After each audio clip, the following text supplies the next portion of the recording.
on the front planning gear of the slam.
Very interesting. It's a very soft surface, but make sure that it's first.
We'll bridge the cast that's on the front planning gear of the slam.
Very interesting. It's a very soft surface, but make sure that it's first.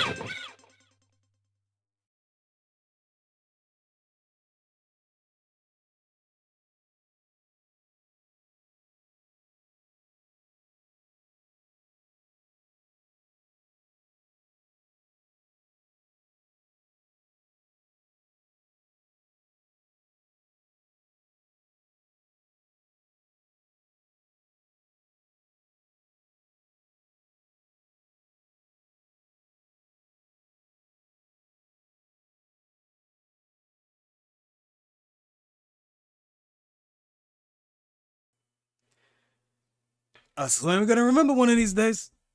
Choconnichi wa bitches. It's Choco Minato flavors forgetful, forgotten fire fanatic, and hopefully I will be playing a fighting game today. Mostly I just want to talk a little bit about Evo. It's Evo over the last weekend. I thought it was gonna be this weekend, so it kind of snuck up on me. So I only really watched the main like the main the main channel and like some of the official side games.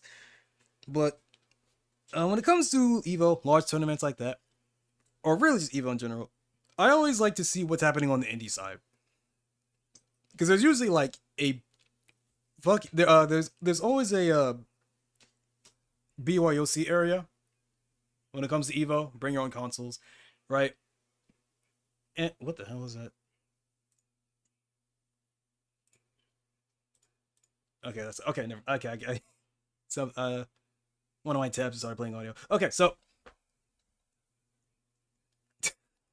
right, so normally when it comes to Evo, I like watching the side tournaments. But the problem is that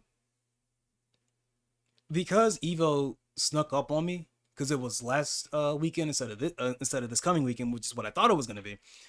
I didn't have time to look into what side of games were being played, what side games are having tournaments, either on the eastern or the western side, right? So, uh I'm still going through all of that. I happened to find a couple of tournaments, right? I found one for Idle Showdown. I saw some trailers for indies, like Dojo Masters and Shot One.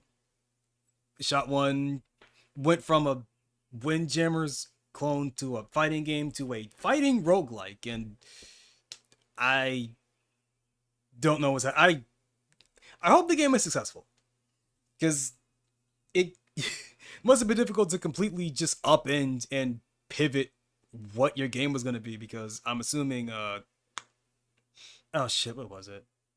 The frisbee game, free to play frisbee game came out, had the slime girl in it. Was doing really good. Fuck, what was it called? Free to play,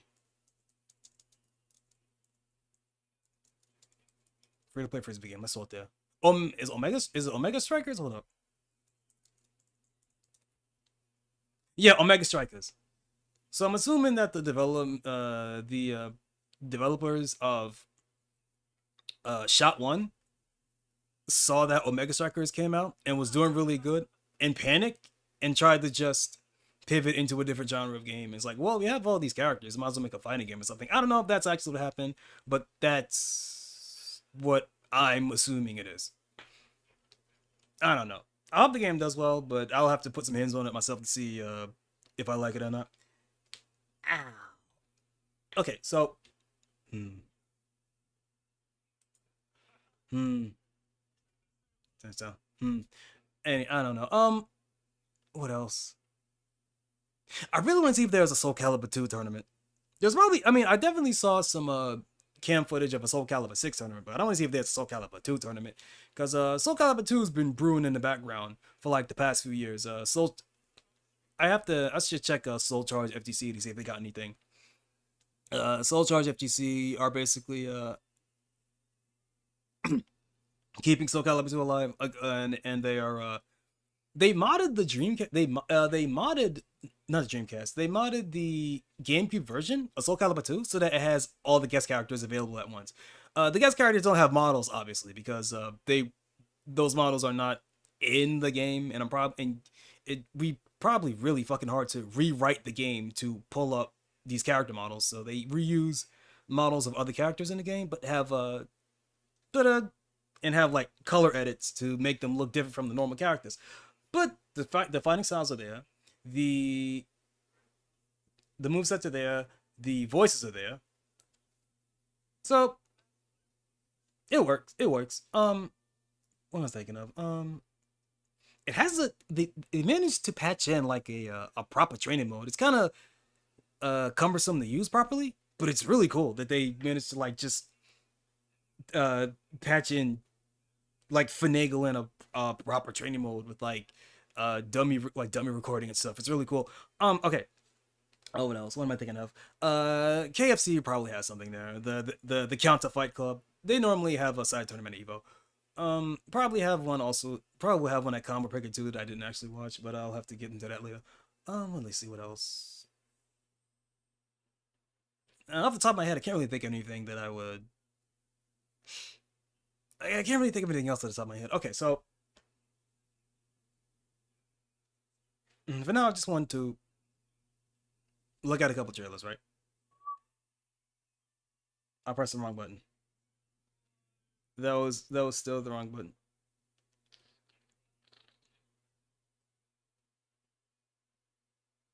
Wait, hold up.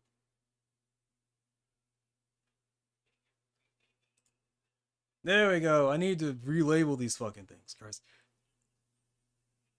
Okay, let me move myself up on over here. Move myself over here. Yeah, nice. Okay. What am I? Where's my video? Where's my video tab? There we go.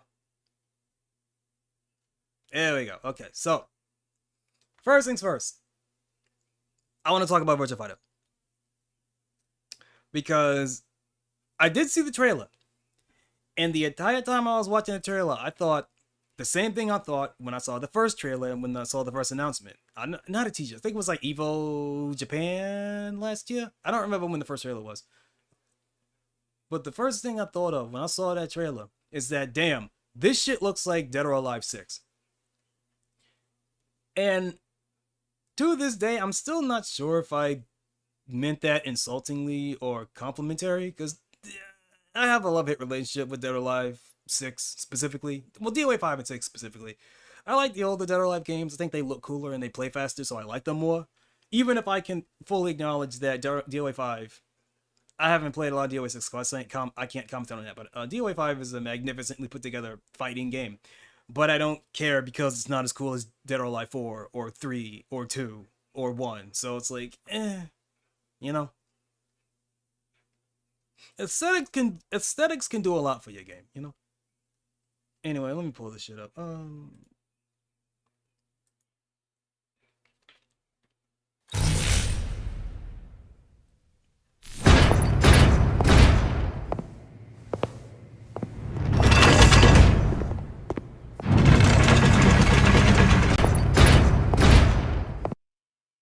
So one, for starters, this shit's cool. But for second of all, I'm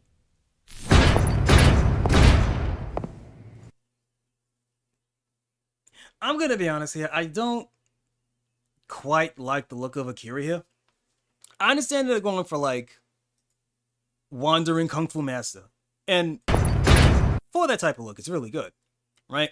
Got the kung fu shoes, the baggy gi pants, the and the shirt and the two shirts, right?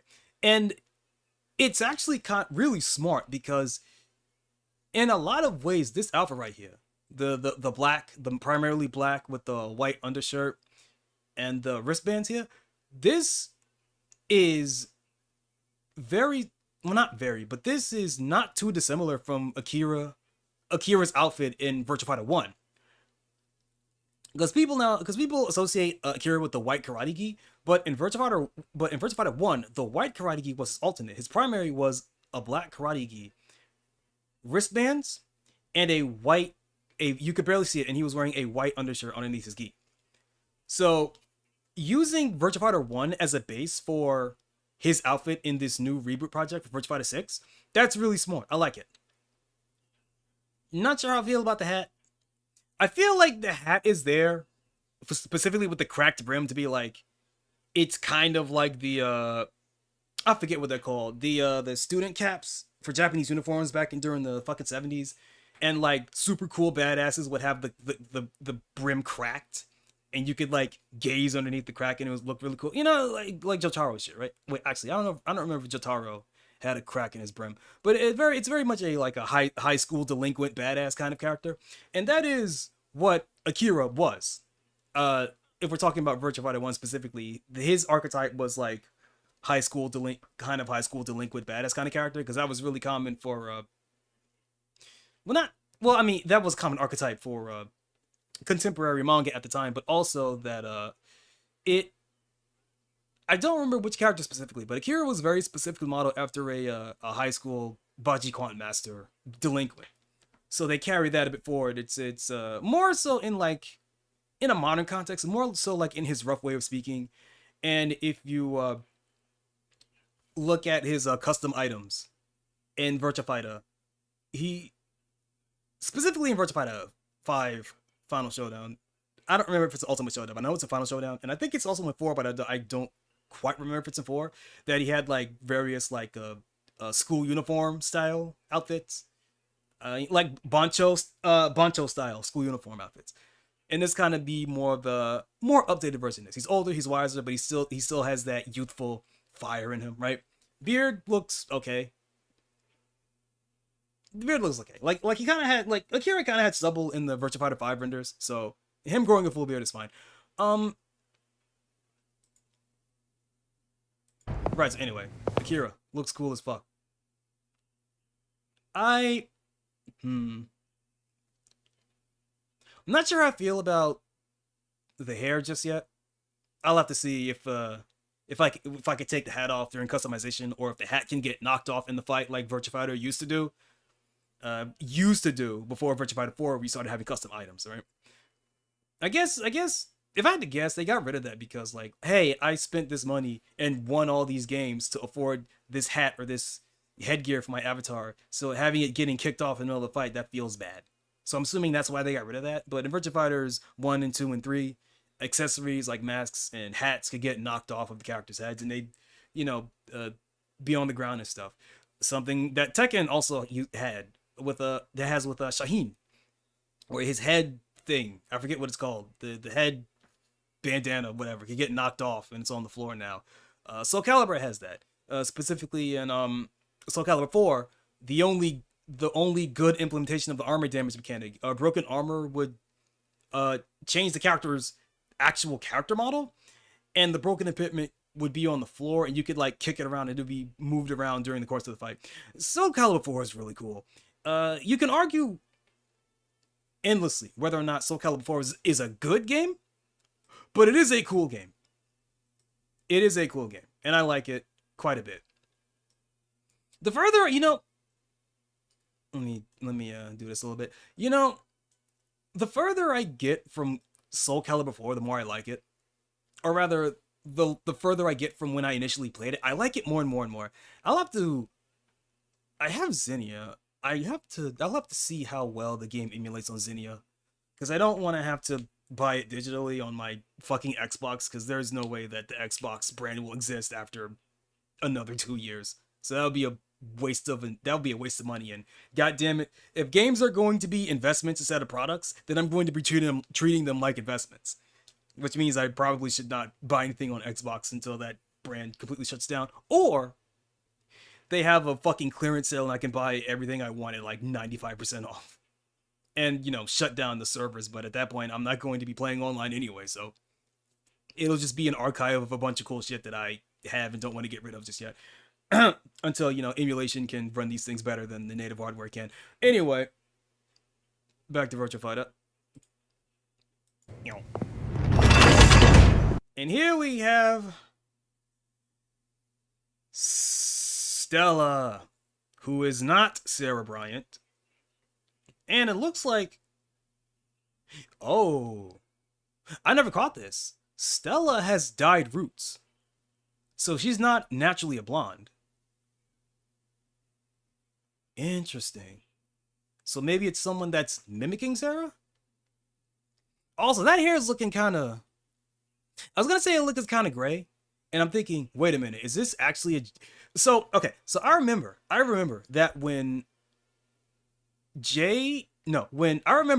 when Dead or Alive 6... Why did I say that? I remember when Virtua Fighter 6 had that, had the direct. And they were talking about, oh yeah, here's Akira, here's his model, and here's Stella, who was not Sarah Bryant. And it's like, oh, she's like Window to the Future or some fucking call sign or whatever. I don't remember what it was. But people were speculating that Stella is actually Doral, or rather one of the J6 experiments. or is like Stella is like a homegrown uh J6 experiment, because Sarah got because the lore is that Sarah Bryant in Virtua Fighter 1 and Virtua Fighter 2 got kidnapped by J6 and brainwashed to fight against Jackie, right? And probably killed him. I don't remember if Sarah wanted to actually kill Jackie, but I definitely wanted to at least defeat him in the tournament. And then after Virtua Fighter 3, in Virtua Fighter 3 and onward, she's back to being a normal self, and she vows to get stronger so J6 can never take advantage of her again, right? And then I keep fucking up Dead or Alive. And then Virtua Fighter 4 happens, that introduces Vanessa Lewis, who is like an amnesiac, but she's got silver hair, that means something. Unironically, it does mean something in Virtua Fighter. So, and introduced Vanessa, and I'm thinking, I can't remember if I'm trying to remember right now if Go Hinogami was introduced in Virtua Fighter 4 or Virtua Fighter 4 Evo, because I do know that Evo added 2 new characters. One of them is Brad Burns, and yes, it was Evo. Go was introduced in Evo because the 2 new characters in vanilla VF4 were Lei Fei and Vanessa Lewis. So yes. So Virtua Fighter 4 Evo brought in Hinogami Go, who was also part of J6, Judgment 6, I should say, and Virtua Fighter 5 R brought in Jean Cujo, he's French, Jean Cujo, who is also a member of Judgment 6. So, all of that to say that the fact that the hair is like bottle blonde and not natural blonde is making me believe, is rather bringing further, not evidence, because it hasn't been proven, but it is fueling the speculation that Stella is not actually a relative of Sarah Bryant and is actually a J6, either a member of J6 or one of the Doral clones. So that would be pretty interesting. It would also lean a bit more into the sci-fi that Virtua Fighter always had bubbling up in the background. And speaking of sci-fi, this fucking stage with the transforming rain, like, this shit's cool. Virtua Fighter always had cool sci-fi stuff in the background. It was never really in the foreground. So having it up front and center like this is kind of cool, even though it kind of shifts heavily from the aesthetic of Virtua Fighter that I like, which is we are trying to faithfully recreate the aesthetic, the feel, the tone of 70s martial arts movies, 70s wushu movies. And this is leaning a bit more modern in ways that I don't quite like. I talked about before how I don't quite like Wolf Hawkfield's new outfit because it's too modern. I feel like for a character like Wolf Hawkfield, he should firmly be planted in the roots of like 70s to like late 90s pro wrestling. Like, for me, the idea of updating Wolf Hawkfield should not be like modern NJPW. A modern Wolf Hawkfield would be a fucking, he would be a garbage, not a garbage wrestler. I shouldn't say that. He would definitely be like a heel that was in, he would definitely be like an NWO heel. Or rather, not TNA. He would be like an ECW heel. In my mind, a modernized version of Wolf Hawkfield is like a 97 ECW. I don't remember if ECW was around at that late, but basically like, yeah, ECW like 96, 97 heel wrestler. That's what I would imagine a modern version of Wolf Hawkfield would be like. But instead they're going for like this, like, I should probably blow it up to make my point more accurate. Going for like a modern, kind of almost Bullet Club, like a Bullet Club style, like definitely like foreign implant into Japanese wrestling kind of look, which it's a good look, but it's not what I think of when I think of Wolf Hawkfield.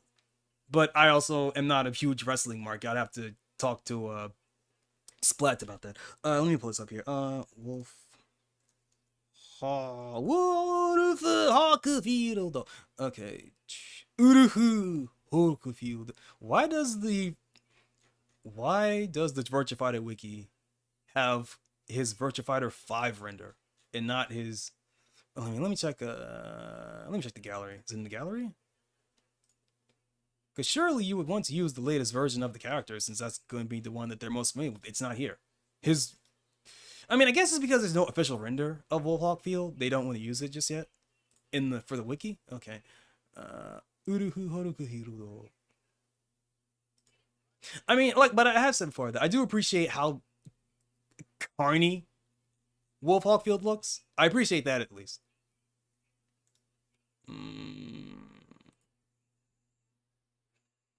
Can I do this? Let's try this.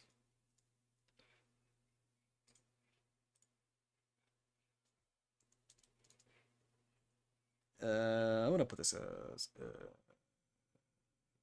Jipug. Put it as a Jipug. Okay, let's see here.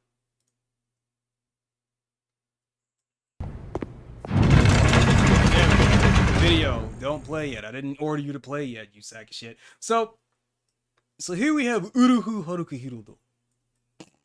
Anyway, so again, I appreciate,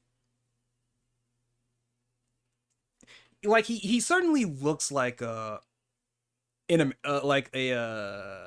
forget what it's called, an expat? I forget. Whatever, like, definitely like where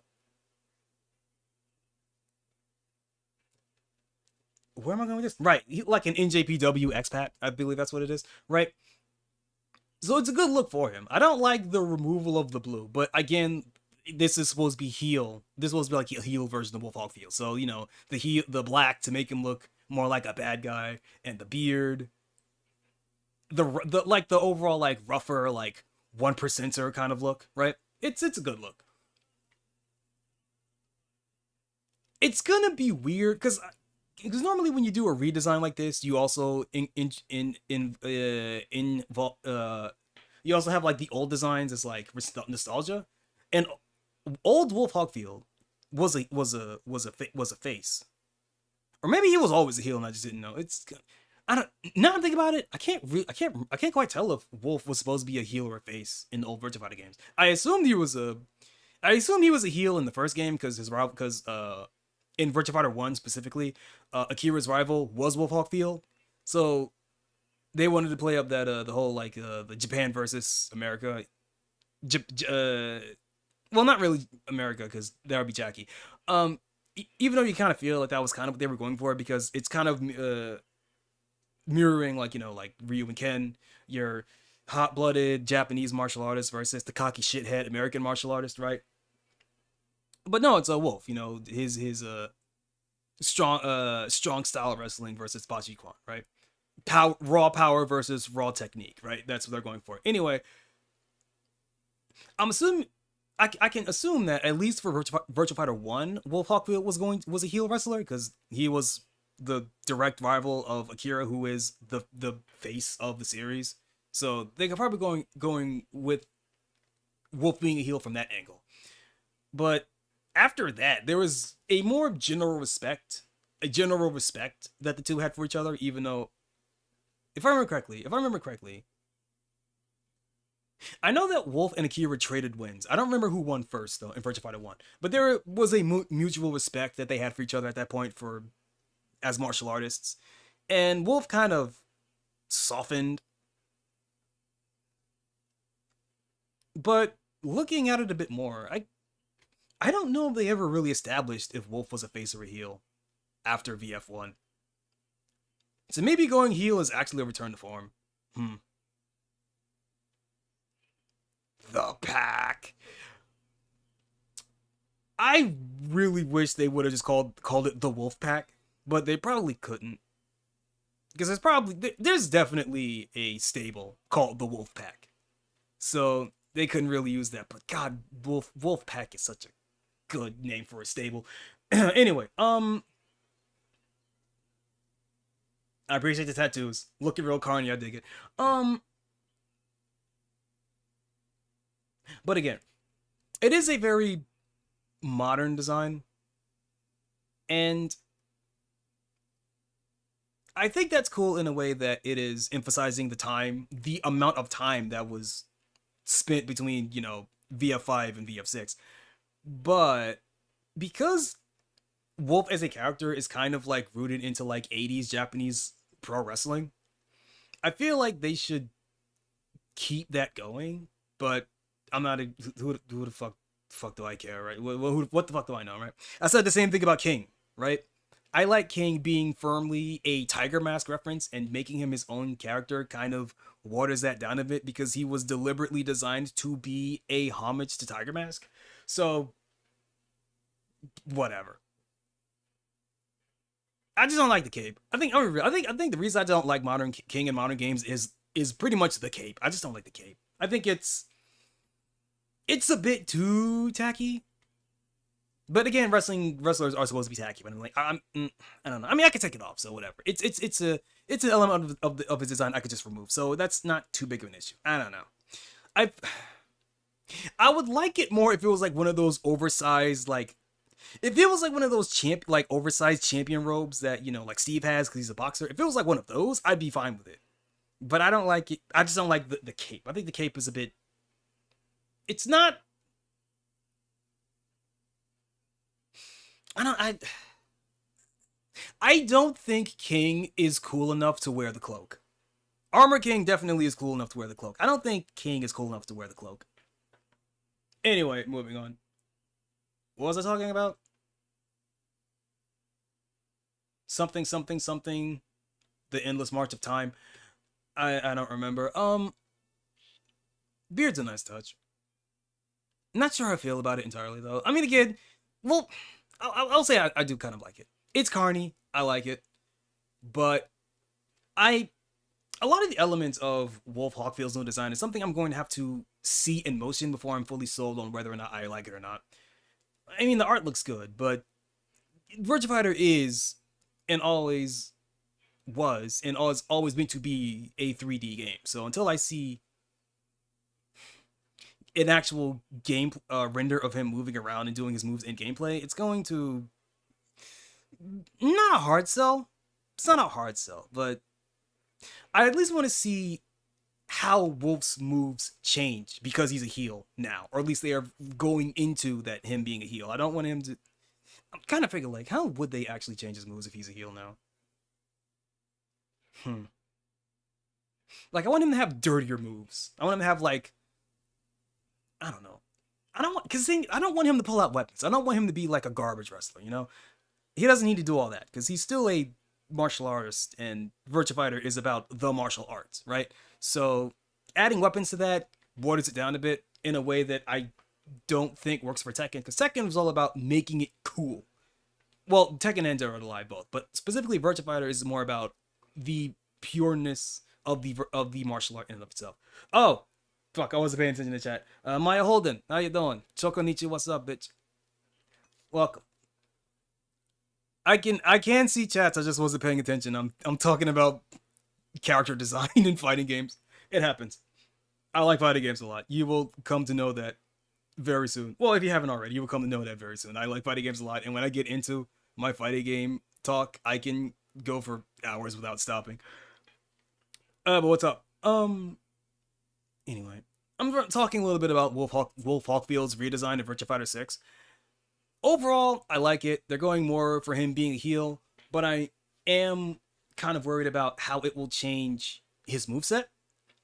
And I'm also kind of worried about what it will look like in motion. Because we have the announcement trailer where he's walking. He's got his entrance, he's got the announcer, he's walking onto the stage, but it's not gameplay. We get at least see his character render, but that's not the same thing as gameplay. And so I'm kind of apprehensive about how Wolf is going to look in gameplay, because one of the things that I really appreciate about Virtua Fighter's approach to character design throughout most of the games is that the designs are very simple, they are clean, they are easy to draw from memory, because they are carrying the design philosophy of Virtua Fighter 1, where they were all using like just very blocky cell shaded polygons. So what's that question before you? I can read your chat. I can read your messages. Are you not picking up what I'm saying? You can hear me, right? Hello? Well, anyway, okay. Okay, what was I talking about? Right. So Virtual Fighter's design has always been really clean. And I understand that for a wrestler, you want to do something more showy, more extravagant, because that's what wrestlers look like. And I complained a little bit about Wolf Hawkfield looking like a Tekken character, but now that I'm looking at this art a bit after, a little bit more in retrospect, it's nowhere near as extravagant as a Tekken character, which is good because Virtua Fighter characters are meant to be kind of simple, very simple, and very effective, right? Or rather, elegant in the simplicity of the character. But the thing about a wrestler is that wrestlers are meant to be like extravagant. They're meant to be have like super showy, flashy designs, right? So I think with the current aesthetic they're going for, at least with Wolf, more heel, more like foreign wrestler expat kind of Bullet Club like. I think this is an all right design. I am kind of worried though. I hmm. I just don't. I just do not want Wolf to be pulling out weapons like fucking Armor King. That's not his thing. But they might do that to make him more heel. But I'm thinking if they decide to give Wolf a weapon because he's a heel now, I at least it should be something simple like brass knuckles that he keeps in his trunks, and then he does the big hit, and then he puts the knuckles back in his trunks. Like, oh, what? I didn't do that, huh? What? Right? I think that's fine. Anything outside of that is too much, I think. Anyway, let me get rid of this. Overall, my rating on Wolf is like 5 out of 10. I'm kind of nervous. Not bad, but I'll have to see it in motion, in real motion, in fighting motion, before I'm completely sold on the idea of what they're going with Wolf, of where they're going with Wolf Hawkfield. And I talked a little bit about Stella here. All right, I forgot to mention, like, yeah, Virtua Fighter is time skip, so a lot of old characters are going to be replaced with younger, hotter versions of themselves, basically. You know, new students or children of the previous characters, so they can be.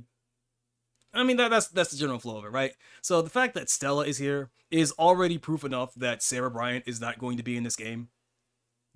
You, you will never ever see a woman above the age of 35 in a fighting game unless it's Power Instinct, or Goketsuji Ichizoku, in which that's kind of the point, is that she's an old grandma, and you don't see that in fighting games at all, and that's kind of the point of that kind of character in that game. Anyway, it's Stella here, looking exactly like Sarah, blue suit and everything, blue suit, the ponytail, even like the slightly curly hair, it's all there.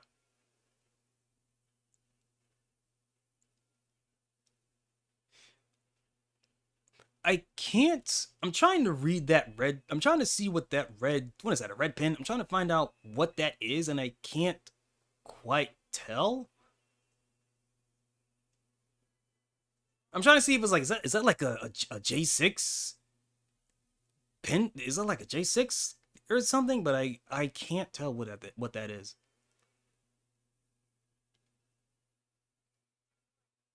I also I don't quite like the design of the suit, but I I'm gonna be honest. I never quite liked Sarah's blue suit after it became leather. I mean, I understand that they were going for like, the super sexy like spy cat suit with the zipper and with the shiny leather and the zipper up front, right? I get that. I get that's what they're going for. Like the super sexy spy lady kind of character. But I really preferred like the Virtua Fighter like 1 and 2 look, where it was more like it looked more like a unitard that you would kind of wear at a gym. Because I feel like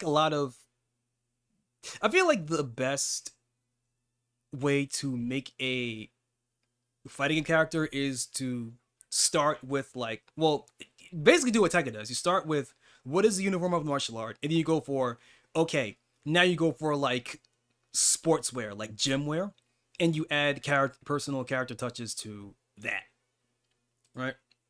But that's where my brain goes.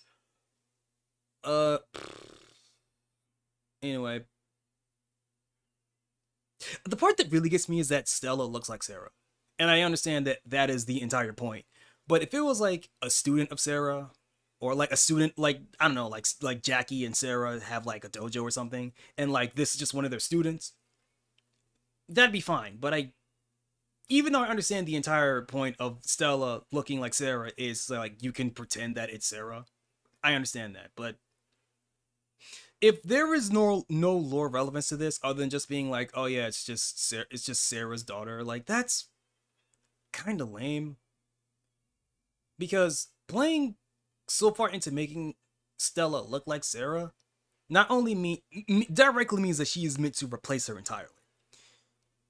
At least if it was like a student, there would be some aspects of the character that would make her individual, make her more of an make her less of a Sarah clone, is what I'm getting at. Unless her being a Sarah clone is actually part of the lore, in which case, sure. But again, we don't have any story details, so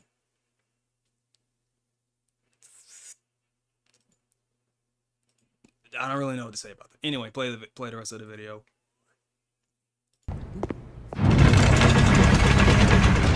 That's cool though. I have the suspicion that this area, which is very clearly meant to be the training mode area, that is going to be the only... You know, I don't think so, actually. I was gonna say that, oh great, it's the training stage. It's the stage, the only stage you will ever see in Virtua Fighter. That should be a lie. Because stages in Virtua Fighter are extremely important. Like, stages in Virtua Fighter are as important to the gameplay of Virtua Fighter as the characters themselves. And even though they stuck to, for the most games, like they made an experiment. Sega made an experiment with the stage design in Virtua Fighter 3 and it didn't work. Because even in the tournament scene, most people play on the dojo stage, Akira stage, the dojo stage, which is like a Virtua Fighter 2 stage. Here is a square on a vista. Here's a square on a vista and some rad fucking music. That being said, I hope they bring back Taka stage from Virtua Fighter 3, the big sumo circle. I love that stage. I love that song so much. But and because it's a big circle instead of a big square, it adds a little bit to the stage variety of the stage design. Because I'm assuming it's Virtua Fighter, so the stages have to be completely symmetrical because that is how Virtua Fighter stages are designed. I don't want Sega to take too much influence from Tekken and Dead or Alive and try to do super crazy shit with VF, because that is never what VF was about. It was about elegance and simplicity, right? The purest, most accurate, or at least the most practical form of this martial art versus the other person's most practical form of this martial art, fighting in a square or perhaps a rectangle. And that's it. It doesn't need to be more than that. Just make it look like the coolest thing that's ever existed. But, right, I forgot to mention something. So you can clearly see on these walls here that it's loading a screen. So I am thinking that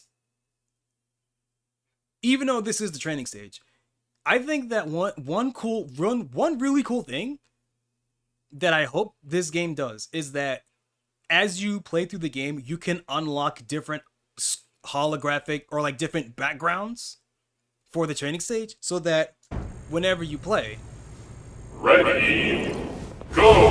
Whenever you play, it doesn't always have to be the white void. I understand the importance of the white void and why all the pro players like it and shit, but I am an lower intermediate player. I still have a lot of casualisms about me, and I enjoy the padded room. I'm not gonna lie. I'm at that point where, or rather, I am still cut from the cloth that enjoys the padded room when I'm training, right? But if I'm watching a tournament, which is meant to be a showcase of the game, the training room drives me fucking mad. It does. You are meant to, because a tournament is meant to show off the game in its best light. You get the best players, right? But the training room makes that look bland to the average person because they're just fighting in a white room. There's nothing cool happening. There's nothing interesting to look at other than the fight itself. And for some people, a bland background makes the entire game look bland.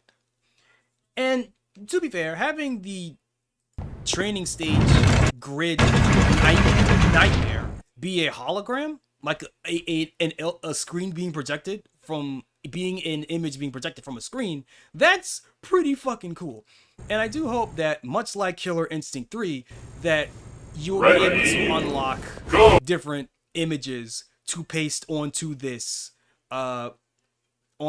background here, because there is no fucking way they will give you a green screen and let you input any image you want, because that is that's too much freedom.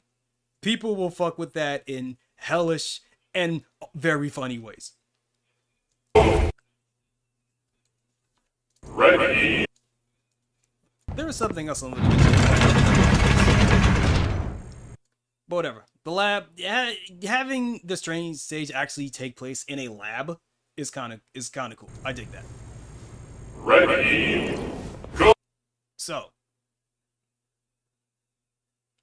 I'm gonna be honest, I don't remember a lot of move notations because I don't play either of these characters. I'm mostly Vanessa. I played a little bit of Akira and I played a little bit of Sarah, but not to the extent where I've memorized their movesets. So I'm not going to know the specific commands of most of these moves.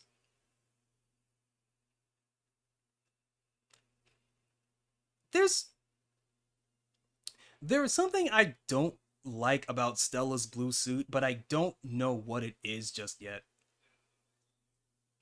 Anyway, I'm gonna play the fight. Where's the... Yeah, okay, I do have it frame by frame. Okay. Ready, go! I should probably mute this. Okay, so Kira goes for crouch guard, and Stella here blows it up with the 6P. Classic VF strat. So right away, this tells us that it is sticking to basic VF tradition, where you get your character has a quick elbow, right? Wait, let me count the frames on this thing. Actually. Hold up. Is it 14 frames? It should be 14 frames. 14 or 15, 14 or... Virtua Fighter has, like, certain rules. And one of them is that characters have 10 frame throws, 12 frame jabs, and 14 frame mid elbows. And that's the basic of Virtua Fighter. Like, is a lot of taking and stealing turns with those fast normals, those fast pokes. Okay, let's see. I'm assuming it starts here. So 1, 2, 3, 4, 5, 6, 7, 8, 9, 10, 11, 12, 13. 13 frames. Or maybe okay.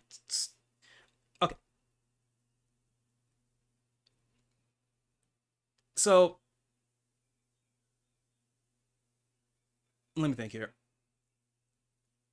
Let me think here.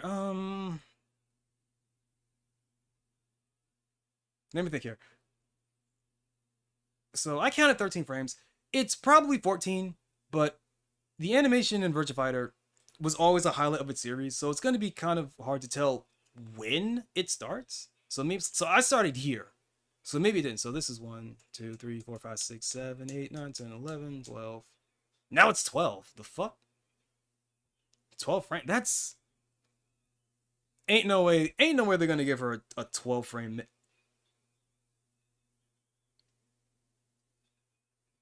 Wait, am I wrong?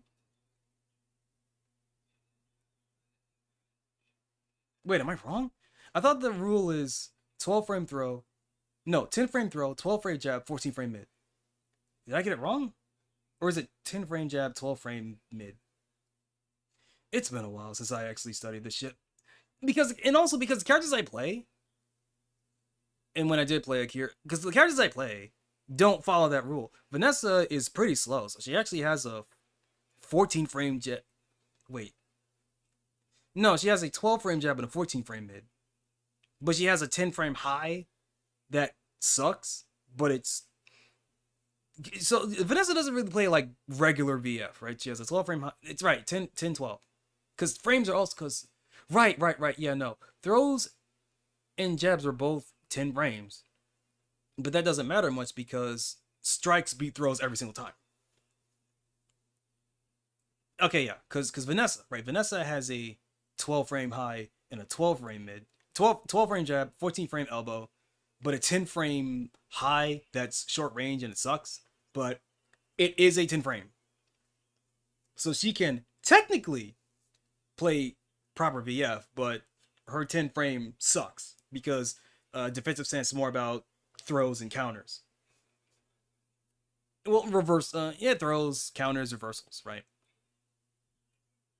So, mid, follow up. I can't quite tell if that's a. I think, yeah, so that's 6 PP. I think that's mid. It looks like mid. But I think, but it's meant to be like this, like upward chop. So maybe it's like mid high. I like I said, I don't.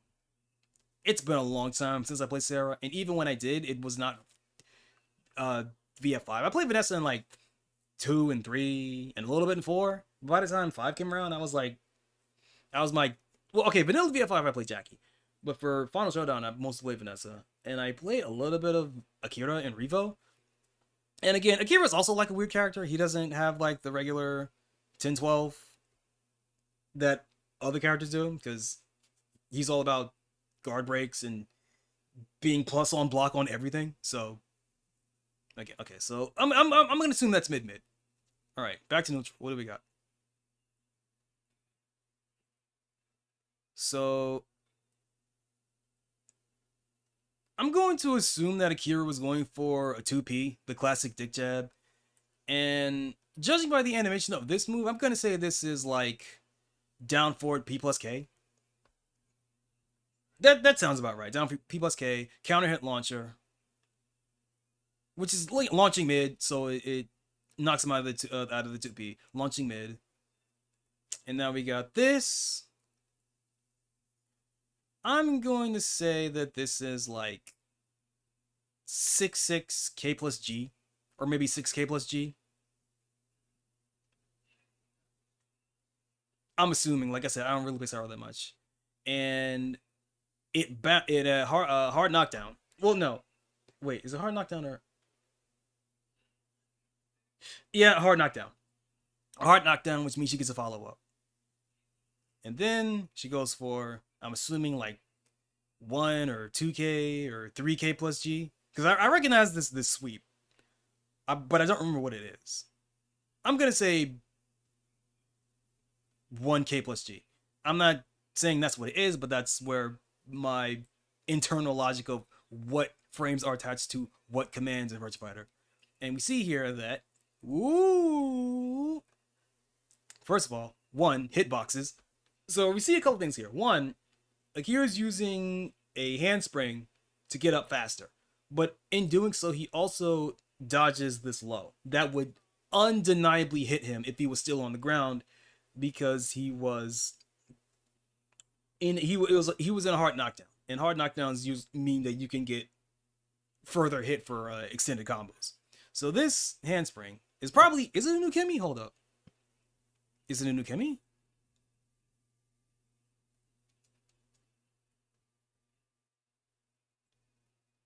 Yep. So definitely in Ukemi. I don't know if it's a normal Ukemi or just Ukemi because I know that some games have just Ukemis. Soul Calibur 2 specifically is the one that comes to my mind every time. It's a just Ukemi where if you get a hard knockdown, if you press guard at the right time, you can get up off the floor without risking getting hit again. And here, using the handspring, I will say that this is reminding me a lot of Tekken, honestly, because I do know that if you hold forward on a knockdown, your character does a handspring upwards, a handspring in place. But I do know that some versions of Virtua Fighter also has this, but I don't remember which ones it was. Because most of my Virtua Fighter experience is like the various iterations of 5.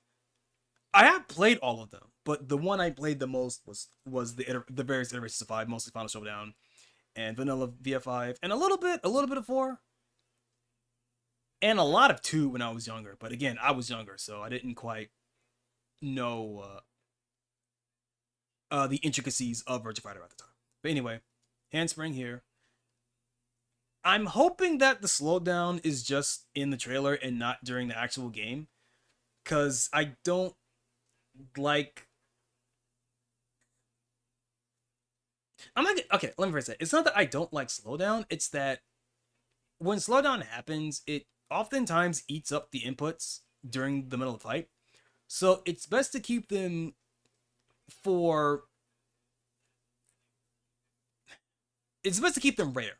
Like example, Tekken having slowdown happening during trades is fine because trades don't happen all that much. And even then, only the super slow slowdown only happens at really low life. So that keeps the slowdowns rare enough.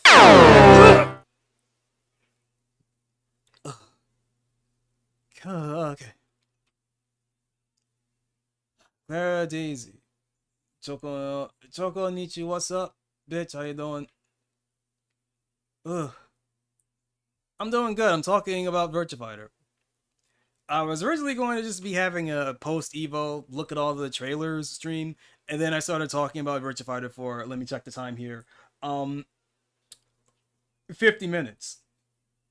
I haven't even finished watching the trailer yet. This trailer is like a minute long. I'm not even 20 seconds in yet. What's my I should have a name tag. I should have a name tag. Choconnichi, what's up, bitch? It's Choco Minato, flavors forgetful, forgotten, find a fanatic. Here I'm talking about Virtua Fighter 6, the new Virtua Fighter project trailer. Slightly anxiously waiting a bit for the TGS showcase. I'm hoping that it's more than a character trailer this time. I'm hoping that I actually get to see more characters and more gameplay, and it's not just, hey, look at this character trailer for a character we haven't shown off yet. I at least want to. Well, like, okay. So I remember that when this was shown off at Evo, they said that this gameplay was after 1 year of development. And it's important to keep in mind that in between this, they are also working on like updating Virtua Fighter 5 as well, trying to make that the best version that game can be.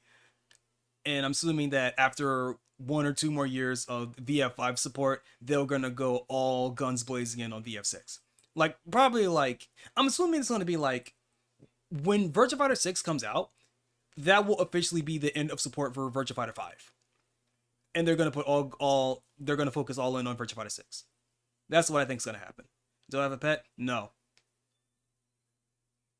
I guess unless you count game consoles as pets, I care for them almost as much as I would a pet. I had a lot of dogs when I was growing up. I'm trying to remember how many dogs did I have. 1, 2, 3, 4, 5. Like around 4. Wait. 3, 4, 4. 3, 4. Like around 5 dogs throughout my childhood. I had around 5 dogs. I had a pet hamster once. Had a pet goldfish once. Did I have a cat? I did not have cats, but my cousin. I lived with my no, not my cousin. My aunt and my uncle had two cats, and at that time they lived with me. I mean, we all lived together, so I kind of did have two cats. Did I have any other pets? And after that, no. After my last dog, I didn't get any more pets because that was a rough bitch. I'll tell you. May you ask if we? mm, May you ask if I'd like to be friends? Um, I mind a little bit. I don't know you. I don't know. Ask again in a couple of weeks. I'll see how I feel about it. I'm not inherently against it. I'm not inherently against it. I just don't fucking know you. Uh, what was I talking about? Let's see. Pets. Dog. Right. 5 dogs, 2 cats, 1 hamster. I don't remember if it was 1 hamster or 2 hamsters, and then one ate the other one, because that tends to happen. And I, no, not a hamster. It was a guinea pig. Guinea pig. It was a guinea pig, and that guinea pig was also a rough bitch. What grade am I still? What grade?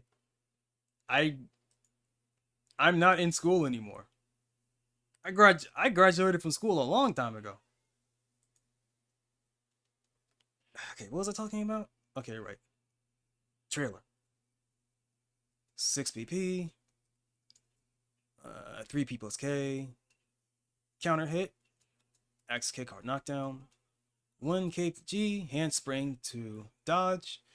Again, I hope that slowdown is only for the sake of the trailer and not during actual gameplay.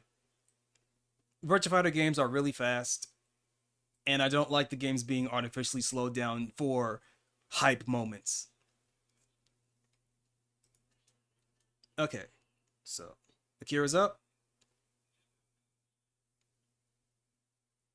I don't know what move that is. That definitely feels like a. You're an AI, aren't you?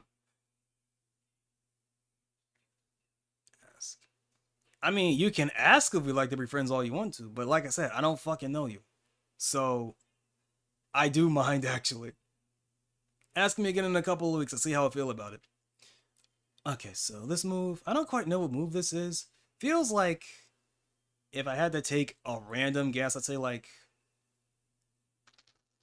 1, maybe 3 P plus G. No, not P plus K. P plus G or throw. So it's like maybe 3 or 1 P plus K.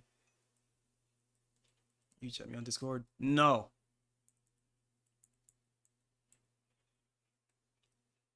Wait a minute. Is that a rising? Is that a rising attack? Wait.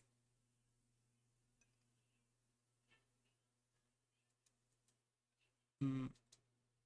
What is that? Wait, can I go backward? Can I go backwards? Ugh, don't do that. I shouldn't have done that. Okay, let's see. What about this? No. What about alt? Okay, I can't do that. All right. Okay. Why? 1, I don't know you.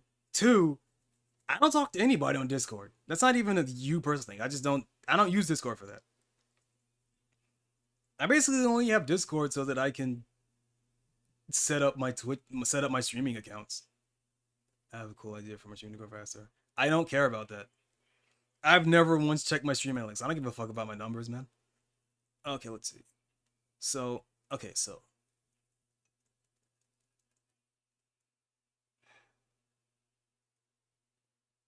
Naruhodo ne. Naruhodo ne.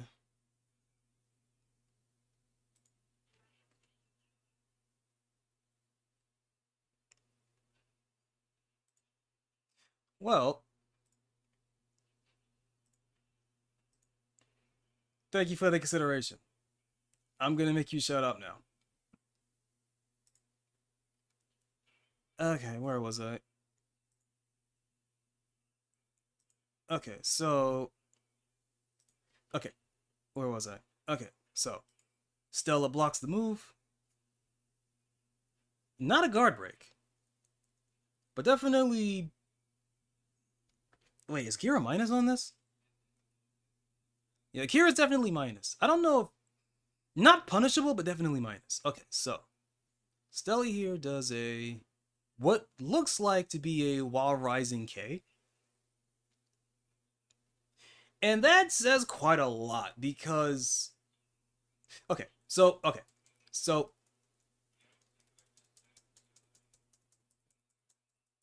hold up. Okay, so I'm not adding you. Okay, so at first I thought this was like 3K, right? Cuz I know that Sarah has like a has 3K. I think it's like 3KK as a string and it starts off with that rising kick. However, this is either 3K or it's a while rising K. And if it's a while rising K, that implies a lot because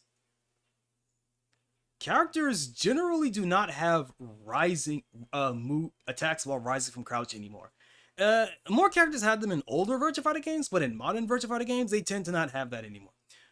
Some characters do, and they're generally like launching mid, like Jackie has one actually, but it's not like rising K. It's like while full crouch, it's like while full crouch, it's like 3 and then a button, and it kind of covers the same idea.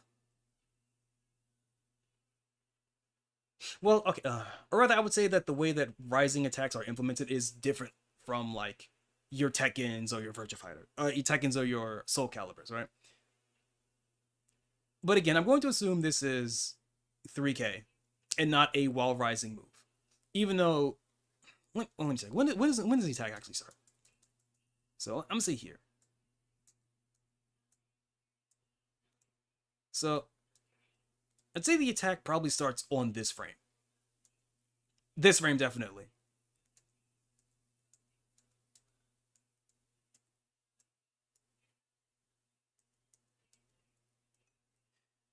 Judging by the position of the legs, I think this is just a standard 3K, but the animation is so smooth that it makes it ambiguous.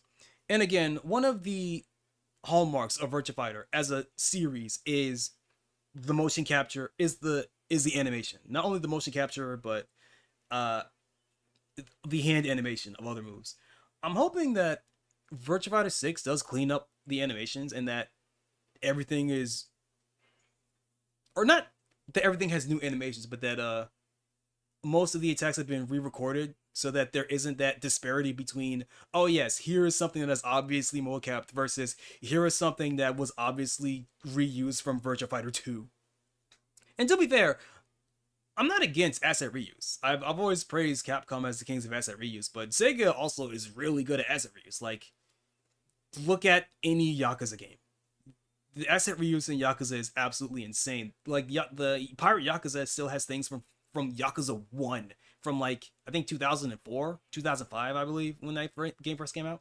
So I'm not against asset reuse, but when it comes to fighting games, it creates a strange, I would say disparity. I'm losing the word in my mind, but it creates a situation where like, oh yeah, this game looks so good. Look at these fresh animate. Look at all this cool animations. Then you see the jankiest looking shit because it was recorded, or rather, the animation data is just being reused from a game that was from like 20 years ago. Tekken does this sometimes. Tekken has a couple of these, um, and it makes the game look a bit more jank, and I'm fine with that, right? But if this is meant to be your new flagship series, the new like we are reclaiming our place as the king of the fighting game mountain, you can't really have things like that because it makes your game look bad to people that you want the game to appeal to. Because hardcore fighting game fans are gonna buy this game regardless because it's fucking Virtua Fighter. You're aiming for people that don't know what VF is and you're trying to sell them on it. And having old shitty, even if it was impressive at the time, old and shitty animations directly contradicts that or gets in the way of that. So anyway, ooh, wait a minute.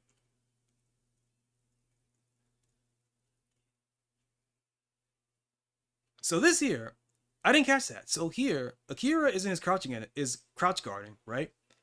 And then as he gets up, his guard shifts. His hands actually change his guard. Well, so there is a noticeable difference between standing and crouching and crouch guard. Idle, or rather I say idle standing and idle crouching guard. That's pretty cool. That's a good bit of visual flair. So kick, right? All right. Right, so Stella is now negative. So Akira goes in with something.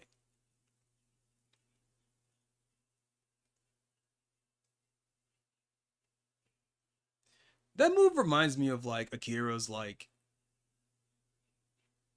Well, one, it reminds me of his guard break, but it didn't. This could be Akira's guard break. His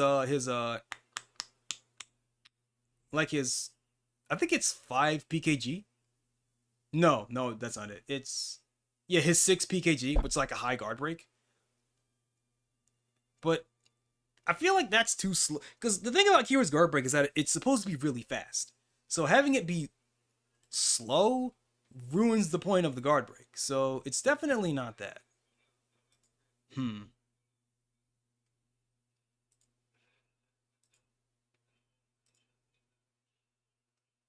Having a hard time trying to remember what move this is, but again, whatever. So whatever. The important thing to point out is that Stella is negative and Akira goes in for an attack. But oh shit, whoa! Stella does a really slick sway and dodges the move. Now, there have been people speculating that this is like, oh, VF's new dodge mechanic or fucking whatever, right? But this is something that has been in Virtua Fighter for a while. What I think this actually is a high attack counter, or rather, an auto high attack dodge. Virtua Fighter, there are certain characters. There are certain characters. Why am I blanking on this? Jackie Bryant, and Vanessa Lewis both have an automatic counter against high attacks. And in older games, namely like Virtua Fighters 4 and I would say Vanilla VF5, Jackie's high strike counter, or rather high punch counter, his neutral high punch counter did not do damage. It was just a dodge. So that's what I'm assuming this is. This is a neutral high punch counter. Because several characters in VF already have something like this. But it's a cool moment, right? It's definitely that. And I notice here that something I notice here is that as Stella moves into strike, Akira's model is frozen. So that tells me that either this animation is not finished. That it tells me a couple things. One, the animation is not finished. But two, that this strike here is possibly automatic after the dodge. Because that's also something that happened. In in Vanilla Virtua Fighter 5, Vanessa has like a high punch counter where she grabs the hand and goes, well. And in Vanilla Virtua Fighter 5, you have multiple follow-ups that you can do from that. You can do a punch, you could do a knee to the stomach, or you could do an armbar. But in Virtua Fighter 5 Final Showdown, they removed her follow-ups, and she automatically does the punch counter. I wish they didn't do that, but whatever, I get it. They got rid of Vanessa's reversals after Vanilla VF5, and I missed them dearly. They were a lot of fun, but I understand why she doesn't have anymore. Like fucking hell, Vanessa in Vanilla VF5 was damn near a dead or alive character with how many reversals she had. She had reversals for like every single attack except I think low strikes. She was almost a dead or alive character with how she controlled. She was really fun. I could not play her in that game. She was too wrinkly brain for me. I like smooth brain Vanessa in Final Showdown and onwards. I vibe more with that style of Vanessa. Anyway, high sway, high dodge, counter strike. And the part that makes me think that this is automatic is the fucking stagger on this. That's definitely meant to be a counter. Or rather, that's definitely that level of reaction from that high strike, that's definitely a counter move. And is intended to be such. Alright, so Sarah goes in with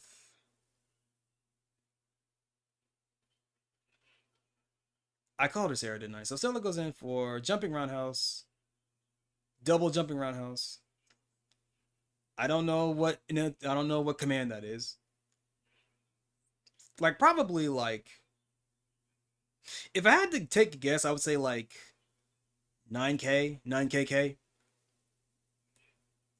Like I'm assuming Stella won't have like the handsprings, like the super exaggerated handspring and like vault over the opponent that Sarah has, to make her a bit more realistic in her fighting style.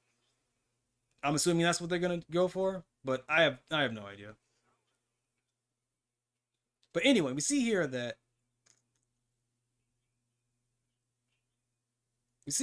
Akira blocks the first strike, and then crouches under the second strike, the second high. So that immediately lets us know that double spin kick is high, and then Akira counters with a shoulder check. I believe this is that's a launch. I was gonna say that was probably like full crouch 3P. Because I know that Akira has something like that. So technically like rising P or rising P plus K. Like I said, I don't remember Akira's notations. Oh. Want. Okay, so counter. Definitely like rising attack or while full crouch do this thing. So anyway, Akira counters. Not a launch. I thought that was a launch by the angle of like Sarah's body here. Like here, I thought, oh, that's a launch. That looks like a launch. It's not a launch. It's just a stun.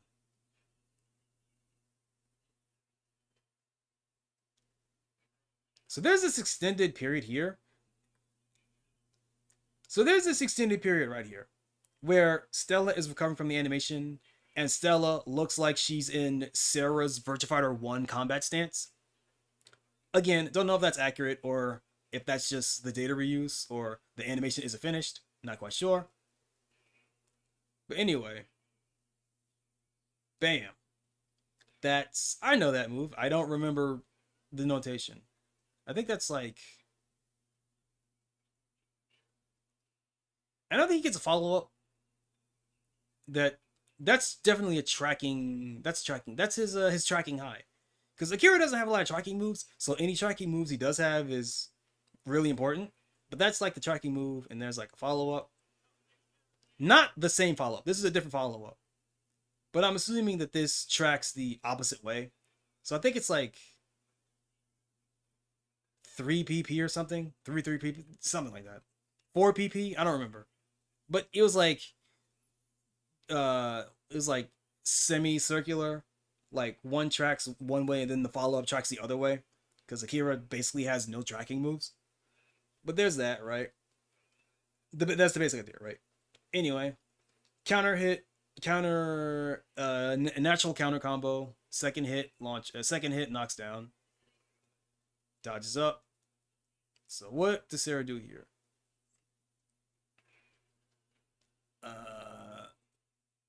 Oh, this move. I forget what this is. I think this is 6 P plus K. The big shoulder.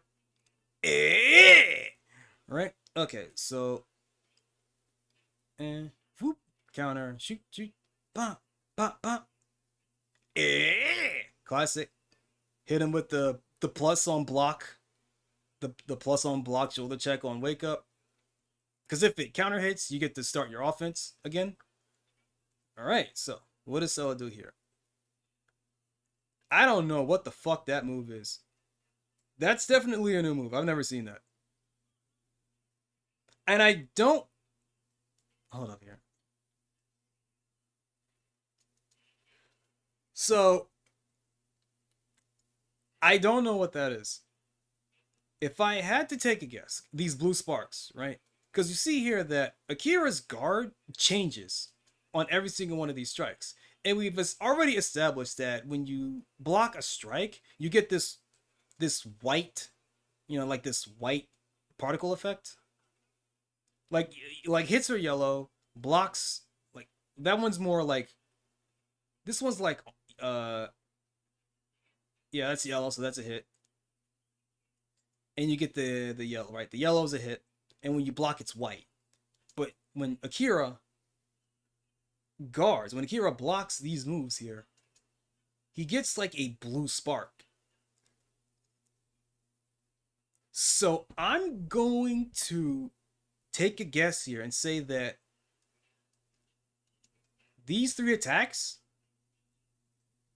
are being just frame guarded by Akira. That's what I think is happening here. These are just frame guards. These are basically parries. I don't know if they will function the same way parries do, but they will definitely, at the very least, shorten the amount of time he's in block stun to make it easier to counter. Which is why I believe that move hit. So, I'm going to say that Virtua Fighter 6 has parries. Or at the very least, just blocks. So it goes from high into this second high. So, give me a second here. So that's definitely a natural combo. And it goes into this fucking thing. And now people are talking like, oh, what's this? What the hell is all this shit?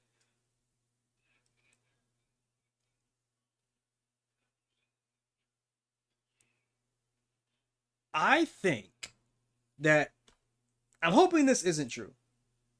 Because this could be some reversal edge bullshit. My immediate thought is okay. I'm okay. So the first thing that's in my mind right now, and the thing that I don't want to happen is that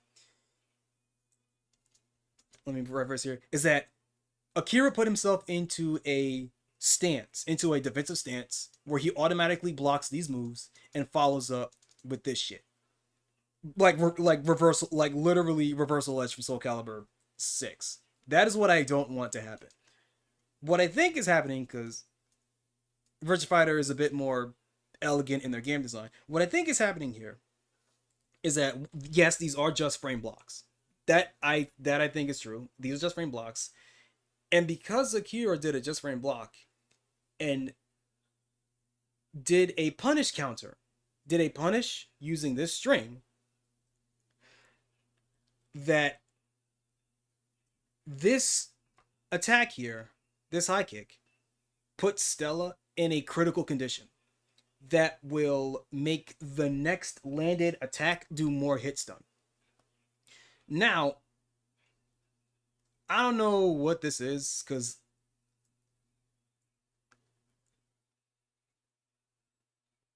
hold on, let me check something here. Because Akira went directly from the block into the strike, so I don't know if this strike is a follow up from the Just Guard, or if this is like a regular string that Akira has. Because it looks like a generic PK, but I don't know if that's what it is. What's the frame data on this? Let's say here 1, 2, 3, 4, 5, 6, 7, 8, 9, 10. 10 frame jab.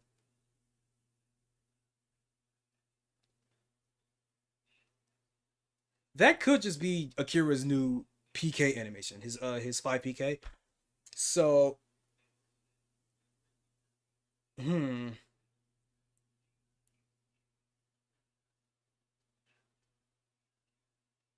PK into stance, into probably. So that's it. That's definitely his stance. That's definitely his stance. I don't remember what move that is. P plus K maybe? Yeah. Into stance. Oh, he doesn't get the stance follow up? Well, hold on a minute. Bam, bam. So the question is, why does Stella have this wretched on her?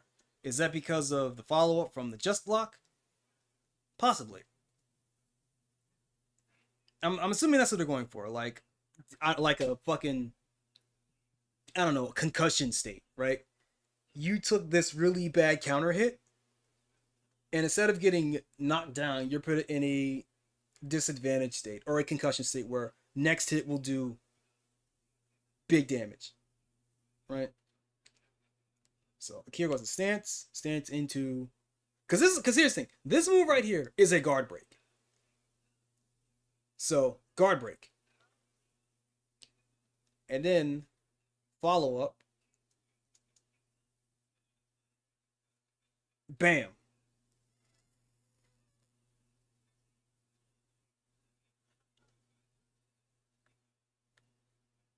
Into automatic follow up.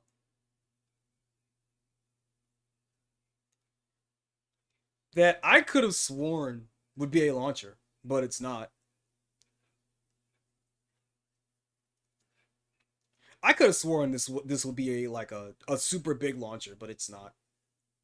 But this concussion state, this, dare I say, critical blow state, that reminds me a lot of Dead or Alive's flow of combat, right?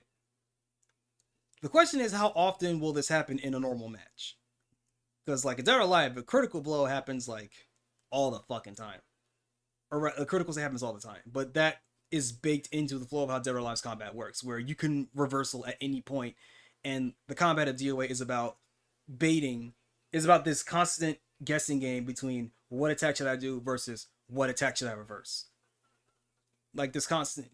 Oh, but that looks really cool though. Follow up. All right.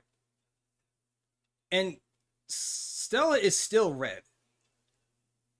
So what's up with that?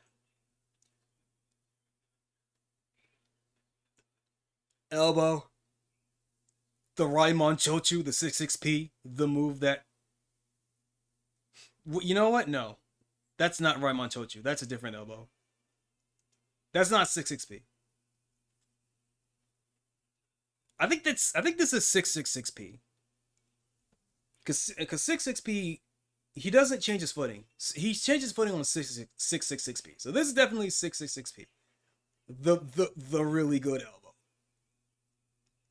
Crumple state.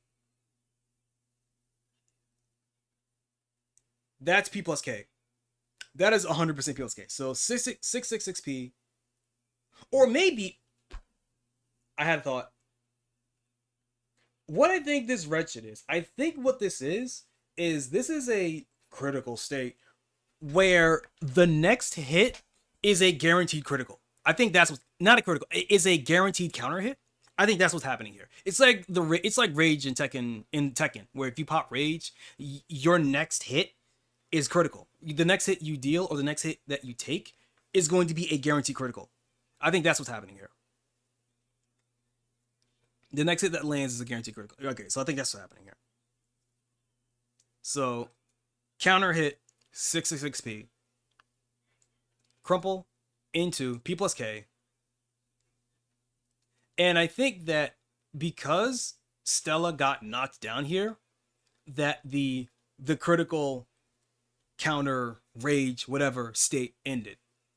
Because it lasts either it lasts, I'm assuming that's either going to last until A, the counter under the debuff state lands a hit, or B, the person that got the debuff state inflicted on them gets knocked down. And then things reset when the character gets back up. Alright. So what do we got? Low kick. Get up low kick. Is it an actual low? Or is that a mid? Wait a minute. Because the thing about get up low kicks is that they actually hit low. But that doesn't look like a low. It looks like a mid, honestly. Yeah, that's a mid. So that's the get up kick. Bracket mid. That's actually kind of smart because the wake up kicks in Virtua Fighter, even though they're mid kicks, the way that they're animated, they look like highs. So changing the animation to look more like an actual mid makes sense. But that's definitely a mid. Throw. Akira tries to throw, and Stella strikes through it. Throws always beat strikes in Virtua Fighter. No matter what frame you're on, a throw will always beat a strike. So that's a new move I've never seen before. So, okay. I have a thought on that low knee that Stella did. So, either that is actually a knee strike, or this is supposed to be a low sweeping strike, but because Stella was so close to the opponent, it came out as a knee instead. So this could be a proximity move. That is possible. That is possible. Virtua Fighter might do some shit like that. But this could also just be like a low knee and not meant to be a big sweep. But anyway, low knee. Stella tries to push the advantage, but it's negative on hit, so... Oh, that wasn't an attack. That was Akira. Looks like he was dashing in. Wait, what is this? Oh, that's... I guess that's a... Wait. Wait. What's happening here? Stella's crouched. Akira. Oh, okay, I see what's happening. I see what's happening here. Akira did a move, but Akira did a move, but Stella crouch dashed under it.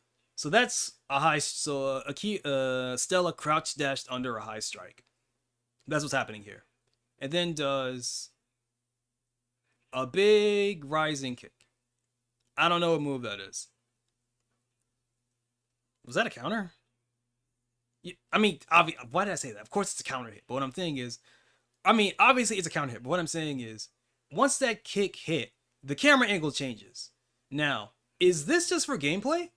Or does this have, or rather, is this just for the trailer? Or is there gameplay implications from this? Because what could be happening here is that after landing that counter strike, Stella is dominating the match. And I feel like this change in camera angle, outside of looking cool, could be an indicator of which player is currently winning the match, and that the camera will slightly tilt towards the character who is winning. That's a possibility, but I don't know for sure. So, big rising kick, big backhand. That could be 4P, because Sarah has like a 4P, has an attack string that starts from 4P, and it's this big backhand. So 4P into a elbow follow up, and Akira stunned still. So jab. PP. Oh, this is PPPK. PPP. Yep, the 1-2, the upper, and then the kick. Although this kick is not Sarah. Sarah either has like the backflip kick, or the big knee, or the flamingo stance. And this is none of those things. This is like a... This is definitely a low crush. A low crushing mid that... Hard knockdown. Is it a hard knockdown? No. Soft knockdown, it looks like. So yeah, PPPK. Akira's getting up. Stella presses her advantage, wants to strike while he's getting up. So what does he do here? A throw? Wait, is that a crouch dash throw? Dash in and does a throw. Knee into spinning back kick. Cool throw. I don't know if that was a crouch dash throw or not. Probably. Throw. Alright. Dash up. Does a big kick to attack Hikaru and wake up. Alright. Not a guard crush, but definitely looks like it's plus. No, it's not. It's not plus. Leaves her minus, but Akira tries to do his just frame knee. I'm glad they kept it. I'm glad they showed that off here. Big, all right, throw, kick, negative on hit, negative on block, and Akira wants to flex, wants to punish with the just frame knee, and Stella slips behind him, does a sidestep behind him, right? So sidesteps work the way they normally do in Virtua Fighter. So what's this? That's 3P, 3PK. Yeah, that's 3PK. Sidestep, throw, dash, big kick, 3PK. And then they do the triple replay, bam, bam, bam. And now we get to this Dead or Alive 6 moment here with this extreme zoom in. But hold up.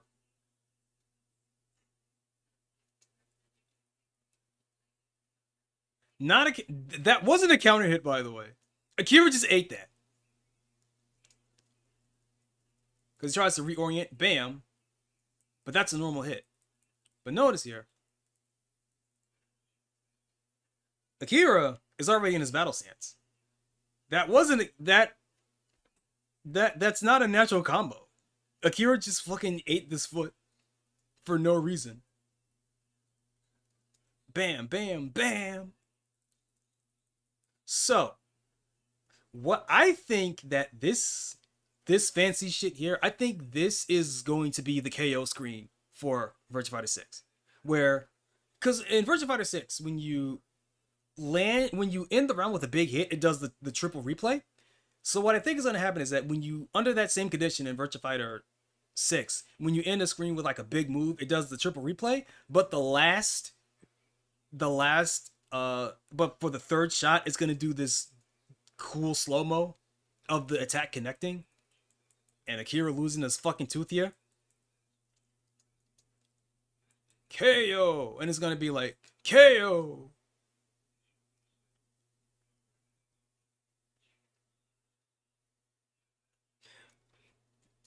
And then we got new Virtua Fighter project. See more at TGS 2025. Yay. Okay, so I want to play this at normal speed. Give me a second here.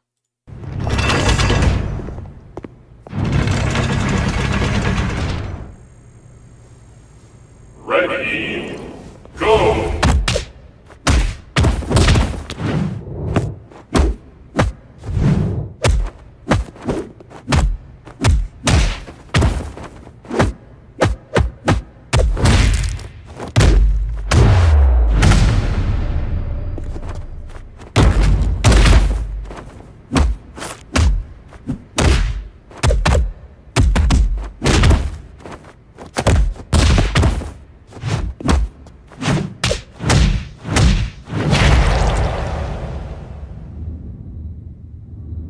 Okay, I'm silent because I'm trying to. I'm in my brain. I'm analyzing how fast this game is compared to Virtua Fighter 5, or rather versus Ultimate Showdown, because fighting games have gotten slower over the past couple of decades, but this game is still it's plenty fast. It is definitely still a fast-paced game. It's slightly slow. It's on the level of, like, I would say, Sharp Reload to Exard level, where it is noticeably slower, but not too much. Like a, I don't know, like a 10% speed decrease, where it's still really fast, and you have to be locked in. You have to pay attention to every single interaction in the game. But it's slowed down just a bit for all the old men that are playing Virtua Fighter. But it's still very fast.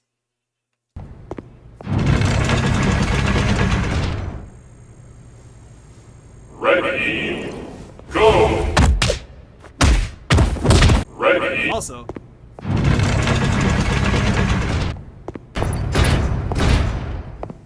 big fan of this. If this is the intro, if this is how intros play out in Virtua Fighter 6, I'm fine with that. It reminds me a lot of Mortal Kombat X, actually. The intros of Mortal Kombat X, where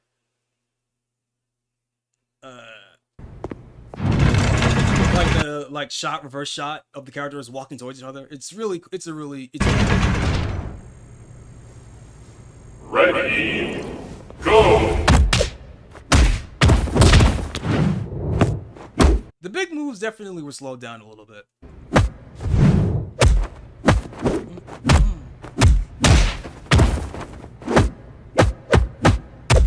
And of course, these are all placeholder sounds, right? The final game's gonna sound a lot crunchier, a lot boomier, right? The sound effects are gonna blow out your fucking speakers. It's gonna be great. These are all placeholder sounds. And again, I forget. I think it was Aoki. I don't remember who said it. That this gameplay that we're seeing here is like the result of 1 year of development. And if it looks this good after 1 year, my faith is not restored in Sega, but I am slightly less apprehensive. I seriously do hope that a lot of these slowdowns are just for the cool trailer, or just for trailer, or rather, are just for the trailer and not actually during gameplay, because that would suck.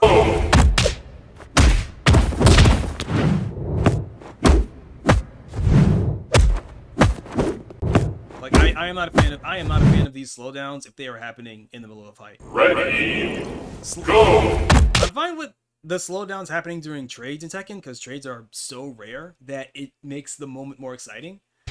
But for like dodging a wake up kick or for an auto parry high, that's too much. Now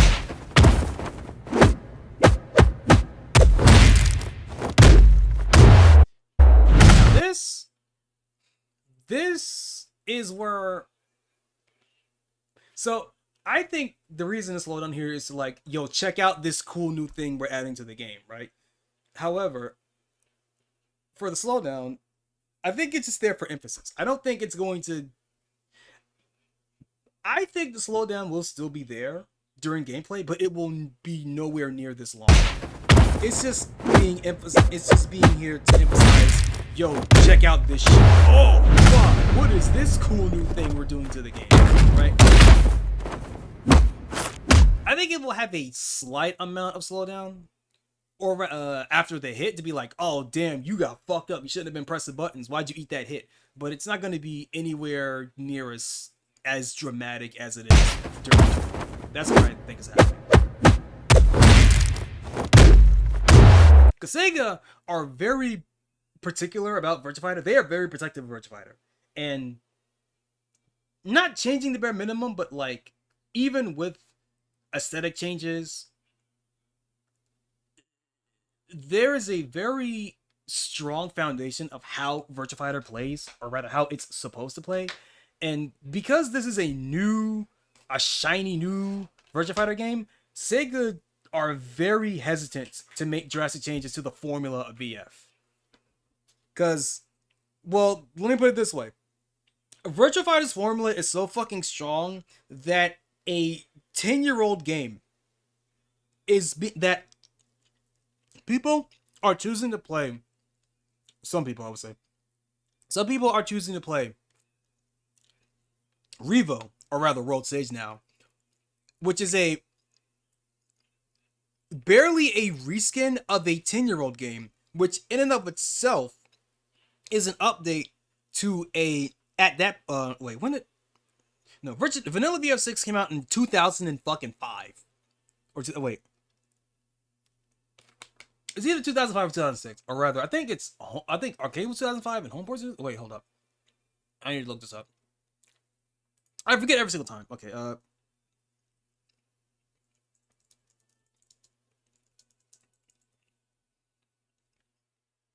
Virtua Fighter 5, Arcade, 2006. So,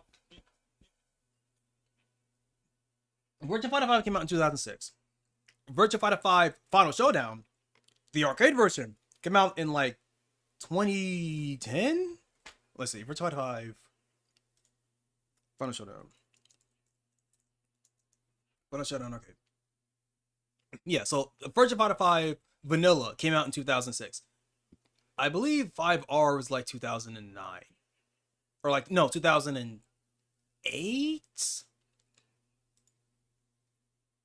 Let me check the wiki. 5R. When did 5R come out? Yeah, 2008. Yeah, so VF5R came out in 2008. And its various editions came out from like 2008, 2009. and Virtua Fighter 5 Final Showdown came out in 2010. The home port, the console port of Virtua Fighter 5 Final Showdown came out in 2012.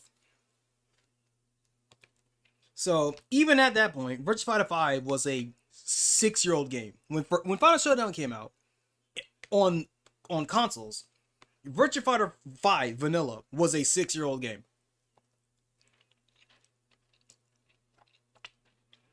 And I need to look up when Ultimate Showdown came out. I think Ultimate Showdown is like 20, almost at 2019. It's like, I think it's 2021.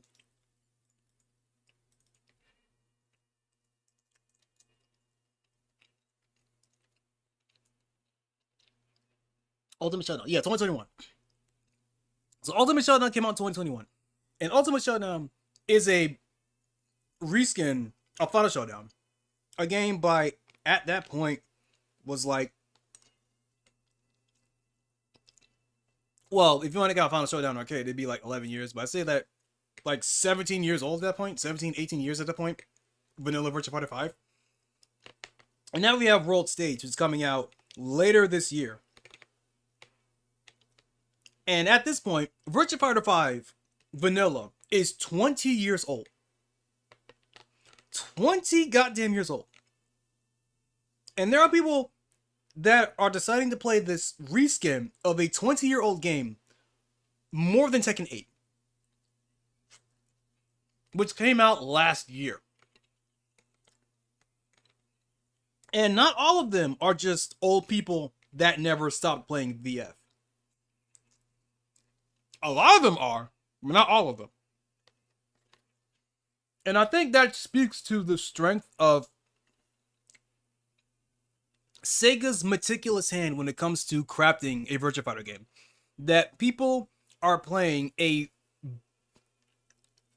update to a 20-year-old game and having an equivalent and placing it next to the hottest game that Namco made 1 year ago. And it is being favorably compared to each other. So, I'm not, but again, the Sega that made Virtua Fighter 5 and the Sega that are making Virtua Fighter 6 are not the same people. It's not the same team. It's not the same culture, right? Now, to be fair, Sega has a lot of spending money because of the successes of Yakuza and Persona, and I'd say that Sonic's doing pretty good around. Sonic's doing pretty good around now. Like Sonic actually has good games now, so Sonic's doing pretty good. So Sega does have some spending money, maybe. And I say maybe because a couple years ago, you know, there was that whole thing where like, oh yeah, Sega are remaking a bunch of old Dreamcast games, and we have seen no updates on that. The only one that is the only one that came out is the Shinobi one, Shinobi Ragebound. No, that's in Gaiden. I'm fucking retarded, actually. I'm stupid. Wait, is it? Wait, Ragebound. Is that's Ninja Gaiden? Okay, never mind. So the only one that we know that's coming along smoothly is the Shinobi game. Sega Shinobi. And the only reason that one's coming along smoothly is because it's not being developed by Sega. It's a third party making that. Let's see. Shinobi Art of Vengeance. Is that what it is? Yeah, Shinobi Art of Vengeance. The only game out of that list of like, what, 6 games that has anything going for it? I'm hoping that Sega's segment during TGS is more than just VF. I hope we get an update on what the fuck Sega is doing with those other games. The Jet Set Radio game, the Golden Axe game, the Streets of Rage game, the Shinobi... Well, the Shinobi game, we kind of know what's going on with that because that's a third-party game and they are... Like, that game looks good, so we'll see about that. And there's also, like, yeah, the Crazy Taxi one and the Jet Set Radio one that I think I said already. And Virtua Fighter is of course, part of that. I hope the live action shit got taken out of the Jet Set Radio and Crazy Taxi games, because those are not the games you want live service. Crazy Taxi and Jet Set Radio are not gas games. and implementing gas into them is going to do irreparable damage to people's love of those series, especially hiccups, especially since Sega delisted. They fucking delisted their their Dreamcast sports off of Steam, so you can no longer buy Crazy Taxi and Jet Set Radio and normally anymore, or like House of the Dead. You have to buy the shitty fucking remake. Like, what? Why would you do that? Fuck. Anyway, I have faith in Virtua Fighter, or rather, my faith is being restored little by little when I look at this gameplay. Not entirely sold on Wolf's design. I'm very mid on it, but again, I think I will end up liking it. It's mid. It's my thought is like, yeah, it's a 5, but the 5 is like the number is going up rather than like being static or going down. So it's like it's a 5 positive, right? Gameplay looks fine. I'm hoping that most of the slowdown is just for showing cool shit off for the trailer and not actually during gameplay. Because if this shit is happening during gameplay, that drops my interest in wanting to play this game. Like sharp. That it completely nosedives my except that if that's the KO screen, that's fine. But everything else, I'm not. Anyway, wow, TGS, wow, TGS. Please show something more than just this.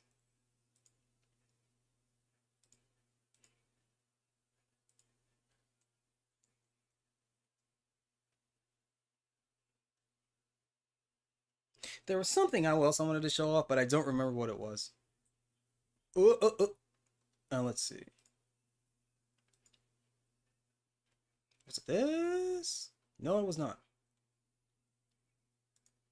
I'll keep it there for now. I don't remember what it was. Let me look up another trailer. What do we got here? What else have we got? I mean, I could talk about Armor Kings. Like, what do you want me to say? Armor King looks cool. The African girl, Harada. I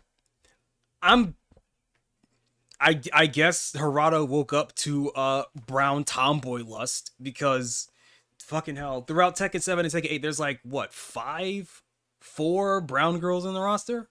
Hold up. Let me think. Josie Rizal, Katarina Alves, and shit. What's the girl in Tekken 7? The new girl, the Puerto Rican girl? No, not Puerto Rican. Argentina? Who the fuck's the girl in Tekken 8? The dancey MMA girl? Shit. I'm blanking. Let me look this up. Tekken 8 MMA girl? Question mark? What's her name? Best female characters ranked. Azucena Ortiz. Where the fuck's she from? Peru? Where the fuck's she from? Okay, Peru. Oh yeah, Peruvian. Okay. And now we have Marin. What was it like? Marin Kazo? What the fuck was her name? Fighters. Miyarizo. I'm not gonna lie, I'm kind of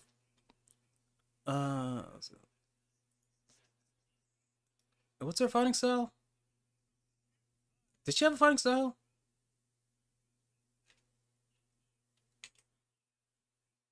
Fighting style. Merengue. Oh yeah, Merengue. Right, Merengue. You know, for an African character, I'm not against Merengue, but it's like, I feel like, because Merengue is like the predecessor to Capoeira. So I would have figured that if Tekken was going to have an African character, that instead of Merengue, the fighting style would be Dambe. Dambe is cool as fuck, but I guess I didn't want to go for Dambe either, because Dambe is they probably felt that Dambe is too similar to Muay Thai.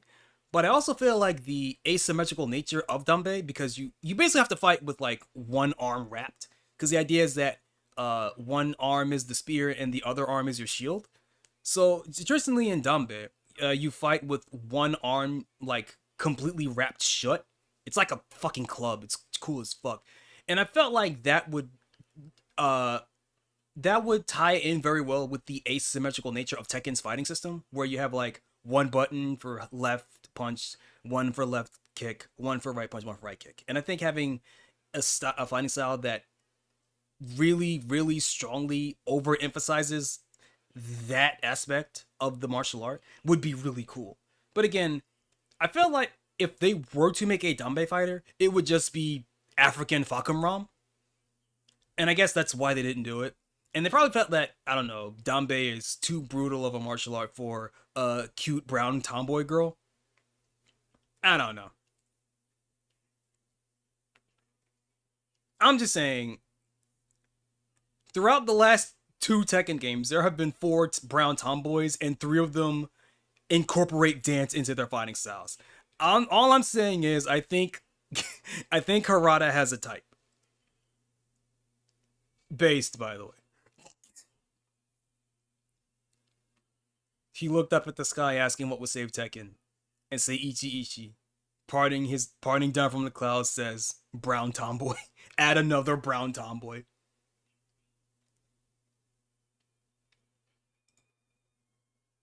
I'm actually kind of shocked that the Tekken team chose Eddie Gordo to come back and not Christy Monterio, considering that Eddie Gordo was in the last game. Or maybe that's what they're going for. Maybe that's why they did it. They want Miyarizo to be the new Christy Monterio, so they deliberately went with Eddie instead of Christy, because there would be overlap in the aesthetics of Miyari and Christy. That's what I think was happening here. I got it. I cracked the code. Okay. What was I doing? What did I want to talk about? I don't remember. Did I want something to? I mean, what's there to talk about? Armor King Shirley. He looks cool as fuck. He can spit on his hand and do a big flaming punch, because they are really leaning into the great Muta. I love how like in Japanese games, no matter what you when it comes to a wrestler character, there's like, you're either going to get Hulk Hogan or the Great Muta. Like, no matter what, if you are playing a Japanese fighting game, your wrestler, you are going to have a Great Muta character, and you are going to have a Hulk Hogan character. Like, every single fucking time. It's great. Or rather, depending on when the game came out, like your Hulk Hogan or like Stan Hansen, right? Hulk Hogan or Stan Hansen. And like, yeah, Great Muta, or like, fuck, I forget the guy. Not Thunder Liger. I mean, I was thinking a little bit of Jushin Thunder Liger, but I was also thinking of like the guy with the white face paint and like the black like gi. Like, he wears like a black gi, and he wears like the face paint, and he's got the sash.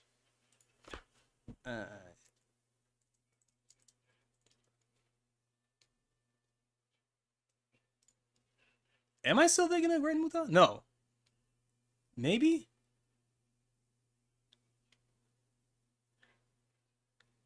Oh, what if I'm about to do some shit here. Give me a second. I'm going to look up Blade Hayate, because that is the Fire Pro Wrestling version of this wrestler, and I'm going to see if I can find it that way.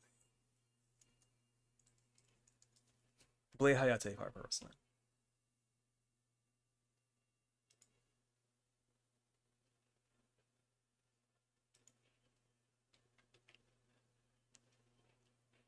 Do you know anything about Hayate?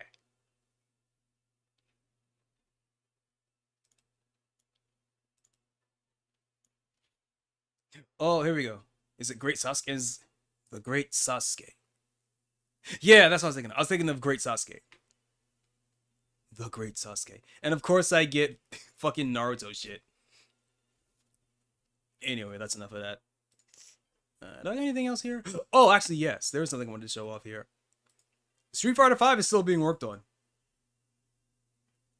Much like Street Fighter 4, Street Fighter V has a very active modding community that just does crazy fuck shit with the game. And thus, we now have reached Ryusuke.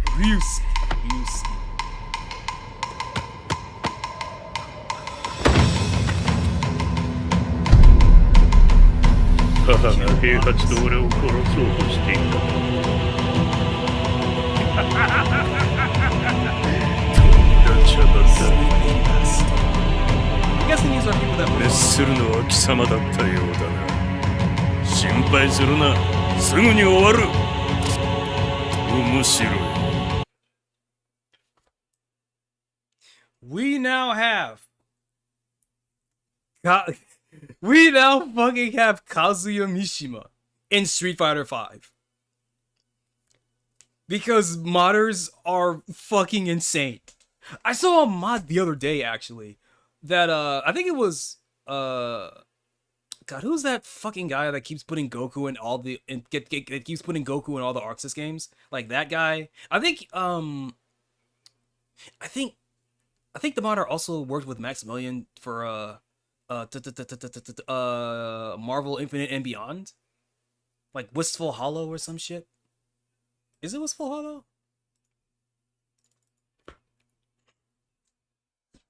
Is it Wistful Hopes? Twitter.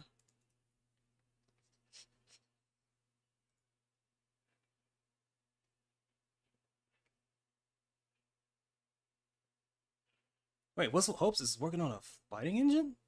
Huh.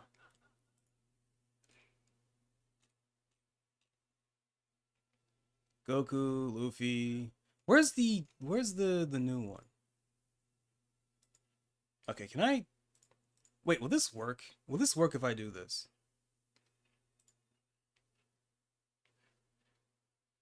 It doesn't. Fuck, I gotta bring up the thing. Okay, that's fine. I'll do that later. So, right now, let's watch this.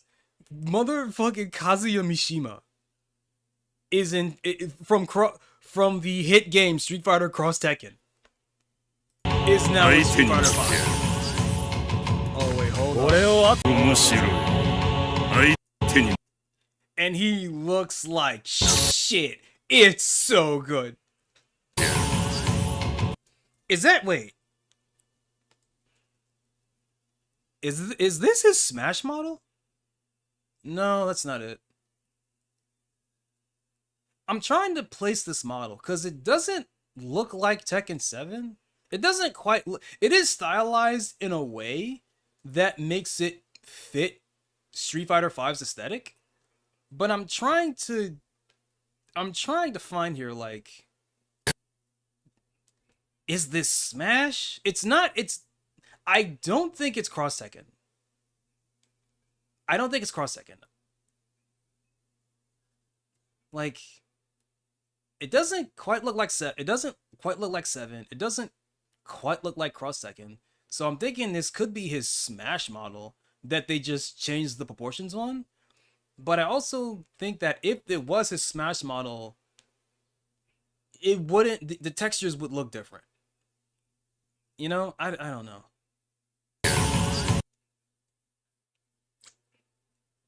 It's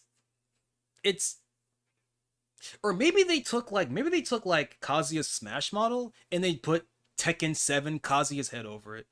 Maybe they did that. I don't know.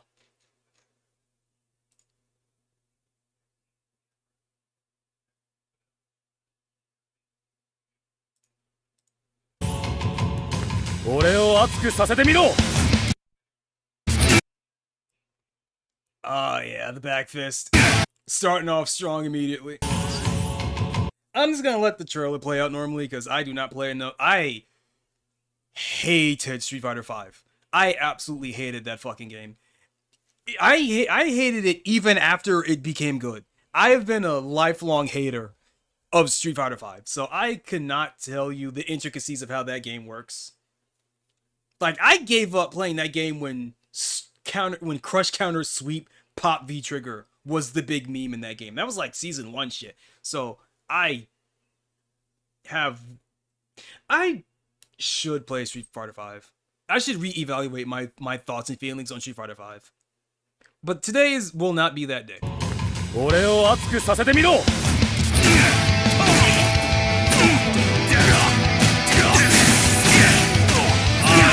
The Smash remix of Devil Kazuya. Oh yeah. Inject that shit in my veins. させてみろ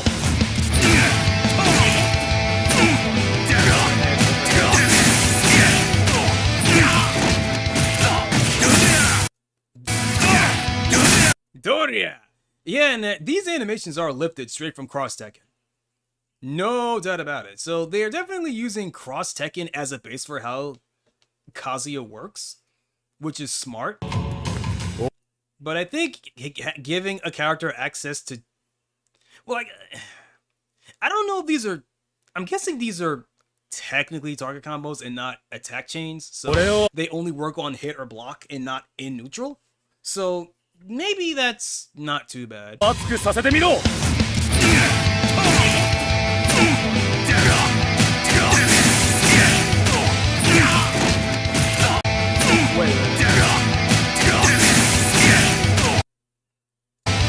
I'm guessing that's middle punch into crouch heavy kick.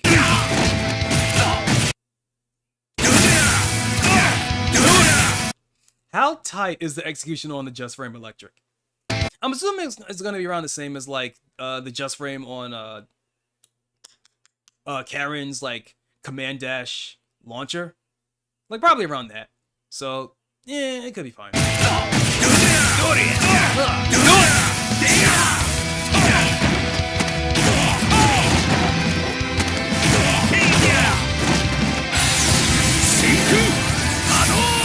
Ah, the wave dash. The wave dash.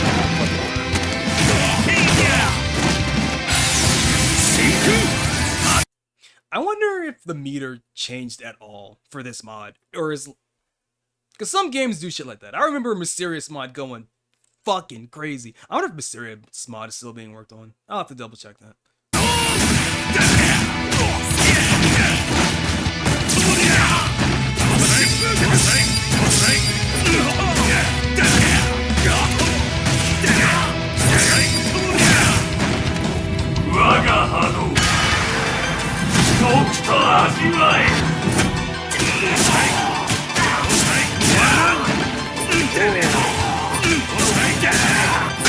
Oh, twin pistons.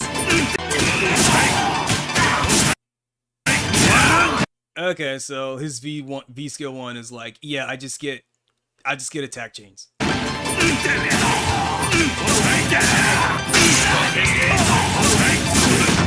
Maybe it's the twin pistons?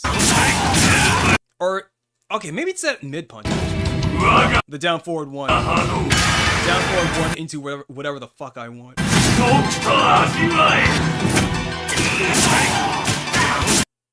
Alright, mid into high.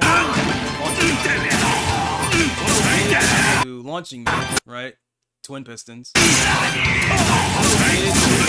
Mid into overhead. That knocks down. Mid into low. Oh, the lightning screw. Okay, but does it become unblockable if you hold it long enough? Probably not. Maybe it becomes guard break. I love that dumb fucking thing. Woo! That should not wall bounce. That's fucked up.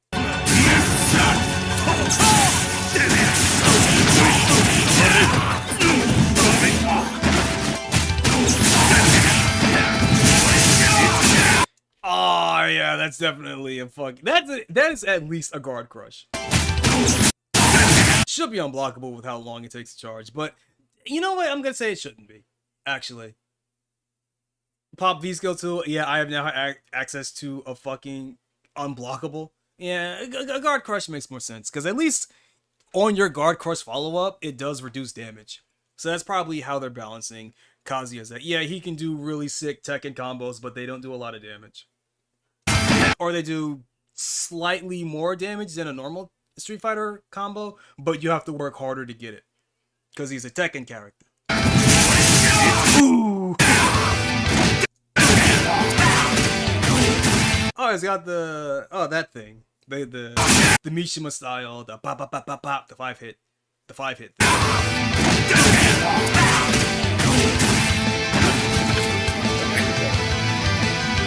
Oh, that animation's so trash, I love it. The game is breaking trying to make his animations work.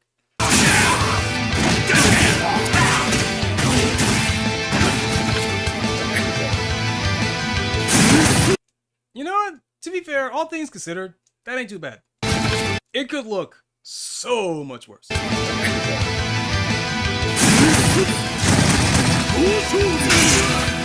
Kazuya getting his revenge on Akuma for ruining Tekken 7. He's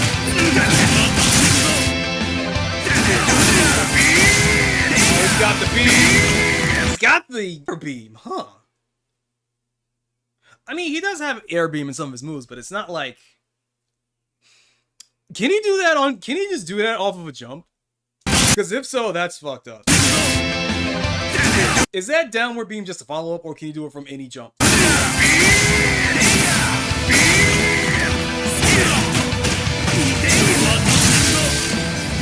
Oh, no. Not only a jump, but from a back jump. There's a reason why Street Fighter doesn't let you do back jump air specials anymore, man. I mean, they should. I think getting rid of back jump specials is a bitch move. But in terms of game balance, there's a very good reason why they don't do that anymore. And it relaunches.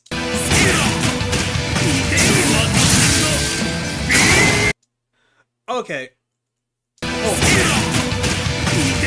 I'm going to assume that the only reason the beam relaunched is because of the electric state. That is because of the electric state of the uppercut. There is no way that this is going to work normally. It has to be because of the lightning state.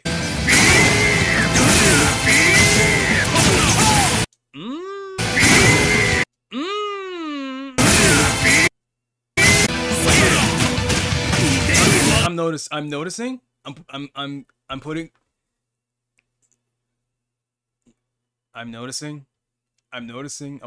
putting on my noticing glasses. Fuck. Hold up. I'm putting on my noticing glasses. Alright. So. To start this combo. Down a parry song. Right, so before he pops VT, right? He does the uppercut, which leaves Akuma in a shock state. He jump back beam. Beam relaunches. Does electric. Does beam. Does a high launch. Doesn't bounce off the wall, but relaunches. Does hell sweep into the mid. Akuma's in a shock state. Beam. That should not combo, by the way. That's fucked up. The fact that this last part combos is, I would, diabolical. I would even say devilish. So I guess it fits. That should not fucking combo. That's absurd. And it wall bounces too. Like, what the fuck? Did this start from a counter? I mean, I guess we wouldn't know, would we? Well, hold on.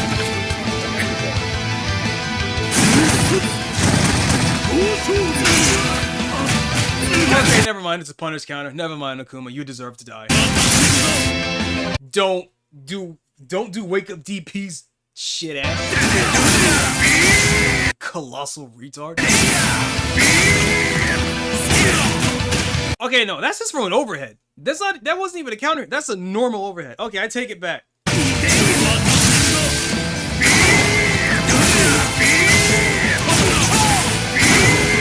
I like that they used the beam sample. That's pretty good. That's really good.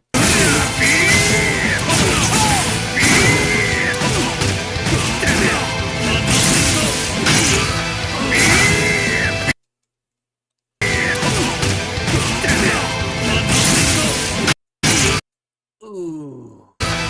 Anti-air beam. All right.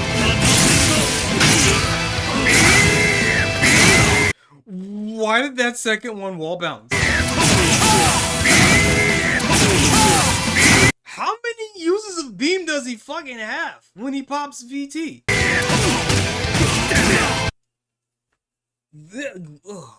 In real Street Fighter V, he would have 2 uses max per install. That's fucked up. Or it would be like a 1 bar, and he just gets to have it for that one chance, like Nash in Season 1, where he gets a teleport, where it costs 1 bar, but okay.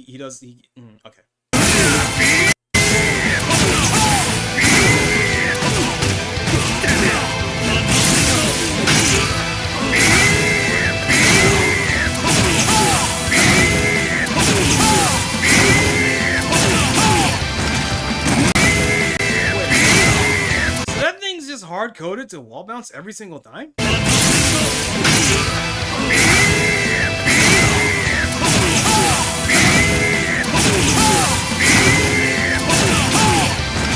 Yeah, no, for something that strong, real Street Fighter would let you use that once, and that thing's gone. That's fucked up.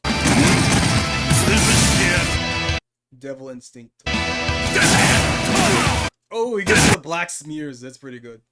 The cross Tekken ink brush. Well, also in Street Fighter 4, but it was really exaggerated in cross the fucking ink smears. That's really good.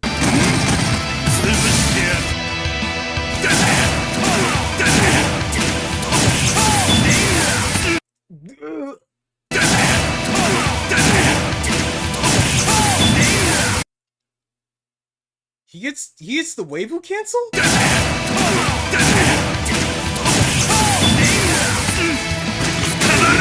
And he gets a shitty version of like the slam down. Well, whatever, it works. Didn't even have to use the double transformation for it. Why? Huh? Well, first of all, that does tell me that that was a chain. So this isn't a target combo. He could just do that whenever he wants.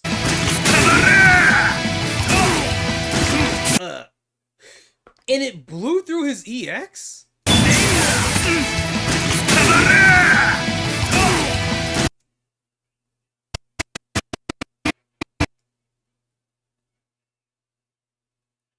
Wait, hold on. So the first 2 hits were normal, but his third hit is an EX?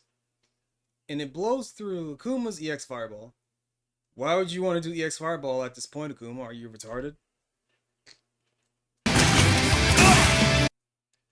Was that 3 crouch dash?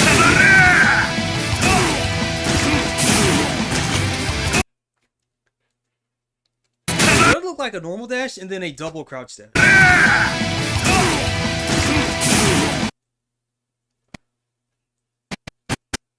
Normal dash. Crouch dash. Unless that's just a normal crouch dash. Okay, that's just a normal crouch dash. Crouch dash into the non-electric.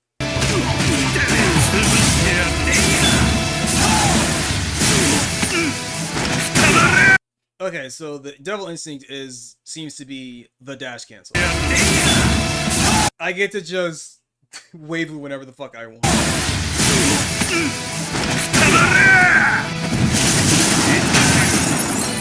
Yep, guard break.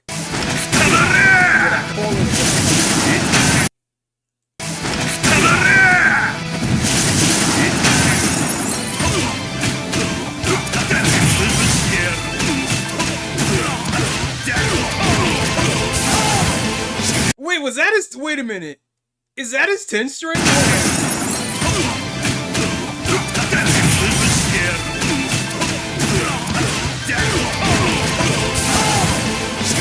That was his fucking 10 string.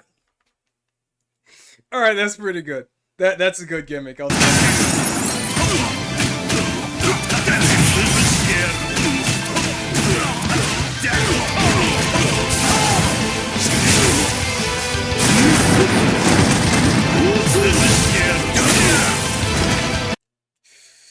Ooh, baby.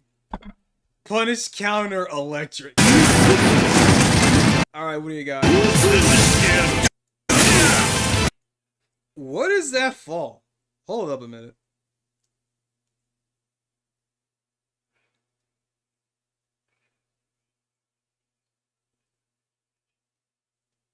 Ooh. Alright, so fall, twist.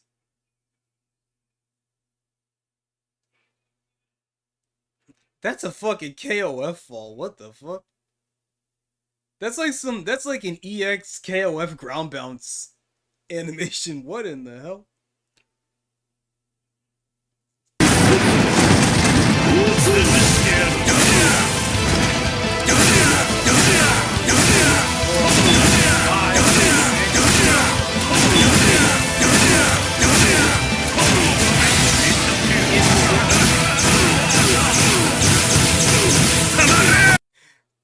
You know what? I like that. I like how they repurpose Kazuya's tag out animation in Cross Tekken for his super. I feel like personally his super should have been the devil beam. But whatever. I'm not a game designer. Who cares what I think?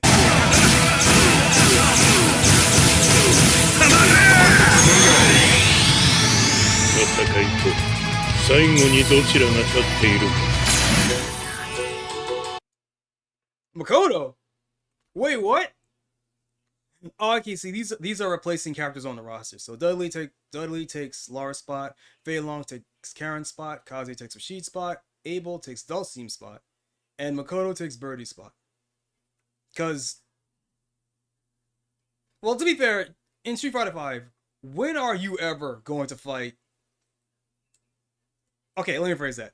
Outside of Mina RD, when are you ever going to fight Birdie in Street Fighter V? Right? No one really plays Dulcime. Karen's good, but she's annoying and people don't like her. She reached that point where, like, you're annoying to fight and I don't like you anymore. I now hate this character because she was so fucking annoying in Street Fighter V. Lara is kind of also that, but the only person that was really playing Lara in Street Fighter V was Idom. And that man only plays grappler waifus. So yeah, Idom was like the only person playing Lara, basically. And Rashid is an annoying shithead, so it makes sense that another annoying shithead would take his spot in the roster.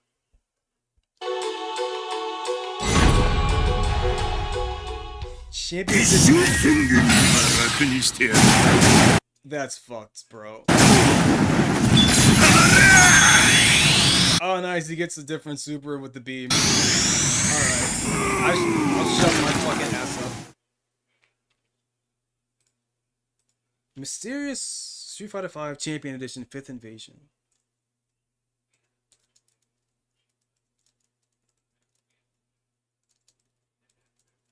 What else? What? I at least want to see the other trailers.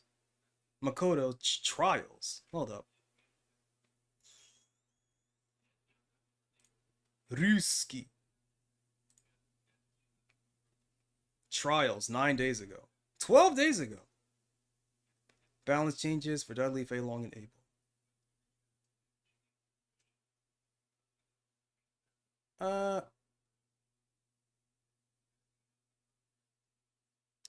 I will let's look at the move list showcases. Give me a second here. Let me just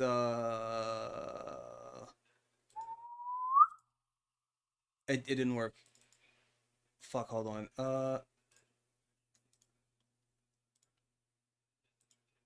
That's the wrong thing.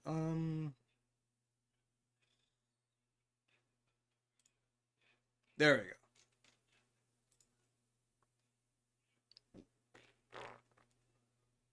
I forgot to go to studio mode.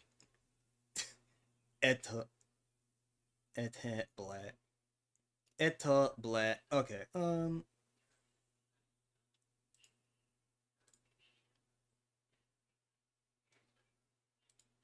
Here we go. Let's see what the. Yeah, should I look at the trailers or should I look at the move list showcases? Because they're basically kind of the same thing. He put Kazuya in Street Fighter 4? Oh.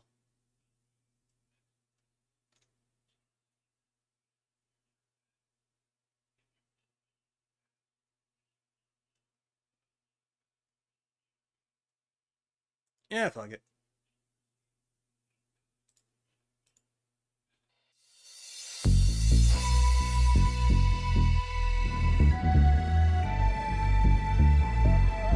Well then, let's begin. Oh no, I hate his Street Fighter 4 voice. It's so nasally. I really don't like his voice in 4. Dudley should have a deep voice. Why are his gloves yellow? They're supposed to be blue. Well then, let's begin. How much of this is just SF4 Dudley? Ooh, yep.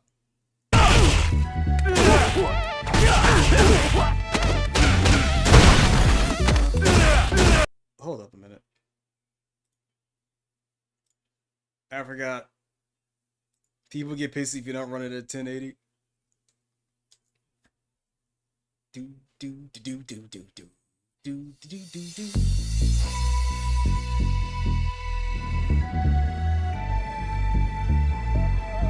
Well then, let's begin.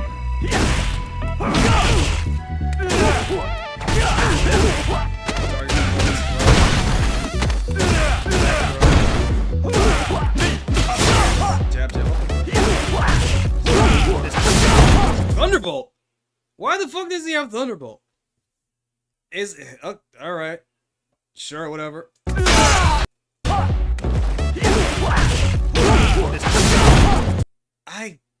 All right. 6 HP. Crush counter 6 HP launches. That's fucked up. Into machine gun blow EX. Dash into EXDP. They should have just made Thunderbolt into I see, Laura. Naru, hold on. They should have just made Thunderbolt be a follow-up to his EXDP. Because nobody has ever used Dudley's Thunderbolt move. There's a reason why that move was removed in Third Strike, because no one ever fucking used the thing.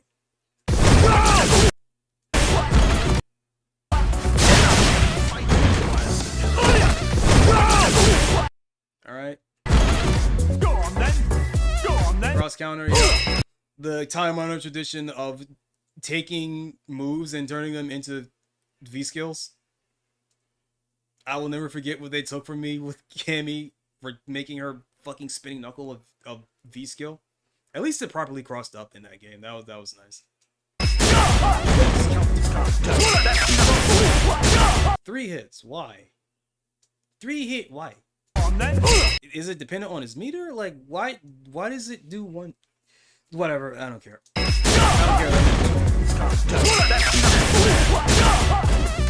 Let's have our fist talk. Wait, what? Let's have our fist talk. VD2 is just his ducking dash? Of all the things to...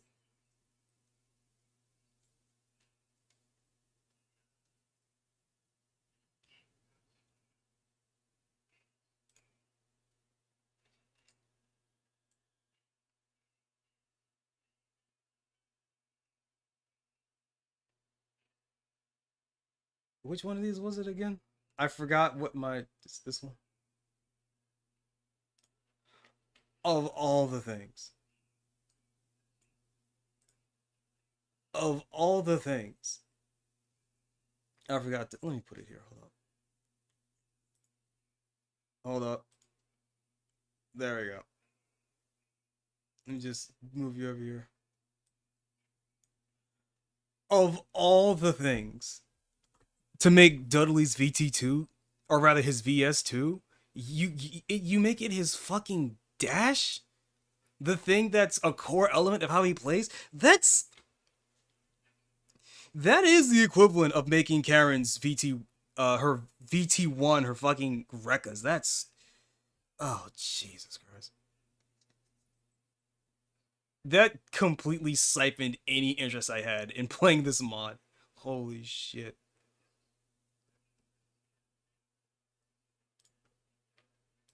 Okay, so let's keep going. What do we got here?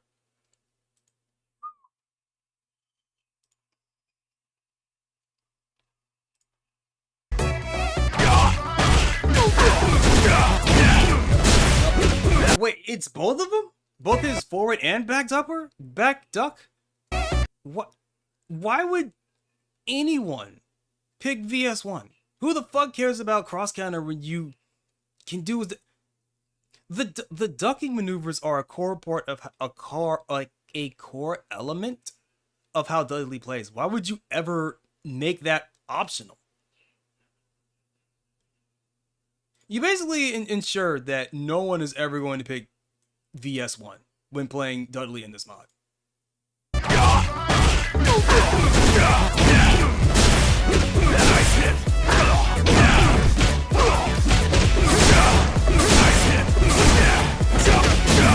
You know what? You know what I think happened?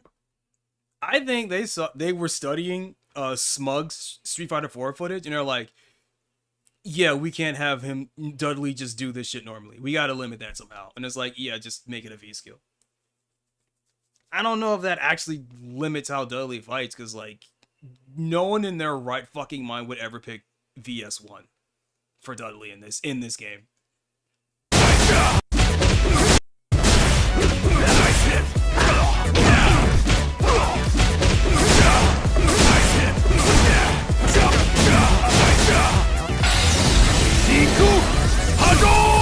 The projectile nullifier. The projectile disrespecter has logged in.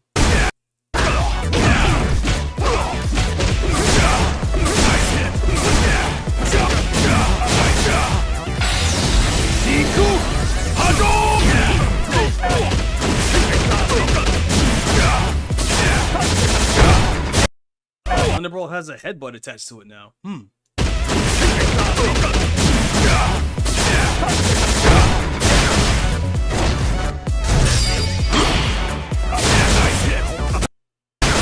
Wait.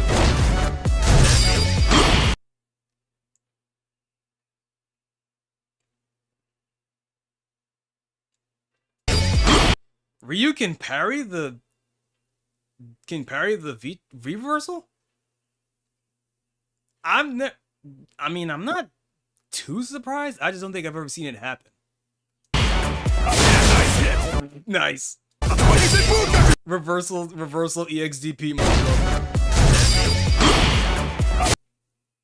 What did we even try to do here? Hold up. Ryu tried to do EX Hadouken and got blown up by DP for it. I mean, that's his fault for doing that.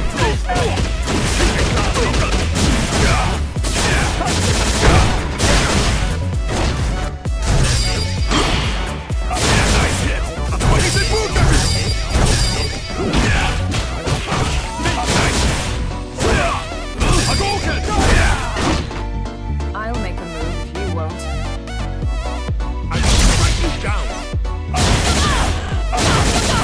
Hits with tornado. That's terrible. That is a terrible name. That is an absolutely terrible name. But whatever. This is more serving as a function than. What? It just makes his DPs better.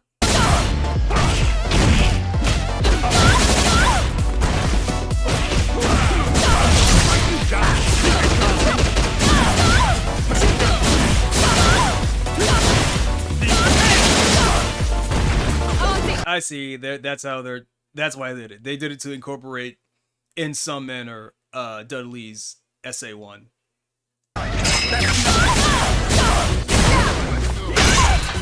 Ooh, wait a minute. Let's go. I heard that. I know this is part of the mix, but it's nice to hear that every now and then.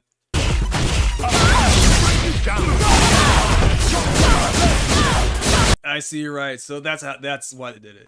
We wanted to incorporate Dudley's SA1 and SA3 without actually having them be in the game as super moves, because you only have one super in the game. So this is a compromise. This is your trigger for Dudley bombos. Got it. Surely you're capable of better. I like the vest. I'm gonna be real. I like the vest. The waistcoat. It's a good look for Dudley. Surely you're capable of better. Well, ain't you a high-def picture of strength? Uh-huh. I'm shaking here.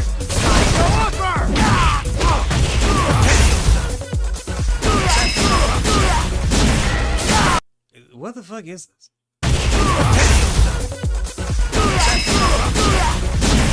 Just free follow-ups on his ducking dash straight?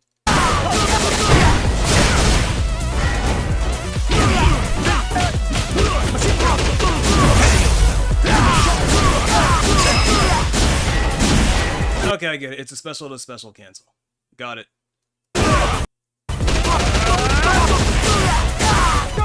Yeah, there it is. There it is. The thunder, rolling thunder. Shitty looking, but I'll take it. Wait, did he do a headbutt?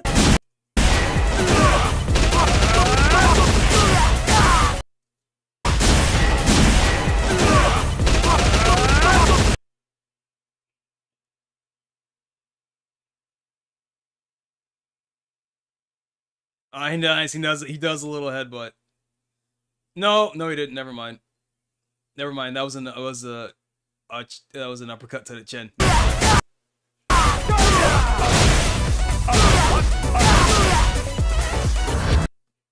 You know, one thing I don't like about this mod is that it doesn't emphasize how much of a scumbag Dudley is. I know that, you know, Dudley is a dandy guy. He wears the expensive clothes and he's got this veneer of class to him. But the thing about Dudley is that he is as much of a dirty boxer as Balrog is. He just wears a nice suit. And they don't really emphasize that enough. Like, for fucking hell, all of his jumping normals are like elbow strikes. Like all of his air buttons are elbow strikes. His sweep, he grabs you by your fucking legs and just pulls you up, right? Dudley is a really dirty boxer. Very much like, this ain't the ring, I don't have to play safe, this ain't the fucking ring kind of deal. But no one ever seems to pay attention to that. It's quite odd. You've got some real guts challenging me. Ah yeah, the ice cream man, the white and pink.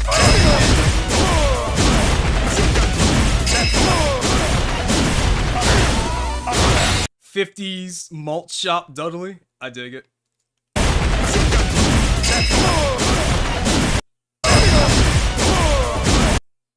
You've got some real guts challenging me.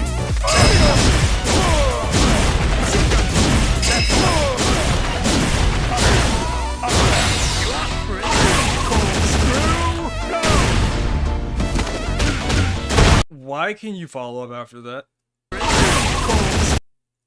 One, looks like shit. Could look worse, but that's pretty bad. But why does he get a follow up after that? That's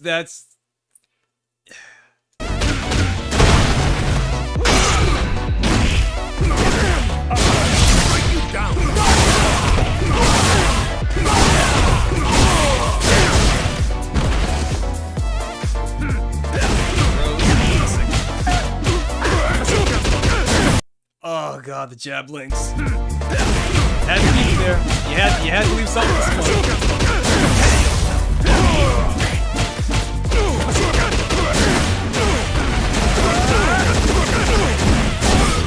That's pretty good.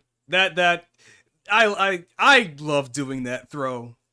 I love doing that I loved doing this with Steve Fox. Steve Fox, Spirit of Fox. Is that what that meant to be? Like, oh yeah, here's some things that we took from Steve Fox, because like they did fight together, I guess. I don't know if they ever met in canon, but that's a neat way of redistributing, I guess, Steve Fox's moves from Cross Tekken. which is basically what this is.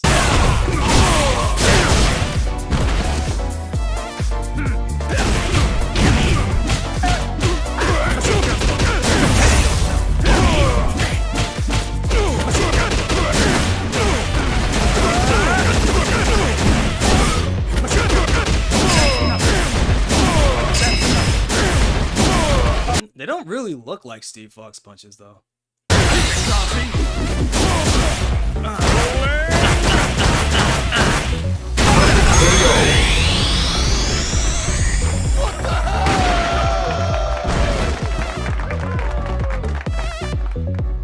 Whatever I do, it shall be for your own good.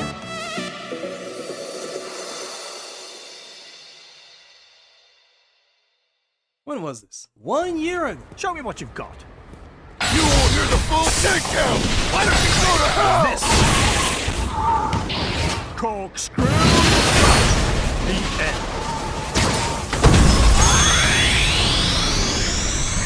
What the hell?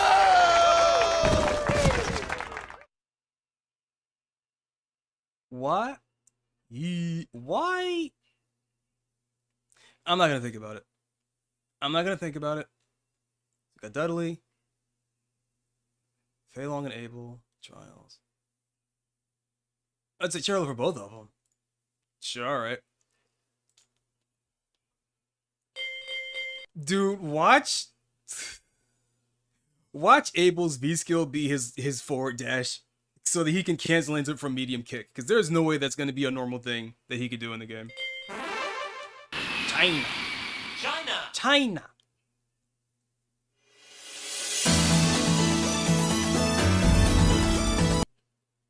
Immediately, I don't like this mix. There's no way you could ever knock me out. Tell if that's just bad voice acting or intentionally bad voice acting. That is definitely reused from his Street Fighter 4 intro. And it sounds just as bad as I remember. There's no way you could ever knock me out. I'm going to believe that it's intentionally making fun of bad Hong Kong movie dubs, but it's hard to know for sure. There's no way you could ever knock me out. Want to see my kung fu? I'll show you. Oh yeah, right. Speaking of bad voice acting, here we have Laura Bailey as Chun-Li. I forgot how much I hated her as Chun-Li. God damn, I forgot. I forgot how much I hated her. She sounds like she's never thrown a punch in her fucking life, which is a bad call for a fighting game character. Want to see my kung fu? I'll show you. Oh, the I'll overhead. show you. Is that plus one? Or rather, is that comboable? Probably not, unless it's a counter. Oh, the chicken wing! Please do not do a chicken wing twice in one combo. I would vomit.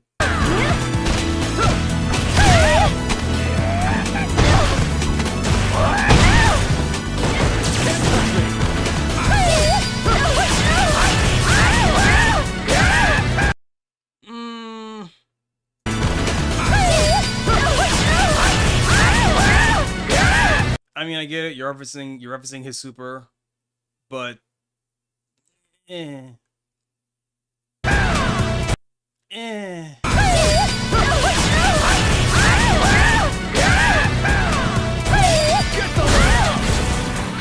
is the path. That's a good V reversal. Good. That's a really good way of reusing his focus attack animation, because Fei Long's focus attack in 4 was really fucking good because it went so far. That's really good. This is the path of my destiny. Alright, what's the nullifier this time? Chicken wing, should be. Oh! That's This is the disgusting. path of my destiny. Brackets. That is disgusting. Bracket, bad. Close bracket. Why couldn't you just use chicken wing? That's the fireball. It hops over fireballs. That's the purpose of the move.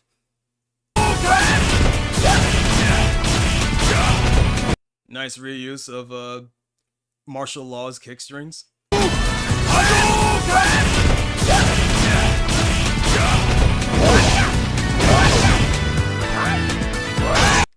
yeah, there it is.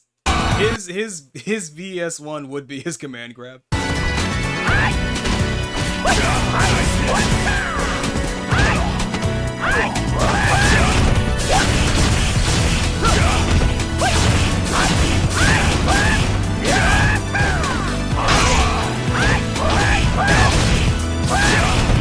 Law of Dragon. Alright. Alright, shithead. I see what you're doing here. He gets the martial law flip kicks from cross decking. Alright, that's alright.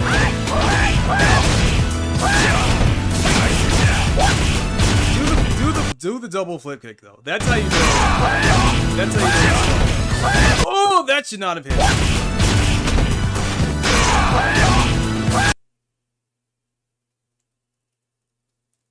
This should not have hit. That's fucked up.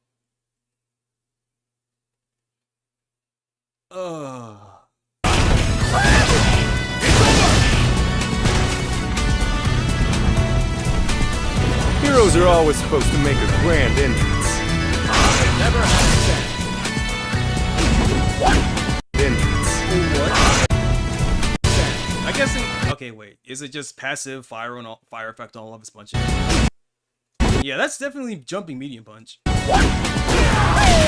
Okay, get it. Unlimited juggle potential on his punches. That's all right. Never have Okay.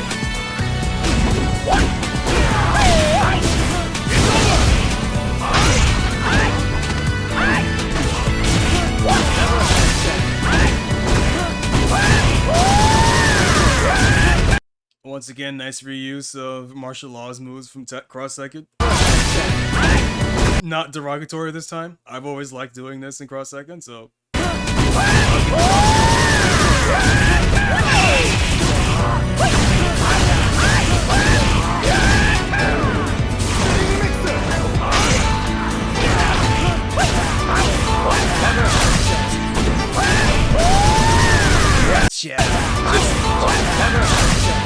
Jab. Fucking hell. Oh god, can you imagine the complaints about anti-air jabs if this shit was in the game? Oh fuck. I popped VT1 and now you cannot jump. I will jab anti-air you in for a full combo. Fuck you.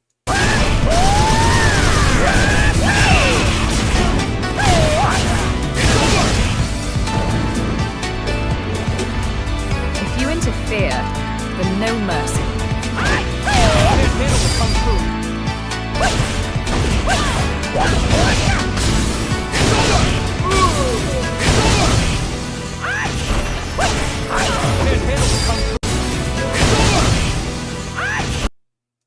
Why did that?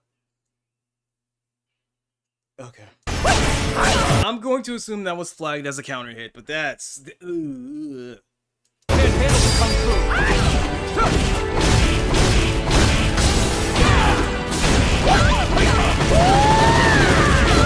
Bro, I can't fucking see.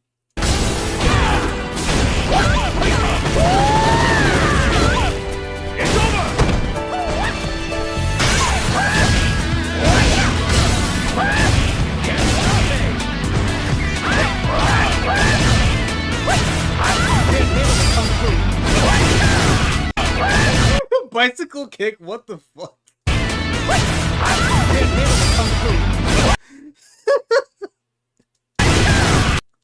He gets Liu Kang's bicycle kick. Alright, that's got. Alright, that's pretty funny. That. You get 1 point, good sir.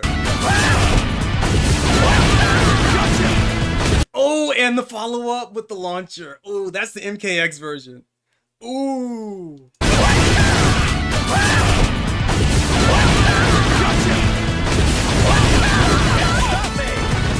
Keep your eyes open.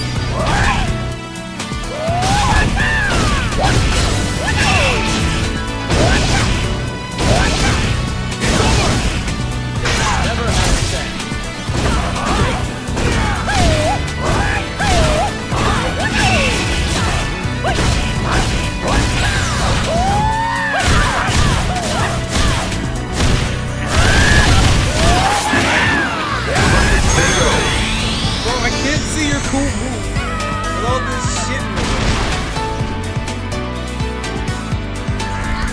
Not good enough. And that's that! Tenryu's invincible! Alright, show me Abel. I'll give it my all.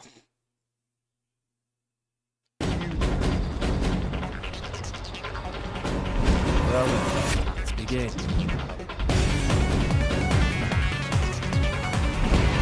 Okay. Why the fuck does Alex's intro have a scare chord? Like, what's up with that?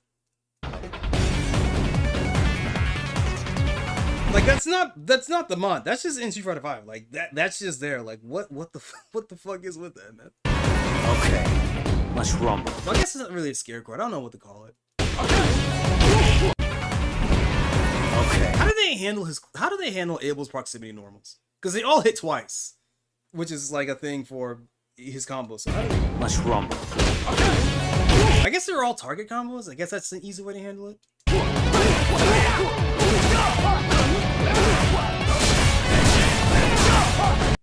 Ooh.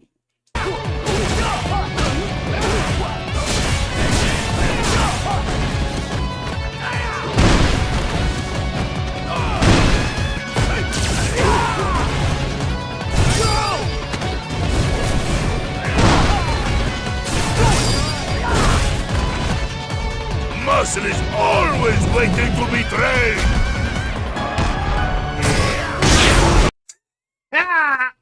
Always waiting to be trained! He gets the focus attack. You know what? I'll accept that. As the hero of Street Fighter 4, him being the one to get the focus attack is acceptable. It's also like a pretty shitty focus attack in its own game, so that's alright.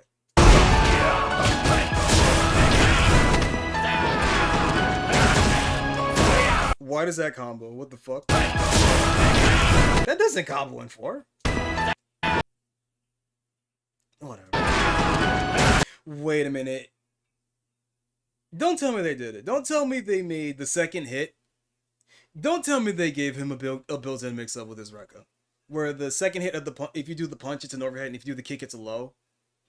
Because even though you can clearly tell the move was initially designed to be that way in 4, somebody at Capcom thought to change that, and that was the correct decision. Getting a 50-50 mix on a basic Rekka is insane. Ooh.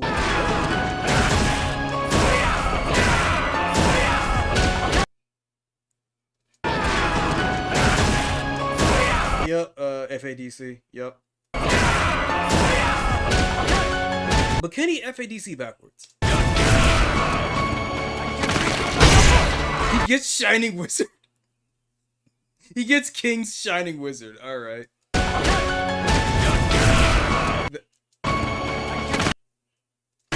Does this only work against crouching opponents?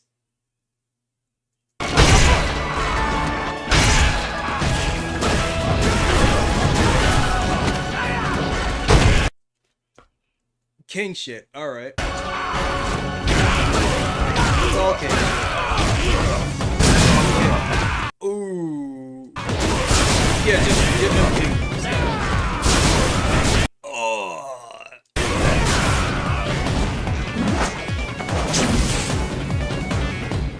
No problem. Begin training.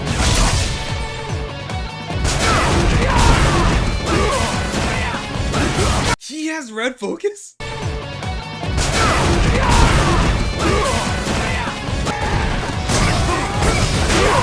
Hyper armor? Fuck, alright.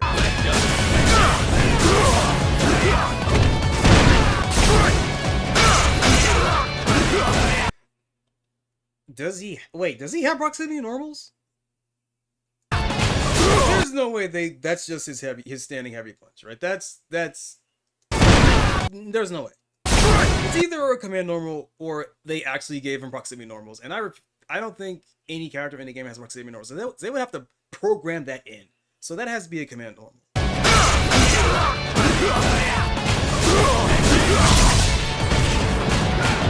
There it is.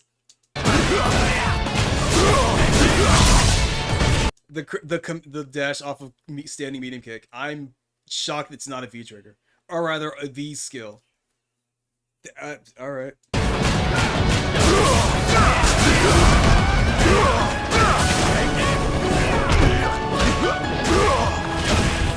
Why does he have Alex's cross chop? Okay. Why does he have that? Why did it combo?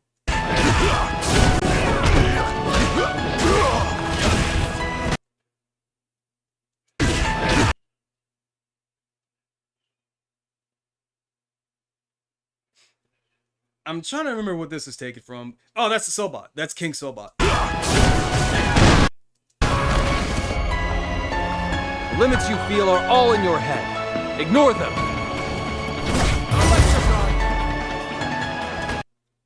Marcillian Beast. Tornado DDT. Suplex. Just more command grabs. Ah, the choke. Yes, got it. How much shit can we still do? That's absurd. That's absurd. Launching EX command grab that he can combo into, by the way. Why is he a pro wrestler? This thing's supposed to be, well, I actually don't know what his fighting style is supposed to be. I guess it is wrestling. I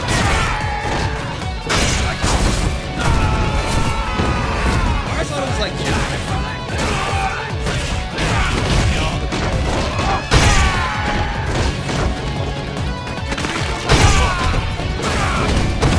oh, dude.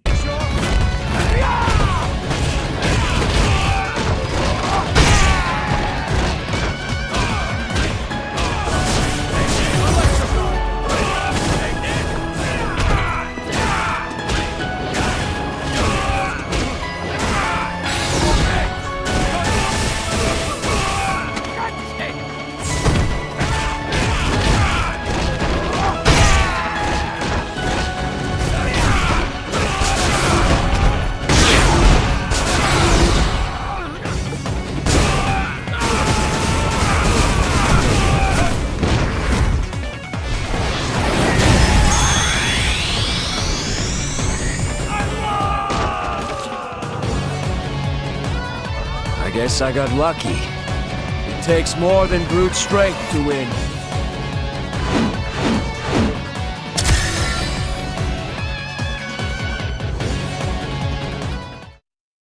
Man, the more I look at these more, the less I want to play.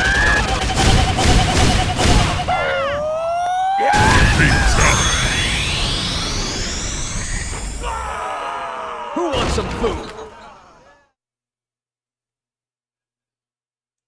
Alright, now we look at the Makoto trailer.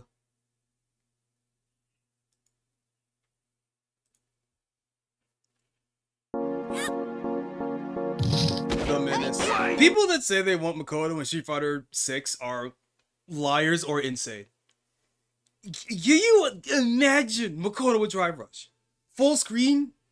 Drive Rush in like around the world in 20 frames? Are you fucking insane?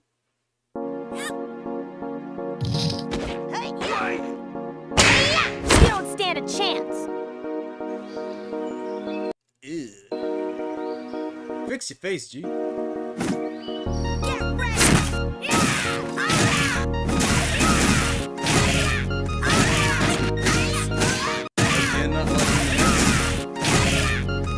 Get a new DJ on the wax. This shit sucks.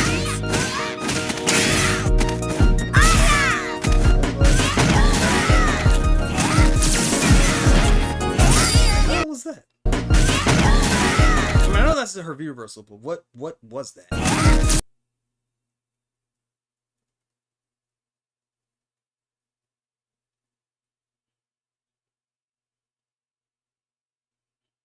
I can't place what attack that was. Ooh, nice. Stay for another 50 years and call me again.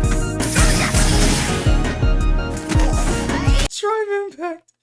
It's just straight up Drive Impact. Like, Yes, and call me again. The copium is strong.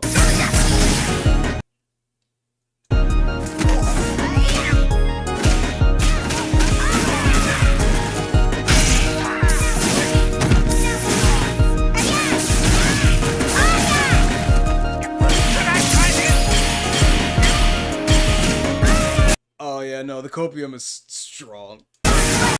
I want Makoto for Street Fighter 6, goddammit. No. I'll be the first to tell you what the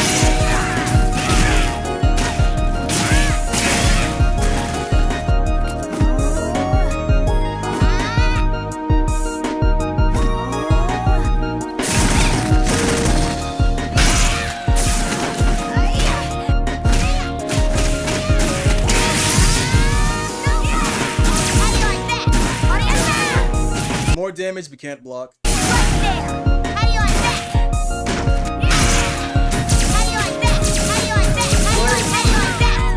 What is this? What is that, huh?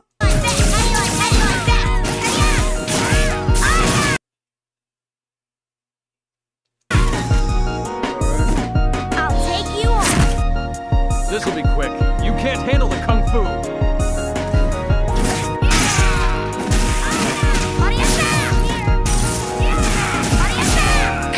VS2 is Abari Tasami. I thought VT2 would be Seichusen Godanzuki. And that Obari Tasami would be the super move.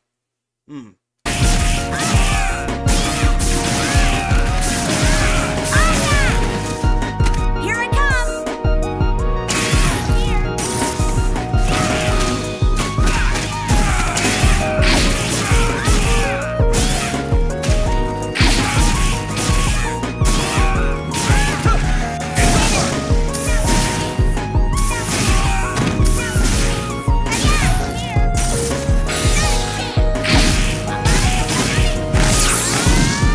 Wait, so she does get a super version.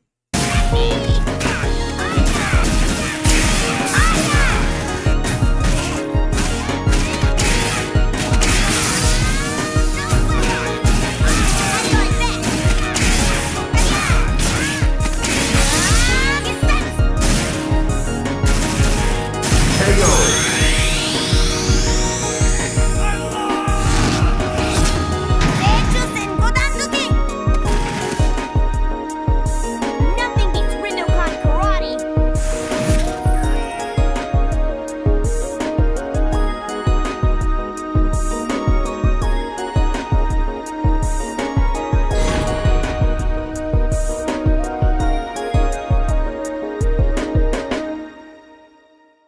Oh, okay. One last thing. I want to check Mysterious Mod real quick. Because I did see something about it recently, relatively recently. I think. I guess I'm a liar. I could have sworn there was an update for Mysterious Mod like a year ago.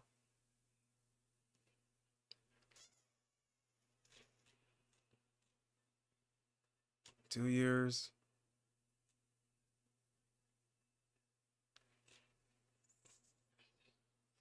Super moves clash. That's not it. Mysterious Mod combos 10 months ago.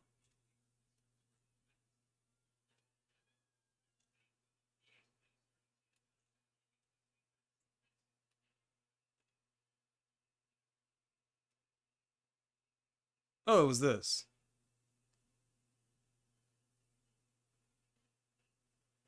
Oh, it was this I want.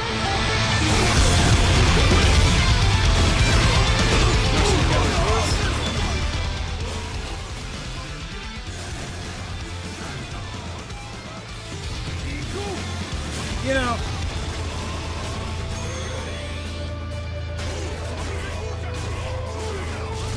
I'm trying to pick my words here.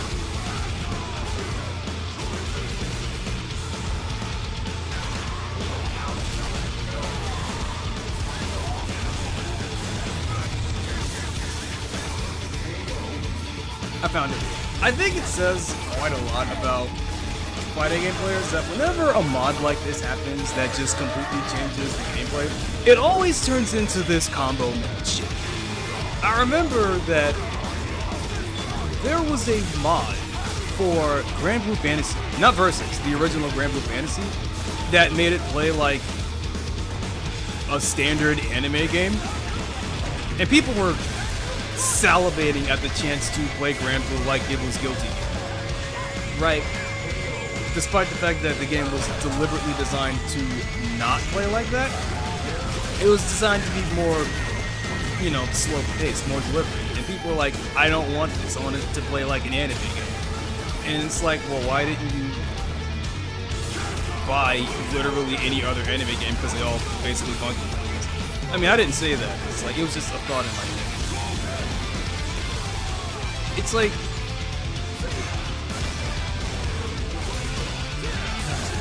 it's understandable that combos are cool and combos are hype and combos sell fighting games. There's a reason why all fighting games have like cool combos in the trailer, or most of them anyway.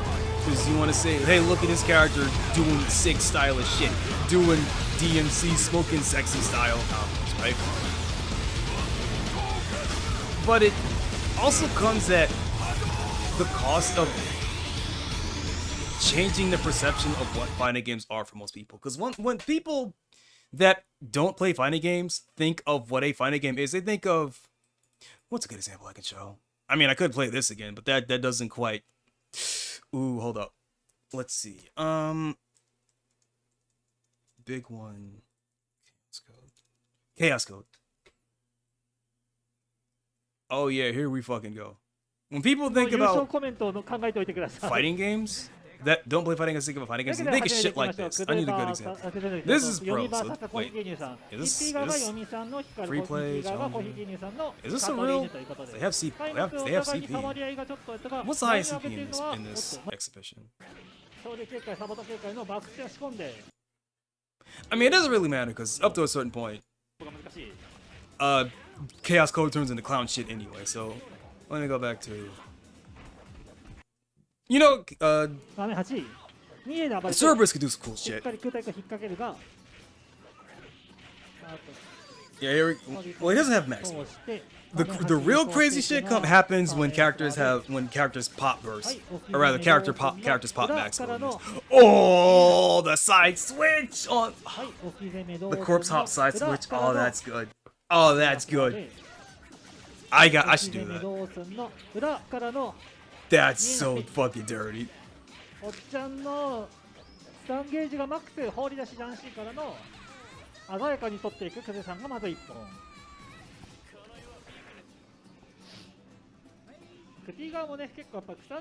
a tournament, I should probably skip to the final match in the tournament for the insane shit.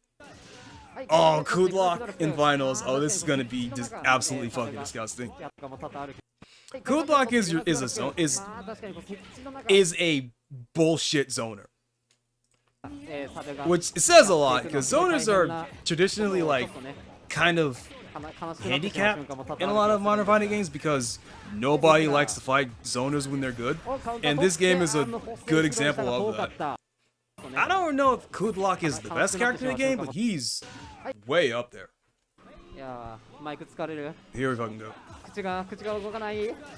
はい、開幕取っていくのはクドラック。まあ確かにこう設置の中、サルがやっていくのはすごい大変なことをちょっとね悲しくなってしまう瞬間も多々ある気がするんですが。でリスラーをカウンター取って無補正拾いしたが遠かった。投げられて距離離される。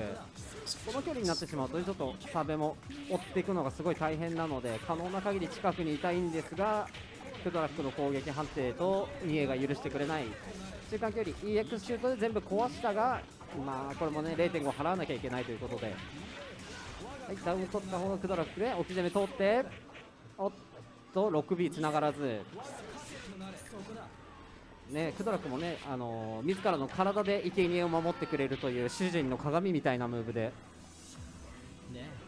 やられるのが一番辛いんですけどねこっちははい、で、まあ、1ラウンド取っていくのが黒白さんの砕く護衛ヒルトからちゃんと偉い確認して安間締め伸ばして枝はガード PD ジャンゲーで砕くジャンゲー対空してはい、中距離からトラップ見られた人は痛いわかもしれなく、いや本当カンニングして西対空してそこら辺本当うまいですね。もう一回中間距離というかねロングレンジになってしまうと触るのが本当大変なドラクテになってしまいますが2円置いてジャシ降りてきたがガード投げ2円 using the throw invisibility to get through the projectile. That's really good.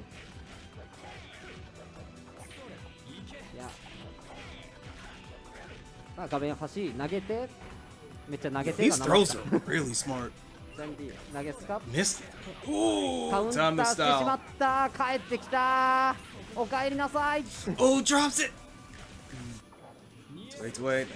お家も潰しながら Shield with bullet. うまいここはゲージを払ってでも殺していきたかっただが Oh, double. Oh, 偉い you're dead. ここはゲージを払ってでも殺していきたかったうまいここは Nice catch that. ゲージを払ってでも So what happened here? So Cool Lock sets up the body. And I see. He got greedy, he wanted the plus frames, but it ended up being a double counter. Ooh. I love the counter hit states in this game. だが偉い逆にゲージを払ってで Combo も on 殺して trade, いきた by か the っ way. ただが偉い逆にゲージ安く済んだいやマジビースラカウンターの Trade ね combos, by the way. 必殺技やられが長くてすごい助かった感じですね。じゃあまた開幕からカウンニングスタート2絵を壊したがまた距離を取られてしまって少し辛い空対空無補正からの EX ループ減るさあここで 0.5 払って盤石な状態でのセットプレーというかね安全な状態で、鳥かごを作っていく Oh man, wait till Cerberus gets 3 bars. You're gonna see some wild shit. でシュートの球数限られてますし割るのが難しい Oh, でダウンを取ってビーム最低危 never うい mind, he's washed. He's not gonna ね make it. 何かで削りで死んでしまうという状態でしたが EX の駆動 Ooh, single game. Oh, we're classic rules. Yay. SBO rules. Togeki rules.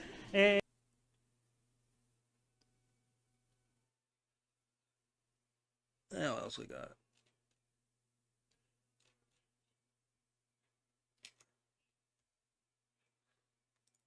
Oh yeah, didn't Big One get shut down?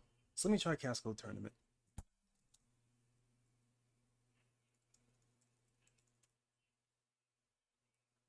Vortex Gallery.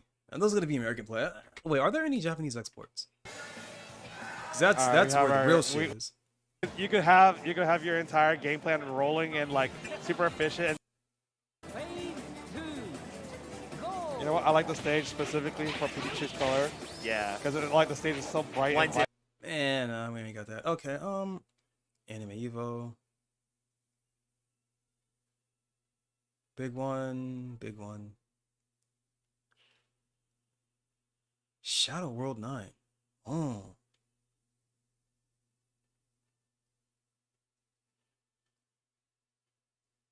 TSP. Ooh, KVO. KVO, hold up. KVO might have some good shit. He's really been trying to protect himself with the auras, but despite that, Fate has... So Cadillia's stun appears to be really low. Yeah. Could be. I don't know if it's that. Nice one. Oh, hold up. That's interesting. What do we got here? Oh yeah, Cthulhu. Magical Bro Cthulhu versus Killer Android. Wow. Nice one. I forgot that vacuum's in this game. Nice command grab on wall stick on the command grab. Considering your offense. Max range on that too.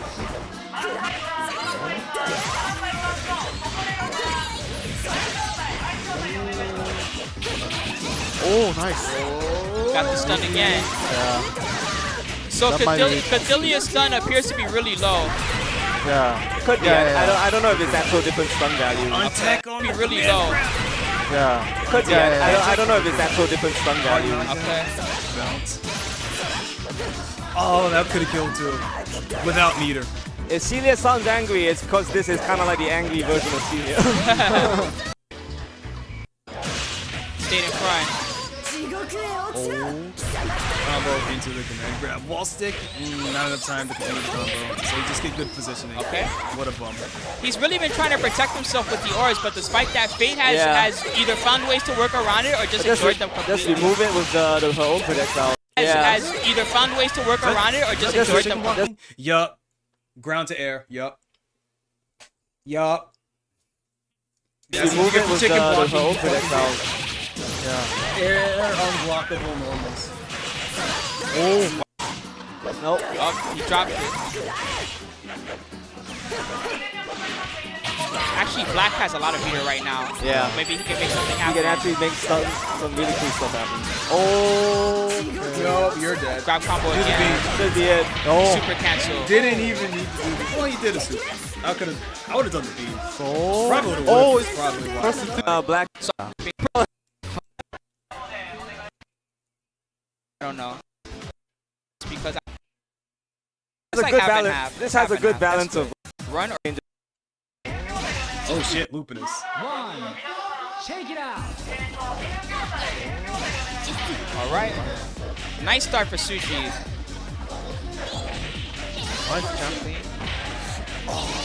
Oh, Fucking command grab to get through the projectile. I didn't even know that was projectile invincible. oh, the crowd is getting hyped for this character too. I'm hearing the A's in the crowd already. Wow. Yup, JC Luke. Oh, the crowd is getting hyped for this character too. I'm hearing the A's in the crowd already. Wow. Oh, that looks wow, cool. that's what is why that? they're getting hyped. Oh. Wasn't a real combo, by the way. Hearing the A's in the crowd already. Wow. Oh, that looks wow. cool. Yeah, that let's see it. You see that? You see that purple text on the right? That's not a real combo. Right up until this. This is that's JD. So right up until that JD, this wasn't a real combo. So Black could have actually teched out of this. That looks wow, cool. that's What is why that? they're getting hyped. Oh. But stun. Versus man, exploding. Yeah. I think it's Man, something like that. Lupinus is so fucking cool. I need to practice my JC loops again. All right. Counter hit on the 5C. Oh. Alright, so counter hit 5A. That's 214. Wait. Yeah, 236A. All right. No follow up. Nice start for Sushi. So it's just for stun. God. Start for Sushi. So, command grab combos from Stan C. I didn't know that.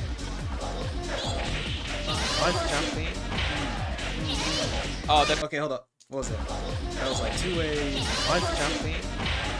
2A, 5C. Super jump cancel. Was that 5A or okay? No, 5B. No, JB. Oh, JB 5C. No, JB JC. The crowd is getting hyped. JC 5A. For this character. Super jump cancel JC. Two. I'm hearing JC. The A's in the crowd already. Wow. Oh, that looks. Wow. Wait, what? Oh, the crowd is getting hyped for this character too. I'm hearing the A's in the crowd. JC. Wait, is that not a super jump? Because that looked like a double jump. No, that's definitely a super jump. Wait, super jump JC. And then JC again. Oh. Oh, that's a normal jump. All right, I get it. Okay, see. So normal jump JC into double jump cancel JD into 214A. Oh, that's why they're getting. And you're dizzy. No resources, by the way. All you did that even was that even a this counter? character Start from counter? Nice start for Sushi. Yeah, this was just like this is just a instant air dash JD to start this combo. Nice. Not even a counter hit. Nice start for Sushi. Not even a counter hit. So I bring this up if I can remember my original point, when people that don't play fighting games envision fighting games in their mind, they think of shit like this. All right. Nice start for Sushi. I rolled it back to him. They think of shit like this, right? Just the crowd is getting hyped for this character too. I'm hearing the A's in the crowd already. Oh, that looks cool. That's why they're getting hyped. Oh, the loops. Oh my goodness. Early stun again on Castelia. Pick up again. Dude, what are these combos? Game, please. Ain't no hit stun deterioration in this fucking game. But they think of shit like that, right? And that's fair because as fighting games became developed by people that developed and or advised by people that actually play them, it does kind of turn into this. And as cool as this looks, it's kind of intimidating to ask a new player to be like, all right, learn how to do this. Despite the fact that most games learning shit like this is not optimal at all. A lot of the crowd is getting hyped for this character too. I'm hearing the A's in the crowd already. Oh, that looks cool. Despite the fact that, as you can see here from that purple text, it wasn't a full combo. They're getting hyped. Oh, but you understand the point, right? The loops. Oh my. I'm retarded. You know what I actually should have used as an example? Hold up.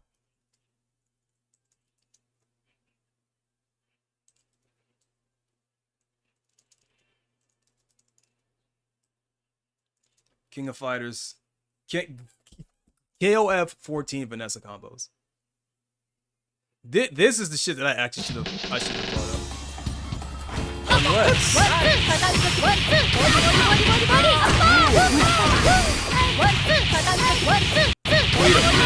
can reset off that? Wait, hold up. What did she do to restand?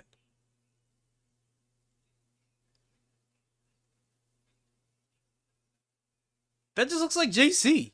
No, that 2C. That just looks like 2C. What do you mean that's a restand? Well, I guess because of the wall. I guess because of the wall slam, I guess.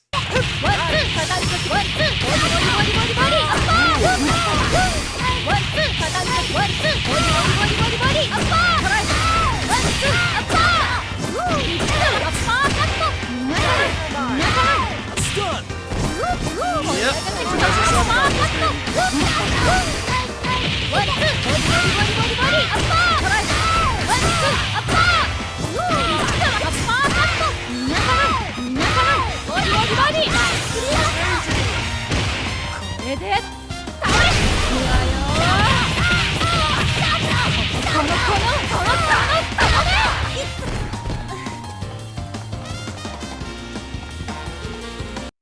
So I'm pretty sure that was patched out, but I'm gonna play it again because it's fucking cool. But again, when people that aren't familiar with fighting games think of fighting games, they think of shit like this. They think of this. They think that you need to do this in order to be anywhere near effective. And you know, I get from Vanessa, this is great. Wait, let's start on this.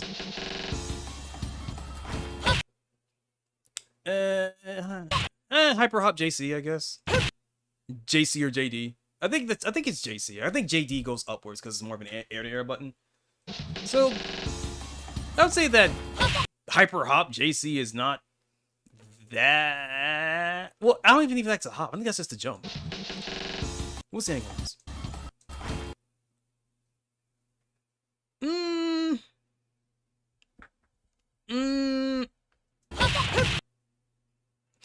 I'm going to be safe and say that's a jump, because hops are meant to be hard to combo from, and getting a heavy confirm off of a hop in modern KOF sounds inaccurate. Anyway, I'm pretty sure this shit was patched out, but again, people unfamiliar with fighting games think of this as the average fighting game experience, right? And to be fair, right? Trailers will often include stuff like this, because look at this shit, it's fucking cool. And shit like this does sell fighting games. Hey, look at how cool it is, right?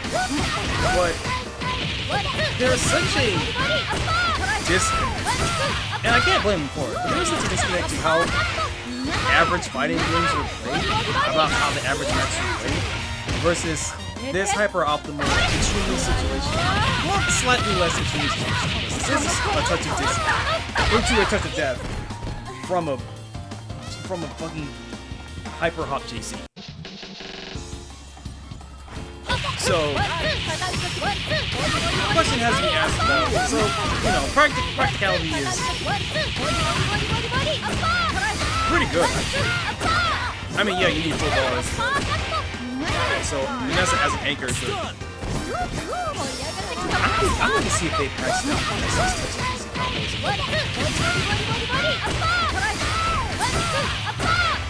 This is during the part, I think this was like pretty soon after Vanessa came out in 14. She had all these crazy touch of Disney combos, and they just nerfed all of that into the ground, and then people stopped doing Vanessa because, well, what's the point anymore?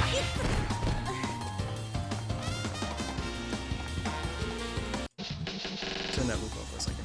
Actually, what about 15? 3 years ago. 2 years ago. Shall have this play in the background. Fuck it.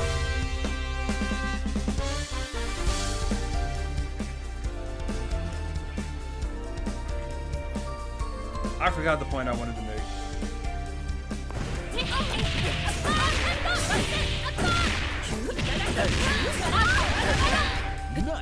I'm just enjoying this at this point. Okay,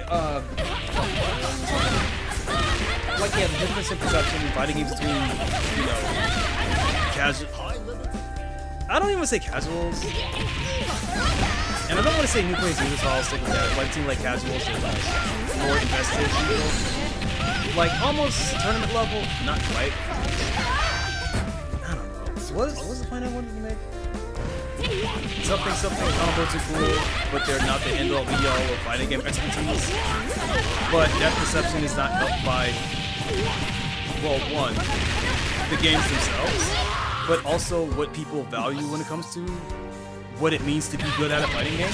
Ow! I dropped my mouse on my knee, that kind of hurt.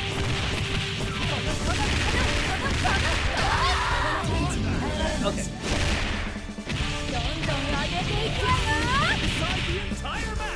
Okay, so what was I talking about? Right.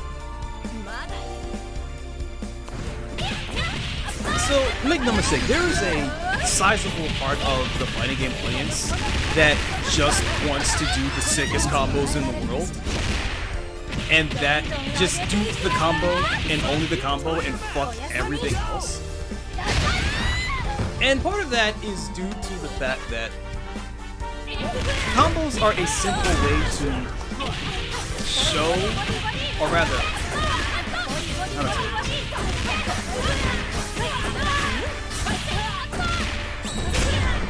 Doing a combo correctly is immediate feedback.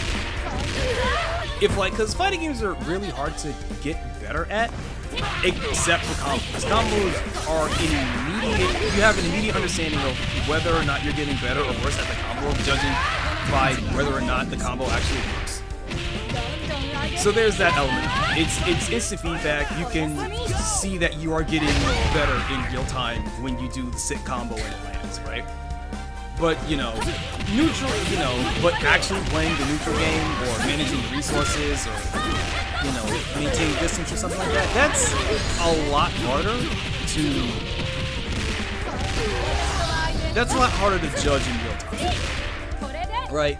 Understanding your character's ideal ranges, right? That's a lot harder, that's a lot less, well, not understood, it's a lot less clear, or not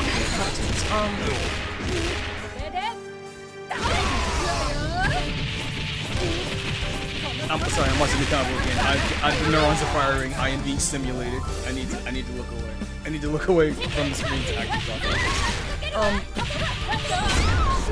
this. Combos are the easiest thing to understand in fighting games because it's just do a bunch of hits, right?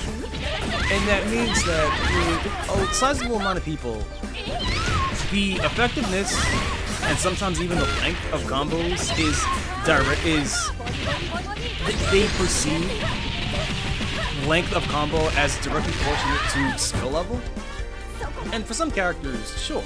And for some games, sure. Right? And part of that perception is why fighting games got faster and faster and more combo focused over time because, well, one, it's really cool.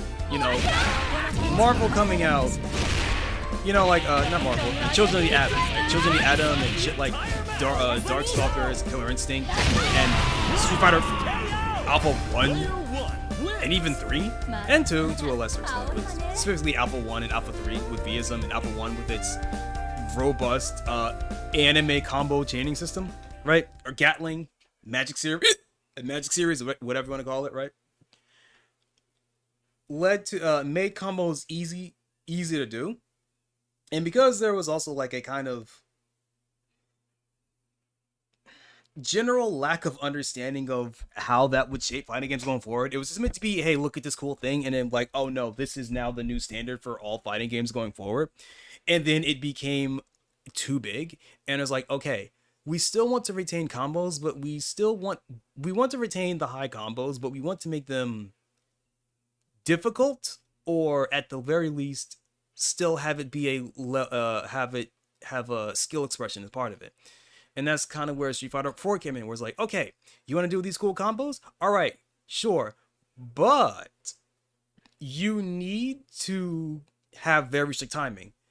And that led to like all the one-frame links and plinking and one-frame links and the stuff that people hate about Street Fighter 4, which is ironically the reason why I think, which is ironic, I think, which is why combos in that game are actually really fun to do and fun to witness, because they require very specific timing, very specific situations, and like the combos you could do change almost entirely depending on whether or not that first hit was normal or a counter hit, right?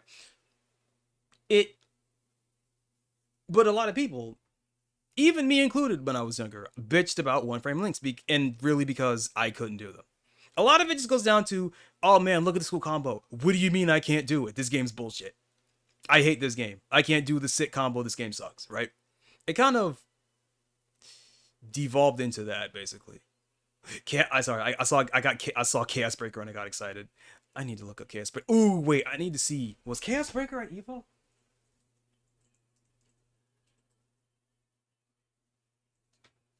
Or rather, wait, would it be called Chaos Breaker or would it be called Dark Awake? 2 months ago, EVO Japan side event. I'm talking about EVO Vegas. Wait, let me try Dark.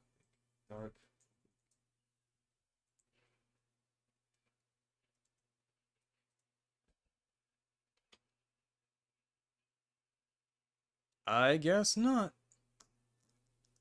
I need to save that for later. Save that for later. KOF. I want to watch it again. KOF is always the hypest main stage tournament at EVO. Like, yeah, Tekken and Street Fighter 4 like have like arguably like a more they're to me, SNK games are always the best showcases at EVO, because the people that play them are like extremely dedicated to it, and the games are so fucking fast, and momentum can change at the turn of a dime. Because the gameplay is so fucking fast. It's so much fun to watch. I mean, I'm pretty sure everybody saw Koji KOG's crash out over losing. Dropping the easiest punish in the world and just losing his shit for like 40 seconds. I mean, obviously he was playing it up, but like, that moment's real. The hell is this?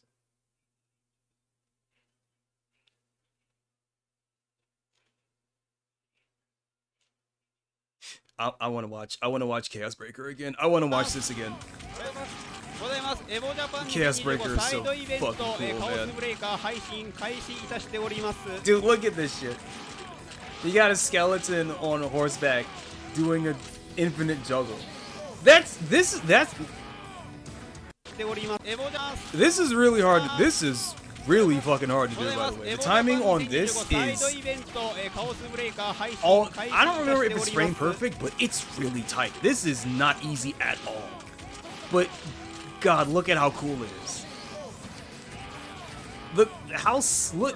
it incentivizes you as a player to want to learn how to do this because it's cool, and you get to basically just how much health is this? How much health did he have? So 12 hits, and this is like, I'd say down 1/3, maybe like 40% life. So I'd say he probably had like started at like around maybe this D here, because damage scaling kicks in pretty hard in this game. So I'd say like probably like had health like probably like around here before he started doing the combo. So it's like, yeah, if I do this combo, I can just kill you. But it's really hard. But if you do it, you do it. It's like, remember, and because like he has to constantly run back and forth, what you have to do is constantly changing, because it's the distance not only from you to your opponent, but also the screen. Because if you're in the corner, what you're doing has to change. And if you're mid-screen, what has to change. And if you are trying to carry the opponent to the corner, what you have to do has changed. You are constantly changing what you're doing in this combo in the middle of the combo, entirely dependent on screen position. It's so cool, man. Anyway, this Chaos Breaker is fucking rad. I need to dig out my PS3. I need to dig out my PS3 and buy a bunch of PSN games before the service completely dies. Because there are a lot of Japanese exclusive PSN and arcade ports that I want to have legally before a PSN completely dies.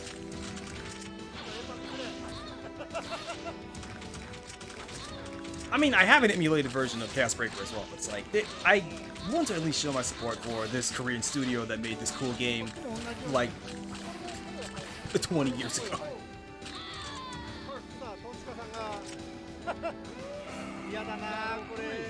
I think it's really funny how like main character man and main character girl look like JRPG protagonists in this very clearly like Frank Frazetta inspired sword and board magic game. Fucking unofficial Conan game. Unofficial Golden Axe, the duel, unofficial Conan fucking fighting game. Okay, what was I talking about? Something combos, perception of combos, instant gratification because you can immediately tell that you're getting better when you're doing the combo well. I forget. I lost my point. I completely lost my point. Anyway, combos are cool, combos are hype, combos sell fighting games, but... Right. So ironically, despite the fact that most people hate doing one-frame links in Street Fighter 4, it is safe to assume that the reason why a lot of people hate one-frame links in Street Fighter 4 is simply because they are not good enough to do them.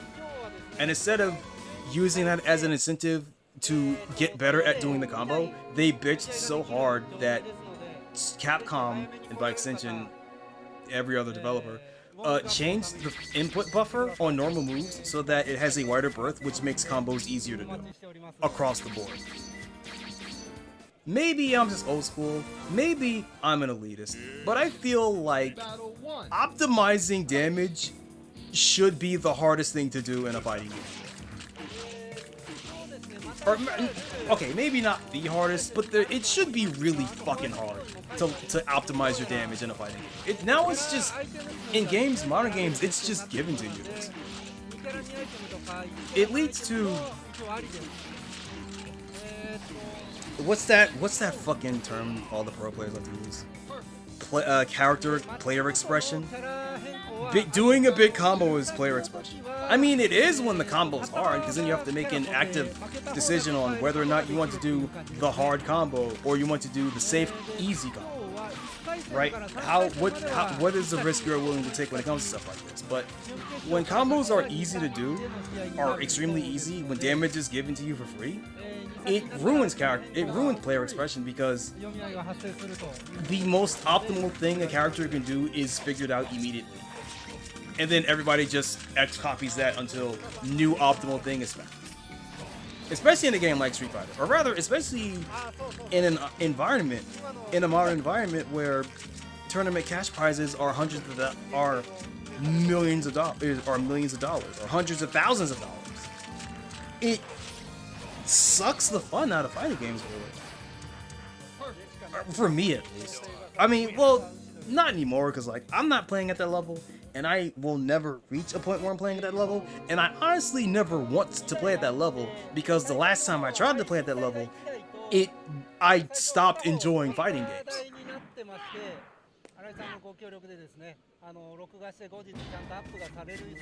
I forgot what I was talking about. Right, trailers.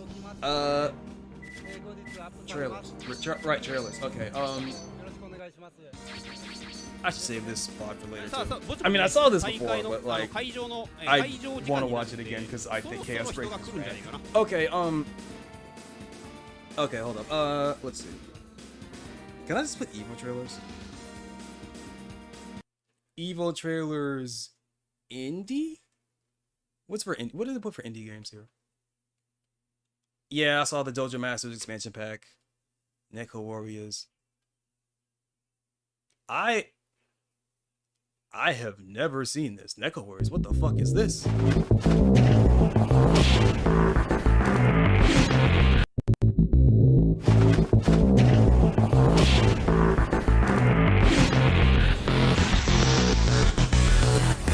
We have Exert at home. Wait, is that a stand? Wait, is that power armor or is that a fucking stand? Hold up a minute. Okay, never mind. We have Varvarion at home. What the fuck is this?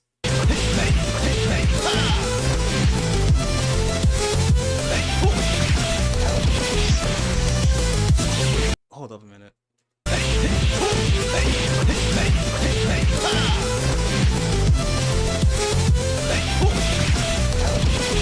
Something about the animation and this camera actually reminds me of Kill la Kill If. So maybe that's what this is? Ooh,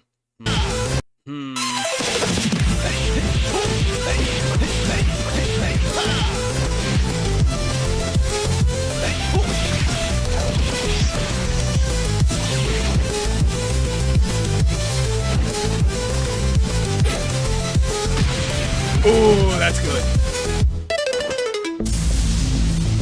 Oh, they transform, okay. I still can't tell if this is power armor. Lars and Helvet.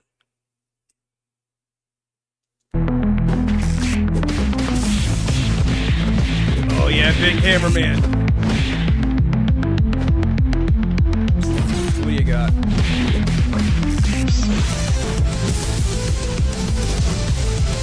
Lightning hammer man, and he has a fucking shirt.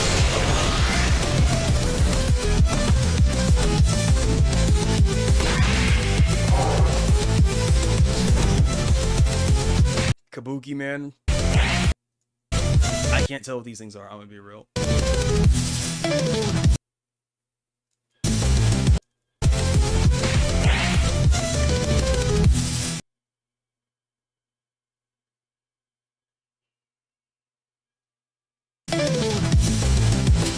Not liking these human designs, I'm gonna be real.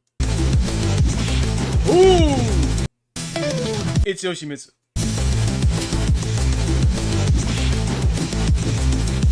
It's Yoshimitsu.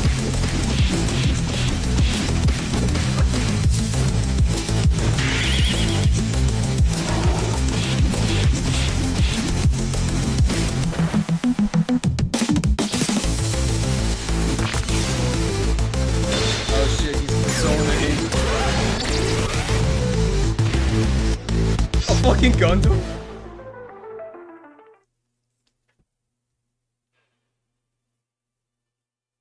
Not gonna lie,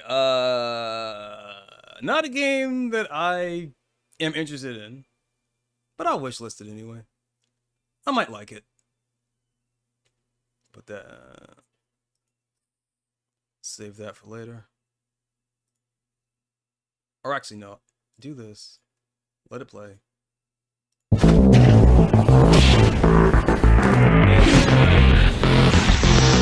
And then I mute it. There we go. Okay. If there's a demo, I'll try it out. It's not really the type of game that I like. Reanimal, what the fuck is this?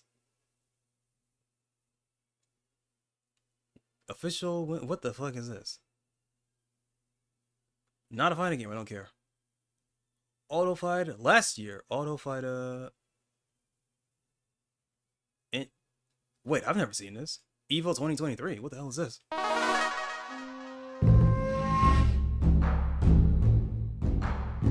Is this karate?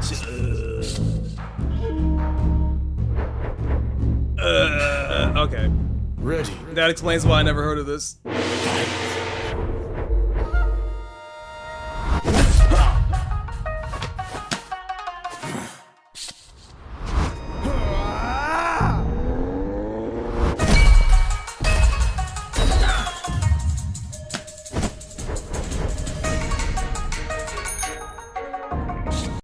I've had enough. Okay. Mega Madness event trailer. Oh, Arrivers of Aether monthly event, whatever. Murfight. I need to play Murfight again.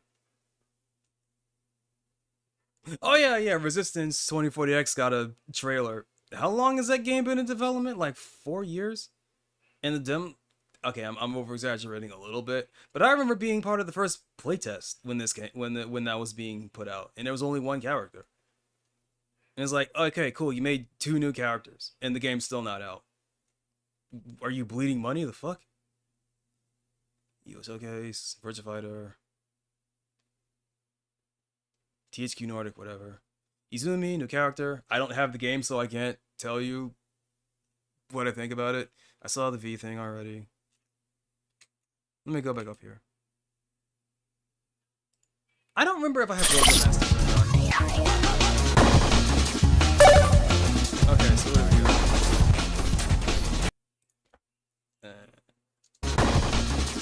Sumo.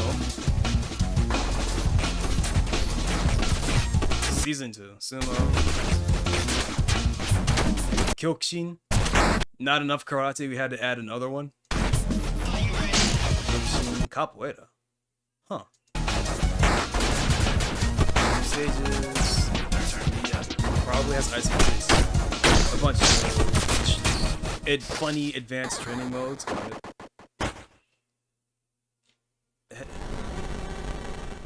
The game's out, right? It says season 2, so it should be like out, like for purchase.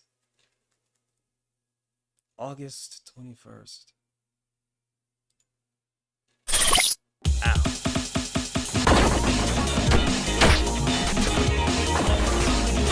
No, I thought I bought this game, but I don't think I actually did.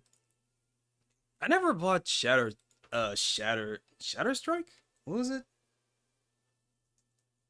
Shatter Strike's the KOF thing. What the fuck am I thinking of? Hold up. Shattered Realms?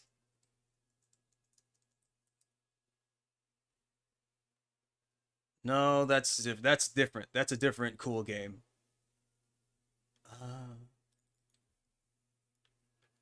Okay, all right, let me go back to Shatter Strike. Let's start there. Let me start with Shatter Strike. Okay.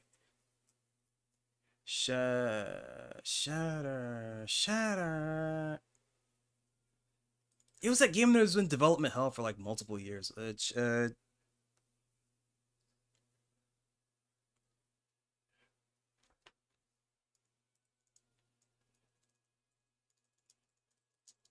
The one that was so bad that... Wait, is it actually Shattered? Is it actually just called Shattered? Hello, indie game fans. There are several things. Shut up. No, this is a different game. This is a different game. This is a different game that I had my eye on. I want to play this fucking robot thing. This robot thing looks fucking cool. Okay. Shattered. Falling Limbs. Never seen this before. Don't want to see it again. Tiny Fight. Oh god, find a game where your inventory actually matters. Not inherently against it, but also not for it. Those are like, yeah, pick your gear loadout. Let's just fast track the MMO PvP. Fighting jokes, I already have this. Blazing World Stars. It didn't come out yet. I think this game was also in development hell for a while. The author's thinly veiled fetish game. Looks okay. Looks okay. I have a demo of it somewhere buried in my computer. It's alright. Umbrella Core. This game is never coming out. This game is absolutely never gonna come out. What's this? First Cut Samurai Duel. I don't like how this looks. It might play well, but in terms of just like its art style, I don't like it. It might be fine. Corrupt, I have this. This came out. Arcus Chroma, the first one, or the second? No, the second one. I might get this one. I didn't like how the first Arcus Chroma looked, but again, I think this is the fighting game where you can't jump. That's the gimmick of this game, is that you can't actually jump.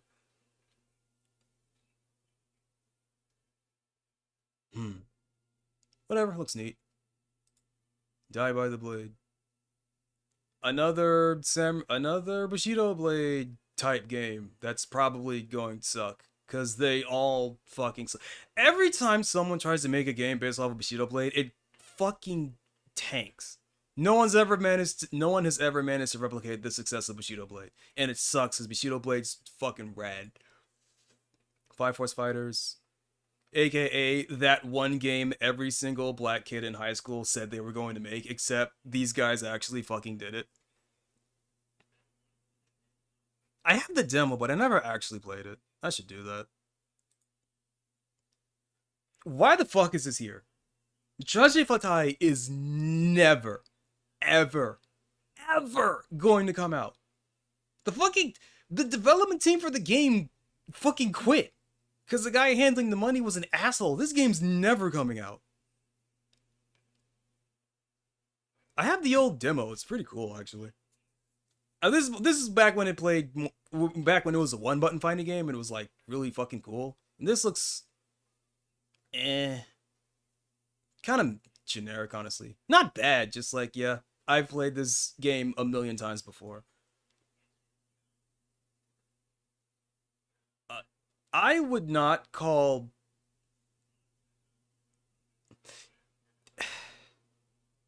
Under Night is not an indie game. The fuck? It's not so... Arc is publishing the game. Indie game means independently published. This game is not independently published. What the fuck is this doing here? Oh, this is Rivals of Aether 2. I don't care much for Smash games. I don't care much for Smash types, but I have the first Rivals of Aether game. It's well, I wouldn't know because I didn't play it all that much. I didn't like how it controlled when I played it, so I just didn't. But now that I have a GameCube controller, I might play it again just to see just to give it a second shot. Blazing Strike, that's what I was thinking of. I was thinking of Blazing Strike. This game is definitely on the this game is really cool but it sucks list. From everything I've heard about Blazing Strike, I've heard that, yo, this game is cool, and yo, this game fucking sucks to play. And it never goes on sale. This thing is like $40 fucking dollars.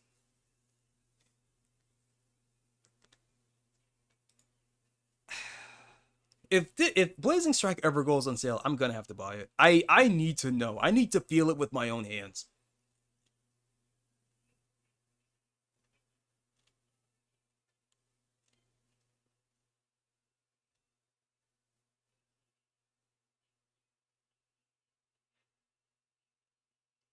Greatest fighting games? Bitch, that's Blade Strangers. You can't fool me. I played Blade Strangers. That game's great. Let me phrase that. That game's really cool. Whether you think it's great or not is entirely dependent on how much you care about motion inputs and forced combo drops.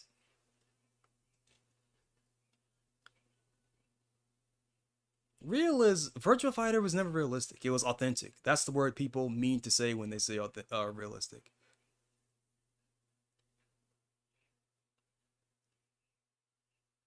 Roberto's cool. Sagat, shit. How did I get here?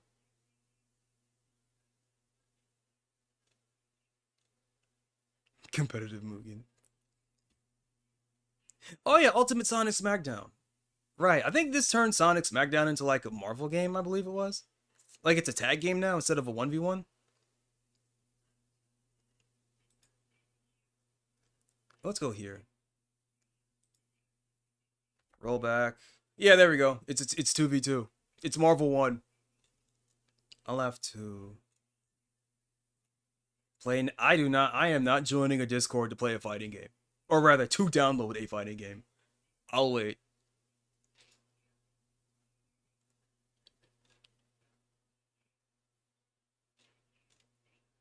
Speaking of joining Discords to play a fighting game, is there any updates on Fury Royale? Like Fury Royale and like Battle Queen.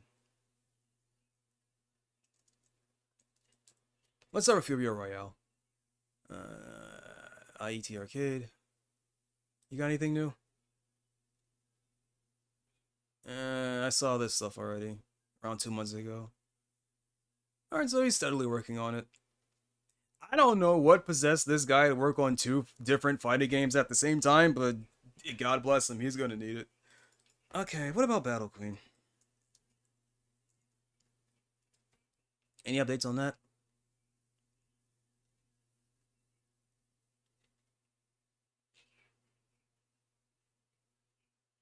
Is this the guy that made it?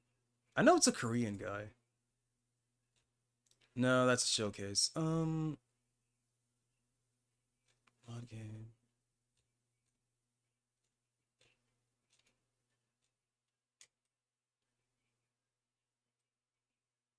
Jam and Robokai has Strive. Robokai is such a massive meme. Daisuke Ishiwatara is gonna feel the pain of a bunch of people requesting for a game that requesting for a character nobody actually plays. He's gonna lose so much money putting Robokai in the fucking game, dude.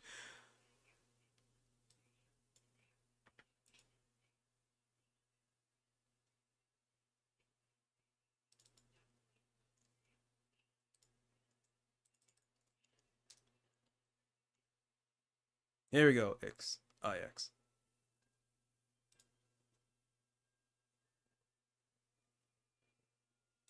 Six days ago. Oh, it's showing off a character. Oh, okay. Wait, what video was this that showed off the roster? 2 weeks ago. So I would like to. I want to point out that I'm pretty sure that this game is like 1 year old, by the way. And look at how fast it's progressing. I mean, the gameplay ain't really nothing to sneeze at, but the fact that it's this far along, and I'm pretty sure it's like one guy. Because I remember when the first, well, let me phrase it. I don't know if it was the first version, but like earlier. Let me double check here. It was either earlier this year or like really late last year. Actually, try this oldest. 13 years ago. Yeah, so this is, yeah, so like 1 year ago. It's like around when this started. So where's the first release version? I don't think I have it. I don't think I have it saved on this account, but I do remember it was, I'm trying to remember if The Witch was part of it. You know, let me start here. I'll start here. When did this video release? April last year. Okay.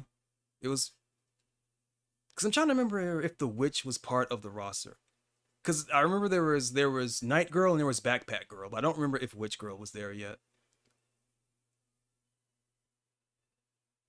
I don't think she was there yet. But yeah, look at how fast this game is developing, right? How many people are working on this?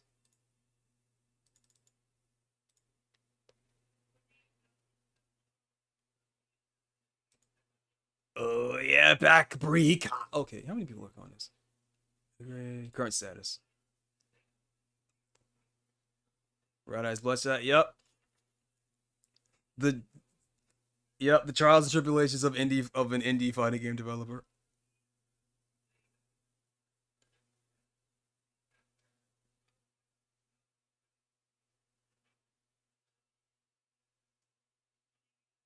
$10 every day. Yeah, fucking hell, dude.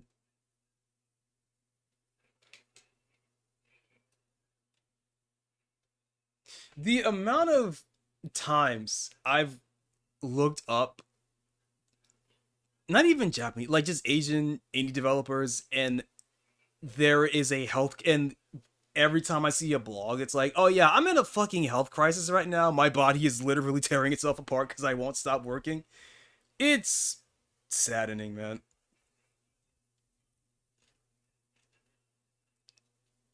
But again, like in 1 year, this game almost has like a full fighting game, a full normal roster, and yet, how did Hell Versus get any updates? Any updates at all since I stopped going there?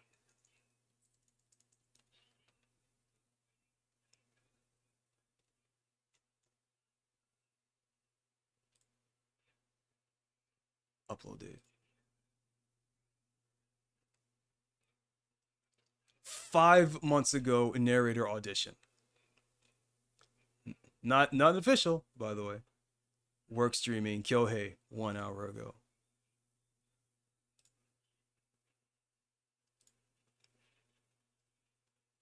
Fan comics. 7 months ago, 1 year ago. Morty's introduction 2 years ago. This game is never coming out. Might as well put this here. Oh, wait. There's nothing to show. There's nothing to show. Never mind. Fuck, okay. Wait, will this show gameplay at all? Any at all? Oh, dude, Justice. It's never happening. Justice will never be made.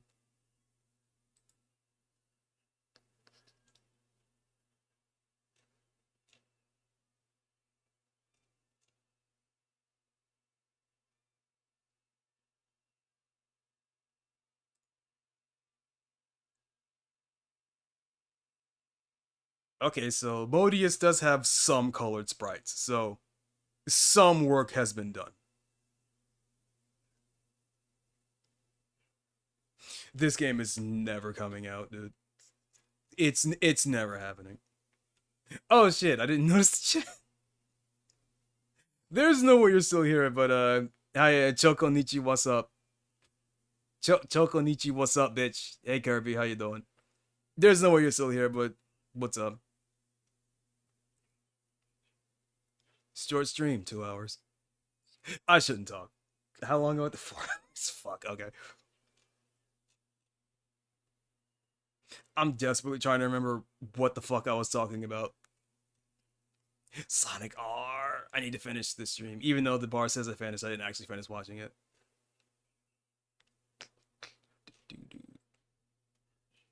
Right, anyway. Let me get rid of this. Anyway. Fuck. Right, I did talk a little bit about my PSP. If you catch that... Hold up, I need to stand up. You may or might not hear a popping in my knees.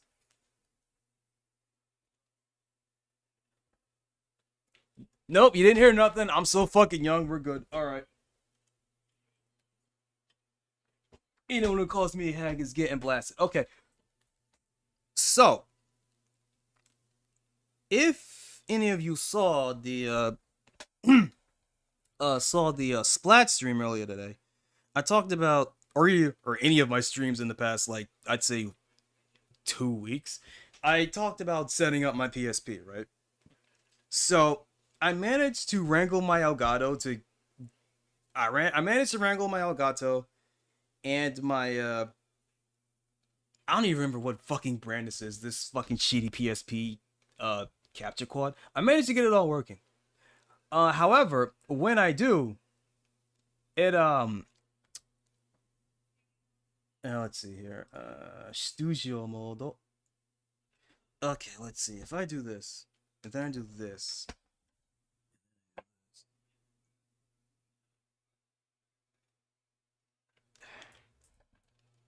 Yeah, there we go. It looks like this. It looks like this. This happens. And for the... Oh, God, look at it. It's blinding. Or rather, don't look at it. You'll go blind looking at the shit. But I got it working, right? I have sound. It just looks like shit, right? And I spent days, literal fucking days, trying to fix this. Like, what the fuck is going on in my capture, right? I even remember, and I remembered, wait a minute, I felt this before.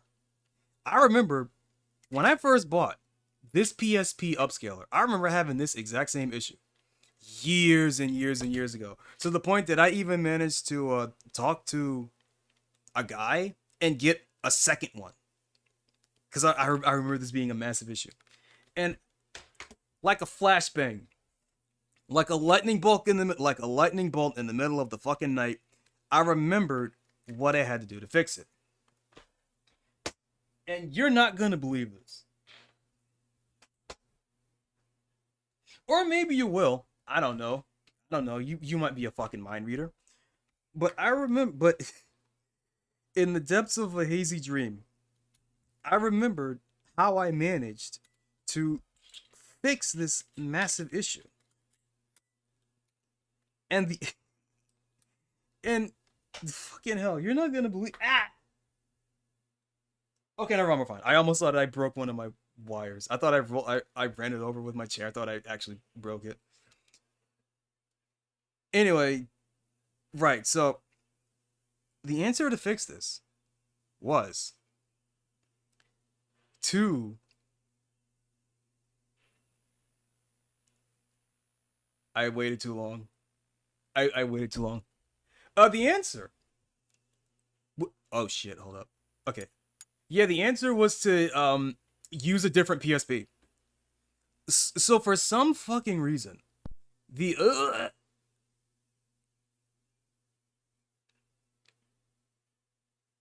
oh, hold up. I gotta fix that. So for some reason, right? Let me move this out the fucking way, let me move it out the way. Okay, so for some fucking reason, right? The upscaler, my PSP upscaler only properly works on 3000 model PSPs. So when you saw that fucked up feed, that was from my 2000 model. But for some reason, if I hook up the 3000 model, it works perfectly fine. The problem, you see, with this is the PSP itself. Because as I'm about to show you, how do I show this off?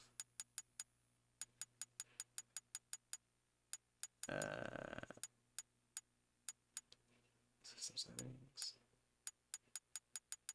Battery information. As you can see, my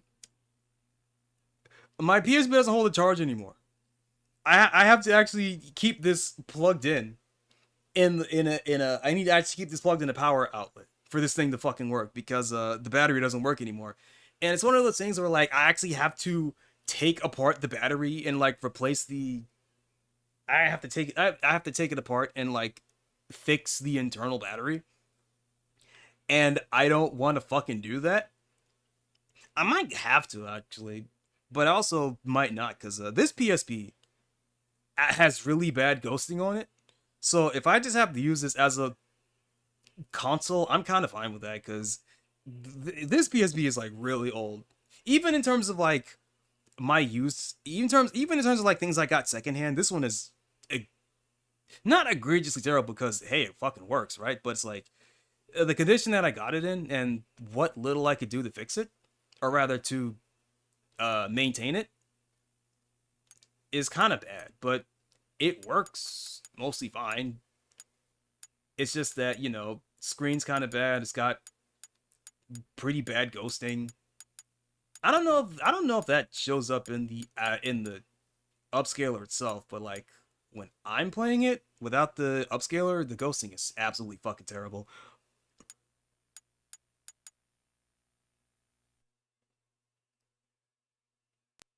Dude, every time this happens, I guess that's just the UMD question mark. I don't know. Every time the screen goes blank, my heart stops, because I think I accidentally nudged the power cable and it just shut off. I'm not playing this, by the way. It's just like I just wanted to test to make sure it works. Judgmento, the American version of Judgment. That, oh yep, there it is. I accidentally nudged the power cable and now the system got turned off. Oopsie doodle. I think that's actually a problem with the power cable, actually. Because when I was just testing this out and playing it on my own, I was not having this issue. So either I have to get a new power cable, or actually I just might have to get a new power cable. I don't have to test and see. I'll have to test the retro shop I go to next time. Or maybe I have to just fucking tape this power cable to my PSP or whatever, man. Or buy a new PSP. I'm trying to think, like, which one of these is, like... The money's kind of tight right now. I shouldn't do that.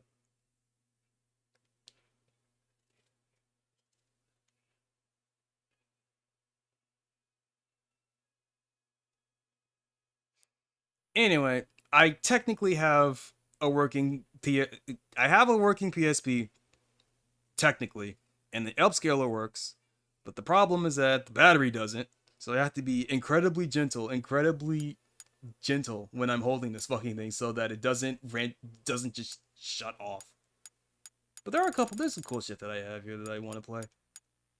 Not right now. This is more like just the slop stream that was supposed to... Wait.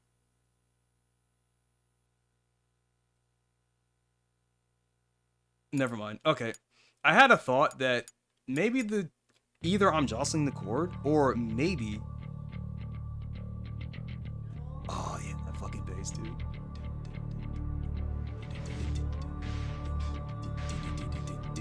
Anyway. I did talk about the con. I wanted to show that off a little bit. I don't know how much I could... Actually, I could do an arcade run. I could do an arcade run of con. Oh. I have to be really careful about how I maneuver this, because I'm going to have to go back to the upscaler and flip a switch so that the screen doesn't look fucked up. But I need to find a place to put my PSP so that I don't accidentally jostle the cord and turn the system off. Alright, how good's my flexibility?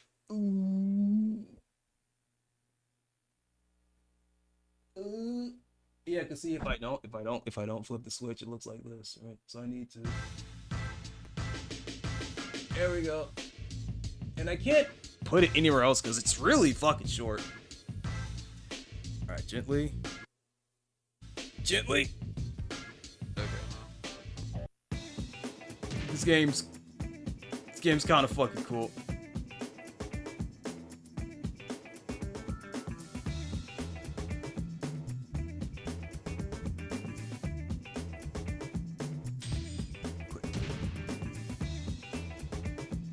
The color's looking kind of washed out. I might have to fix this. Give me a second.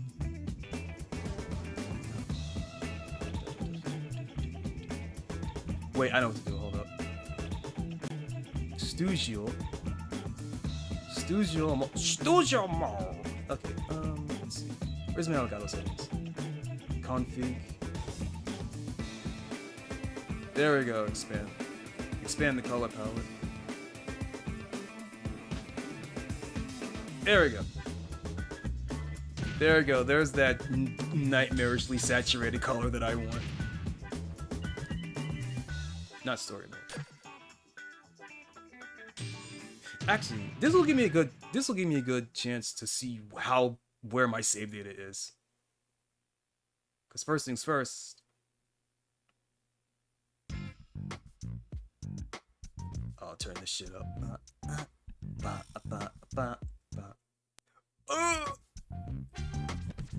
Dude, every time the screen goes blank, my heart stops. We got Sledgehammer. Look at this fucking guy. The cap, the do-rag, the tattoos of a sledgehammer on his forearms. Oh, I love the designs in this game. We have Balrog Girl. Just straight up Balrog Girl. With the fucking Mike Tyson face tattoo as well. Santiago.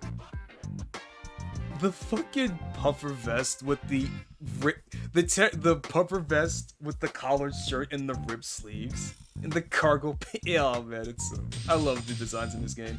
Alex girl, just straight up Alex girl.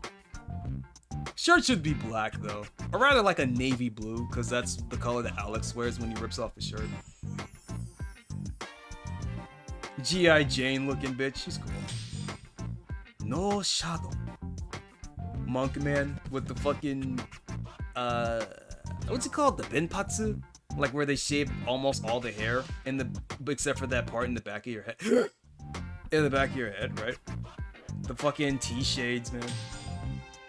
Master Zoo. He's less cool. He's kind of cool. Dr. DOA. Sagat wannabe motherfucker. The face tattoo is nice. I like the face tattoo.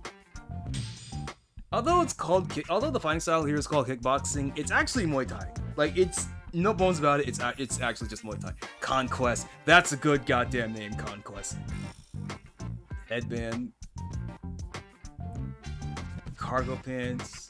Puffer vest. Tube top with the Eve titty tattoo. Is that a cat paw? I don't know what the fuck that is. The way. The Taekwondo uniform. And then you get the motorcycle boots and the motorcycle vest. I fucking love the designs in this game, dude. West. The reverse weeb.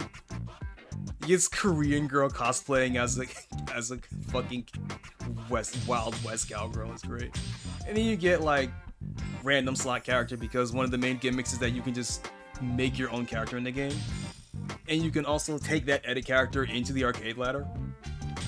However, if you press the R button here, these are the unlockable characters that you can get throughout the story's campaign. So this immediately tells me that, who am I missing here? Okay, wait.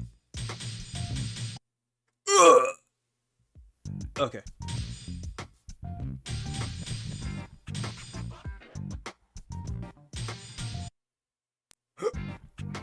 Bro, I'm scared.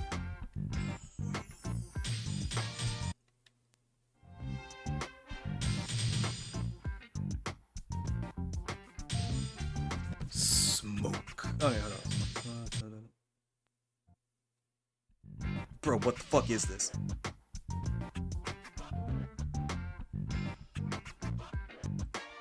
Is it? Huh? Hold up.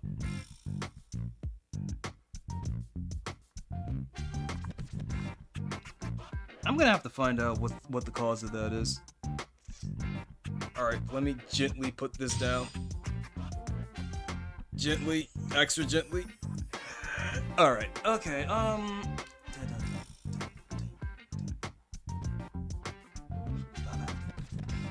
the screen's gonna go black for a second. Give me a second here. I'm going to replace not the power cable. I'm gonna replace the mini SRB that's connected to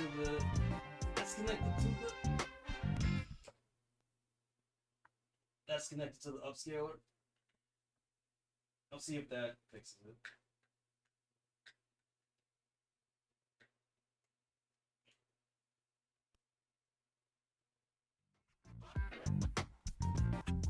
Okay.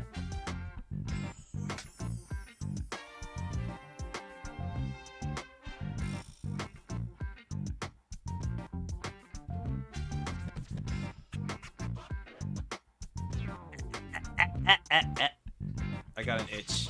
I got a bitch of an itch. Give me a second. It's an inside of my ear too.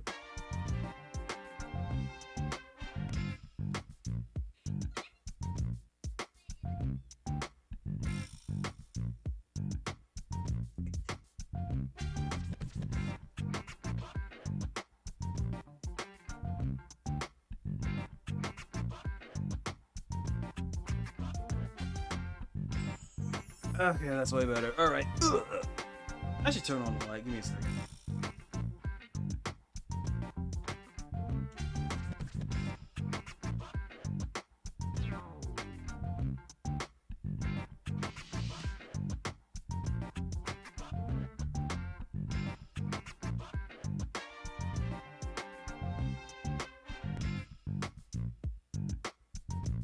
Okay, well, the game hasn't moved it. Well, the screen hasn't blacked out at all, so maybe it really was the wire.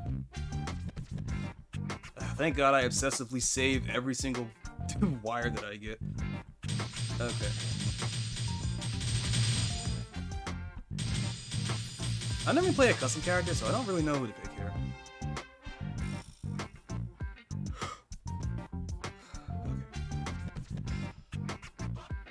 I don't want to pick any of the mini bosses yet.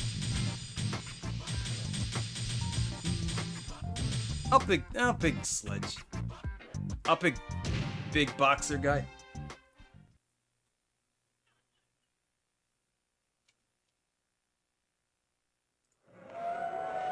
Sledge! Every time I read his name, I just think of Iron Tiger when he does his sledgehammer special. Sledge!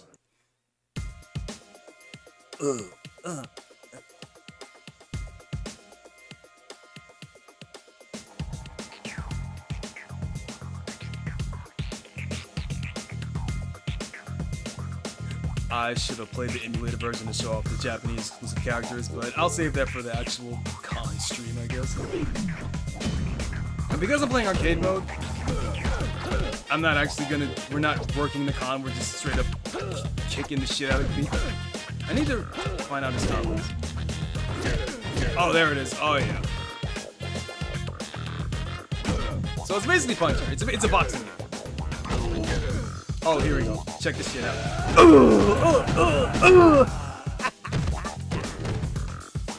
Ah, this game's great. Also, you have throw. And if you tap, I missed it. If you tap right before the attack hits, extra damage. Sledge is slow. He hits hard, but he's slow as a fuck. One and done, baby. No extra rounds.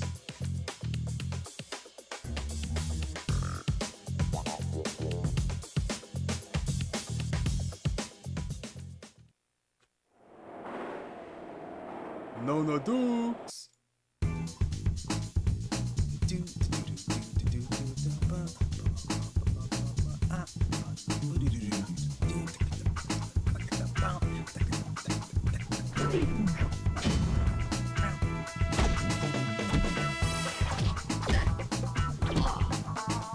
You got dodges. Ooh.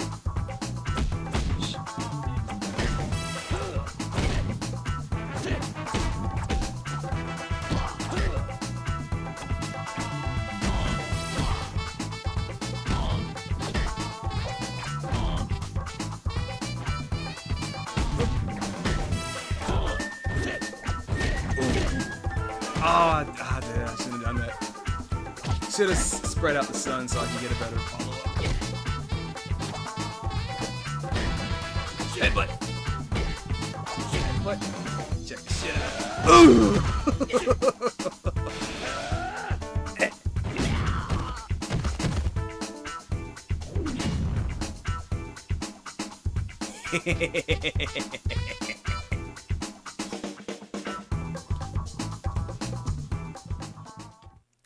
Bro, I'm so scared to move. I'm so scared to move my hands.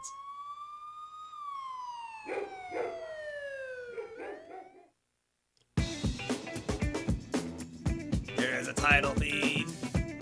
Yeah, one of my minor gripes with this game is that all of the music that plays during the fight is completely random. Well, with the exception of one. With the exception of like actually, no, exception of like a couple of songs, like during the story mode, right? Almost every single track that plays is completely random. Which, I'm gonna do it again.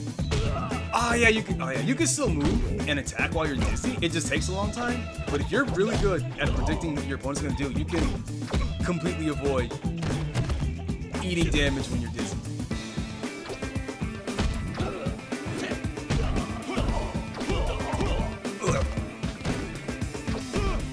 I know I haven't do a lot of blocking, but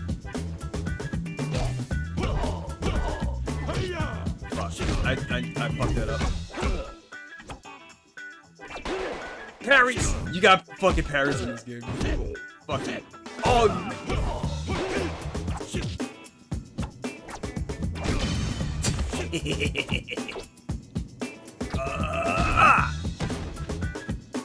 combat in this game feels so good.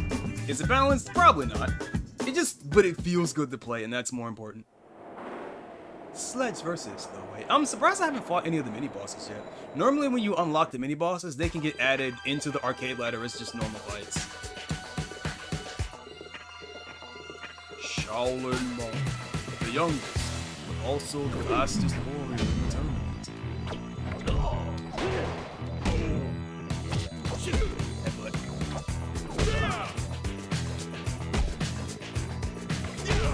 Ooh!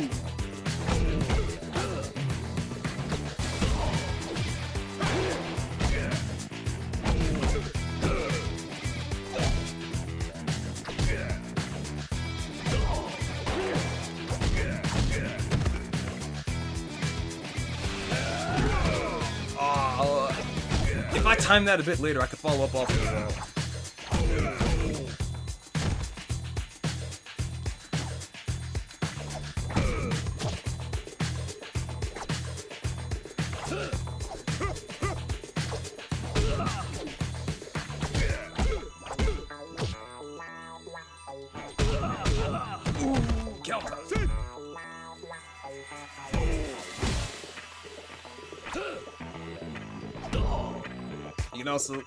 I can also do this. I'm not showing off very well. You can hop, only kind of like walk around if you're like trapped in a wall, if you're like cornered. So you do have some.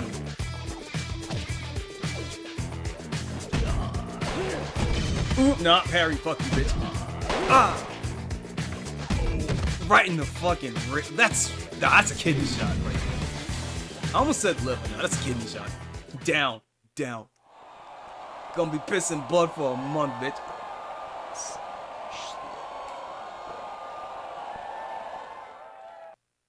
I don't think Slick is a good name for a wrestler character. I guess it's meant to be like she's like really fast and slick, so it's hard to get a hold of her, but like, I don't know, that doesn't quite... I mean, she's got her hair slicked back, so maybe that's part of what they were going for, I don't know.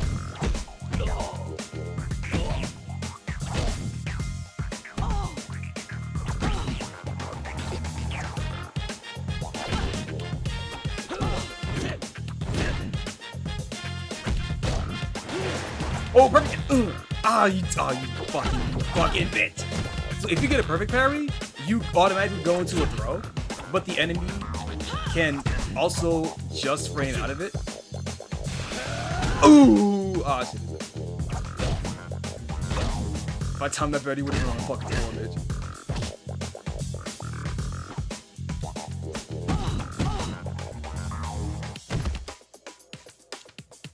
Open chest. Off. Ooh! Legs. Headbutt. Headbutt. Oh yeah, you can counter. If you get hit back turn, you can counter. Headbutt. Knock you in the chin to disable your fucking legs.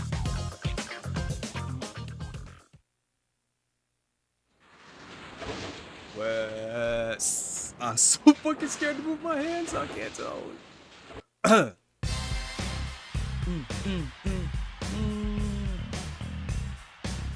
I like Wes. She's cool. Of the default roster, she's up there. She's top 3, definitely.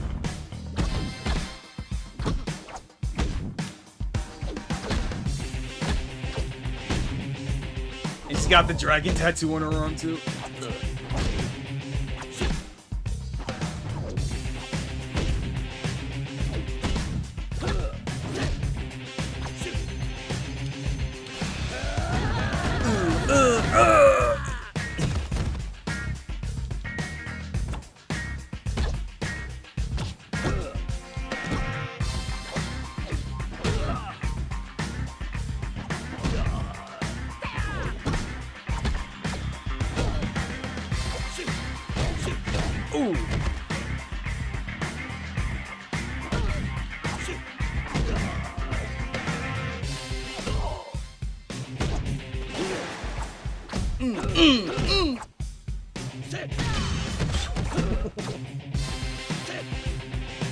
That's a temple shot too.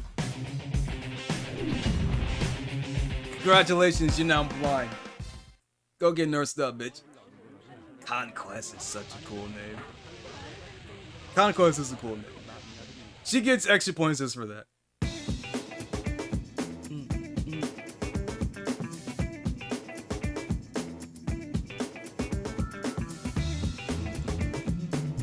I don't like that the fighting style is called kickboxing. It is Muay Thai.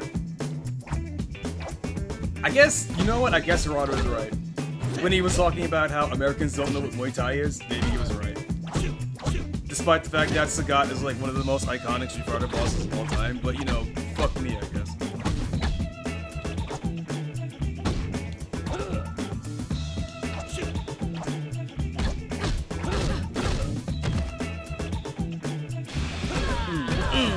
Ah yeah, ultimate super.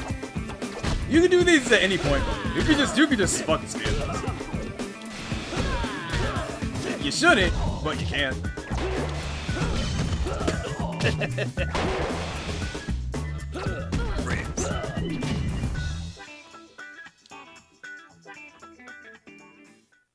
I think the arcade ladder is 10 fights. Oh, Shadow. Didn't I fight you? No, I fought the way. I get them confused for some reason. It must be the glasses.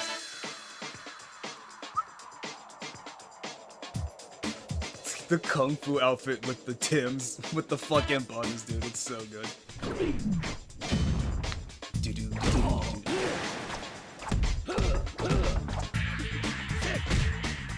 I didn't do any of the timings on that right. I'm out of touch. I'm out of time. Well, I'm out of time.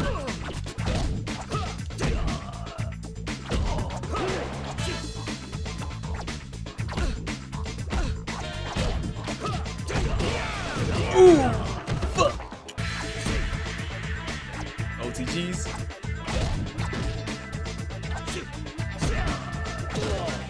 Oh, guard break!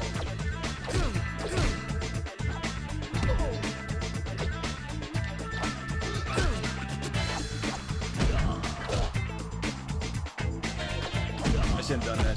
Should have done the jab. Ooh, I'm getting fucked up. Oh, the diving kick OTG, I love that.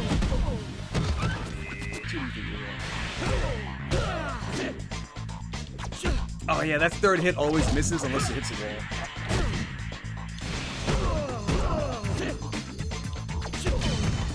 I missed it.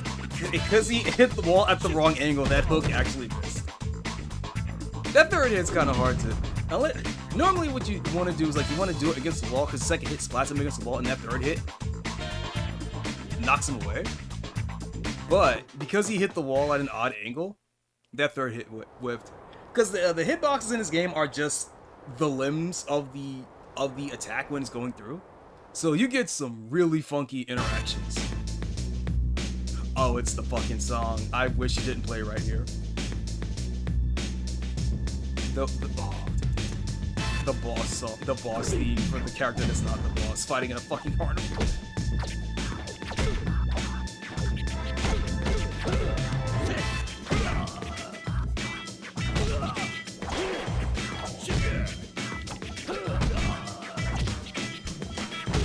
Oh, Lariato!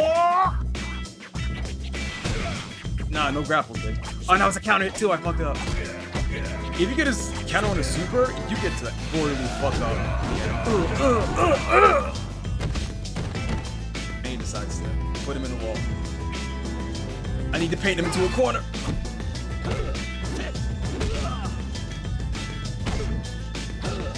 I'm doing all headshot, baby. I want that fucking concussion. I want you to turn your brain. I want to turn your brain into fucking jelly. Oh shit! Ah shit! The headlock. Headshot. Headshot. What if I kicked you in the balls? Oh, you knew. You smelt it. You smelt your balls being in danger. Oh shit. Okay, I thought there was some headlock. Never mind. Fine. Wrestlers are actually super fucked up because they can get a command grab on OTG. Like when the opponent is getting. Okay, so normally when the opponent is getting up from getting up and standing, you are unactionable, right? Because it wants to be a clean stand-up fight. But some attacks, when you knock down an opponent, you can move while they're getting up, and wrestlers can do an OTG throw. You do I think it's a figure 4. A tackle into a figure 4 for just extra damage for fucking free. Oh, hard case is the sub boss.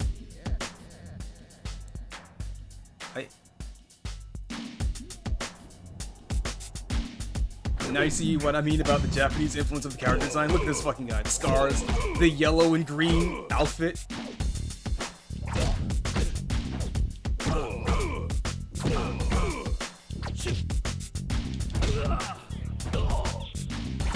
Oh, shit! Nah, back up.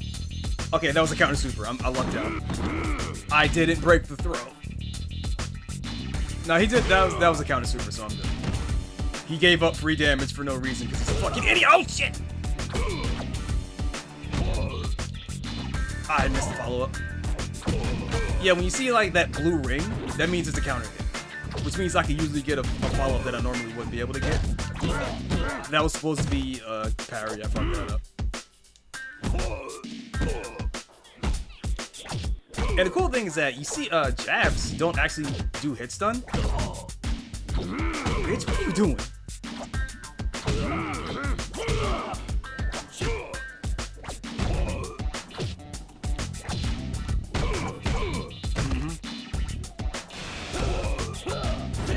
Ooh! Ooh! I should have carried that. Oh, nah. Nah. Oh, fuck. I'm dead. I'm not dead. But that fucking hurt. That hurt. That shit hurt. Oh, I'm dead. I'm actually dead for real this time. Oh, the lariat. I love the spinning lariat. It's so good. You lose. I don't think I can character select on continue. Yeah, no. You gotta play through. You gotta play through. Prove your worth. Fuck, I wanted to wrap this up in 10 minutes. Oh, shit, okay. I should have picked Nona. She's fast. I wanted the big damage. I didn't think about how slow Sledge is.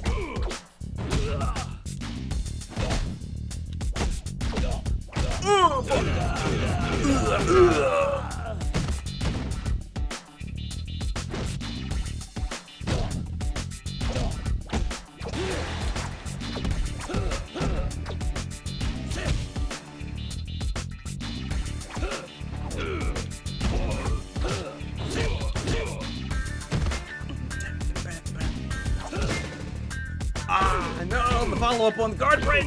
I didn't have anything. Headshot. Headshot. Oh, no! I didn't break the throw, and because this throw takes up so much time, he's recovering from the head trauma. Nah, you're getting concussed again, bitch. I want my run back. Oh, fuck. Oh, nice. Nice dodge, actually. I didn't break the throw again. Power bomb! I have a lot of health, so it didn't hurt all that much.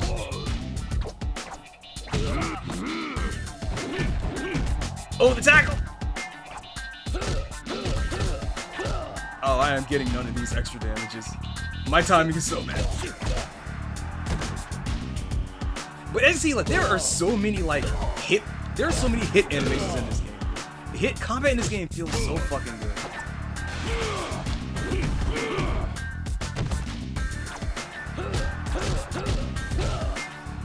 Well, 2 out of 3. 2 out of 4 ain't bad. That was... Alright, let me do one more. Let me try... Okay, I almost touched the power wire. I got scared.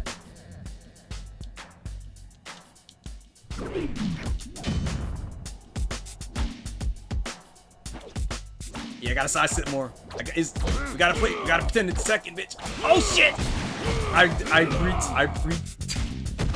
I did it too early. Oh shit.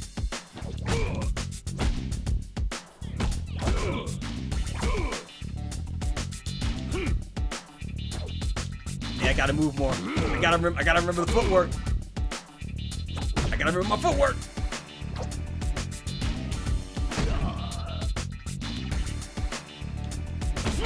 Ooh, jab. Jabs don't do stun. Jabs don't do no stun. I thought I could counter that. Ah, spy. Ooh. DVD. What else? That was the backdrop. Stomach breaker into the DD into the backdrop.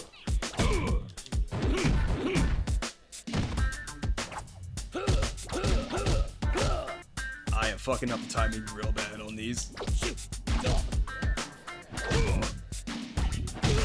Ooh. I flew like 5 feet.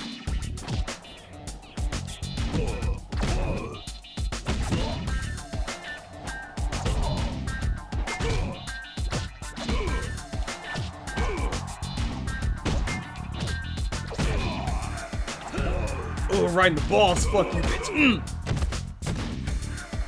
Gonna put you in a hard case, bitch. I don't know what a hard case. I don't know.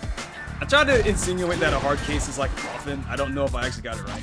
Oh, ribs! Tenderize your fucking ribs. I didn't get the parry.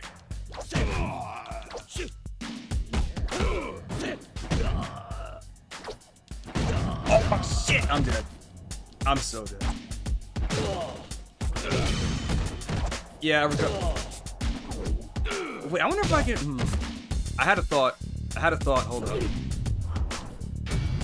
I wonder if I can master recover from a guard break. I said I was gonna end there, but I changed my mind. I'm going to change mine again. I love how we retain battle damage too. He's looking like a fucking puffer fish right now.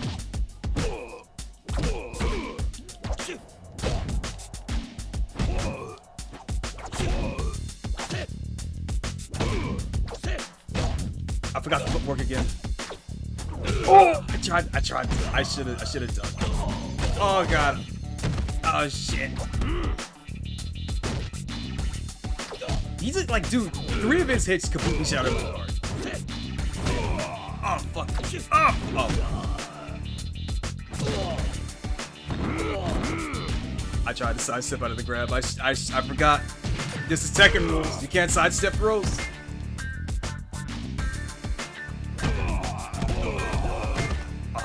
Double shot.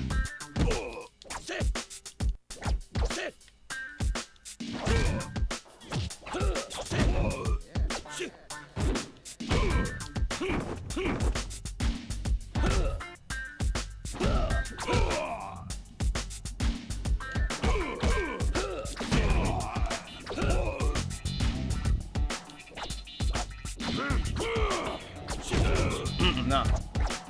Ooh.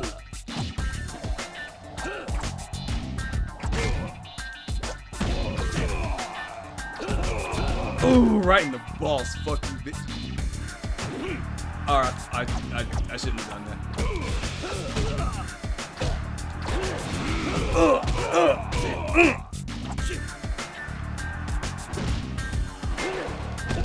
Got him. Got that parry just in time.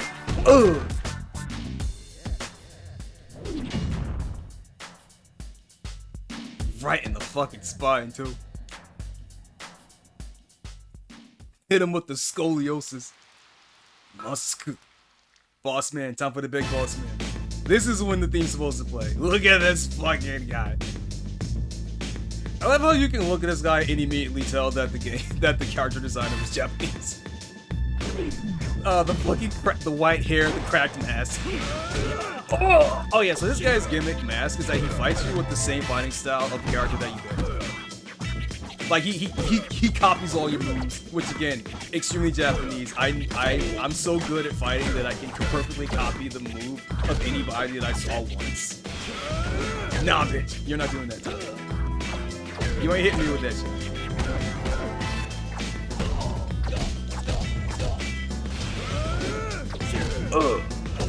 You want another crack in that mask, boy?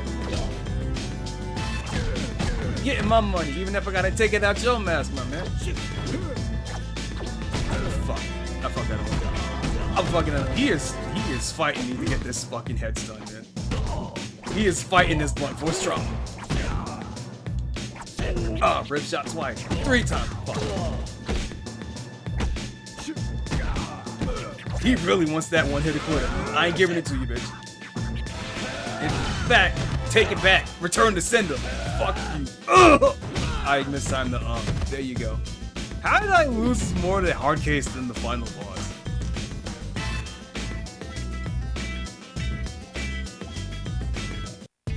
So there we go.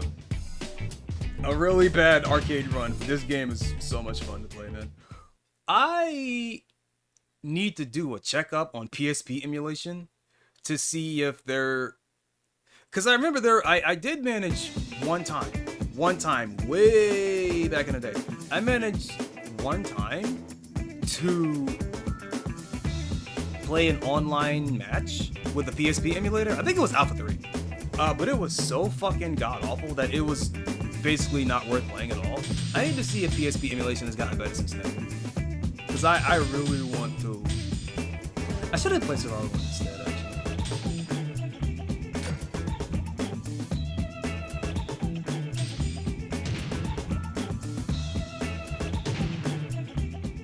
You know what? I'm not gonna do that. I'm not gonna do it. I'm not gonna do it. I'm not gonna do it. I'm gonna save it. I'm gonna save that for later.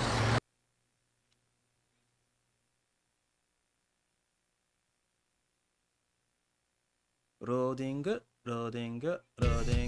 Okay. Yes, I'll wait. Alright. Good run, good hustle. I'll do better next time. Assuming that my hands hurt. I was holding that PSP so stiffly that I was so worried about unplugging the power cord that my hands are kind of stiff right now.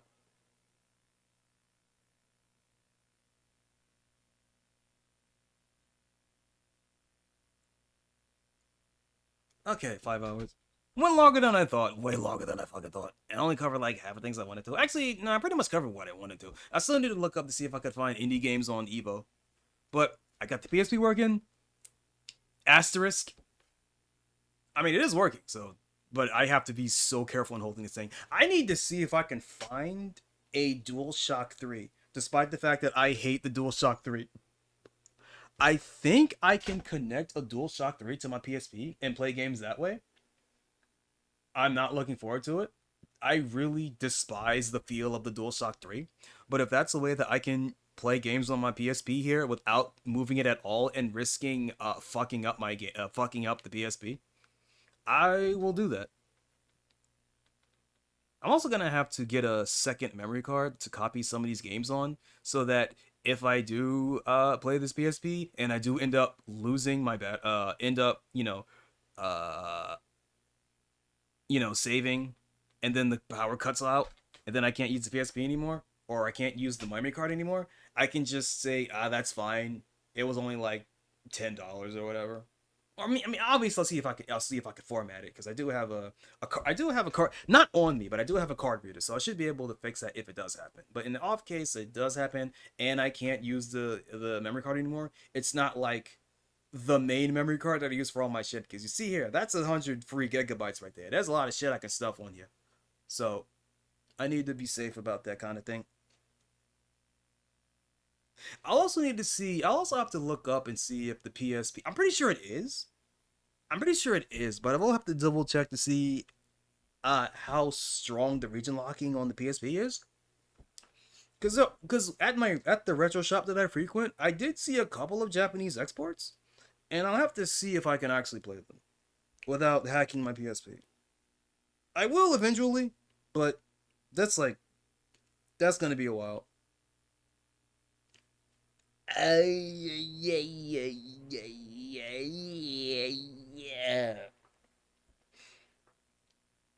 Okay. Fuck, what else? My eyes are burning. Okay. Speaking of burning, actually. So after I ended well, not I didn't end the stream, but after Splash the stream this morning, I found, or I'm not gonna say I found, I charted and found this Korean restaurant. I shouldn't say I found.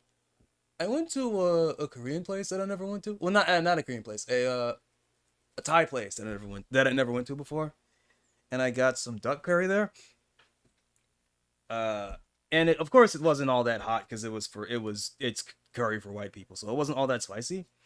But as I was eating it, and as I'm sitting here right now, I will say, I think that is the most pleasant way to enjoy spicy food, is to not have it be that spicy at all, actually. And that maybe the white people were right. That maybe eating spicy food and not having to worry about the state of your asshole for the next 2 hours is a good thing, actually. Cause the thing is, it was just enough spice to have that lingering tingling, and that having that tingle linger in the back of your throat for a while, but not enough that that it overpowered the taste of the food, and also not enough that, I have to worry about my toilet. So, the toilet and the state of my ass. So, you know what? I think mild spiciness, mild heat is actually a good thing. I say, coming from a long line, a treasured line of pussies when it comes to spice tolerance. But it was a pleasant spice level. So there's that, at least. I still have some left over too. I'll have to. I already ate all the rice I went with, so I'll have to make my own rice. I do have a rice cooker. Well, rather, I have a steamer. So I have a steamer, but it does cook rice, so I could do that. The rice cooker is over at my old house, and I have to travel across town to get, and I'm not gonna go travel across town to get a rice cooker. All right. I'll probably pick it up next time I go around there. I can also see if I can pick up my old DualShock 3, see if it works. Probably not. I might have to take this thing online, but I don't know if I can do that with a modern PSP. I'll have to find a way to go online with this PSP just to get any updates and to see if I can actually attach a DualShock 3 to it.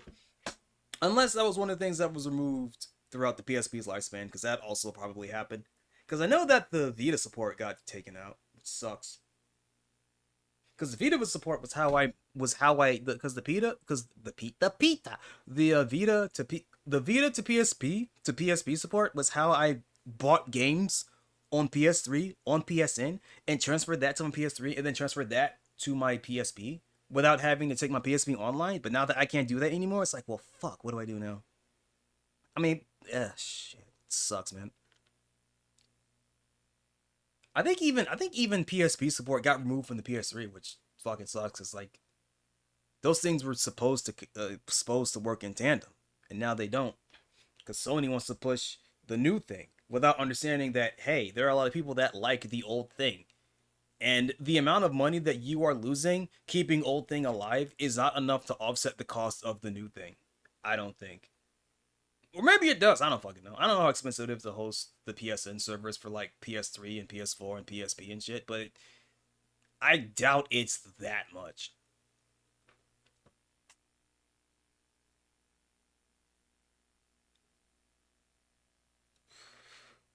Okay, anyway, what's going on here? Hey, yo, what's going on here?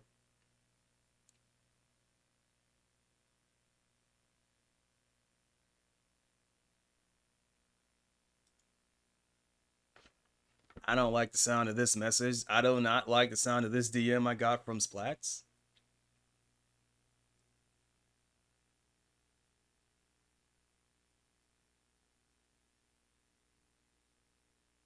Just for safekeeping, I am going to screenshot this DM I got from Splats.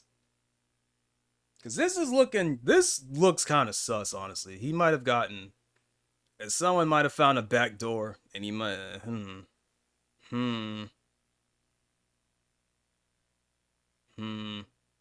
Speaking of Splats, he talked a little bit to me earlier, off stream. This isn't nothing important, so I can say it.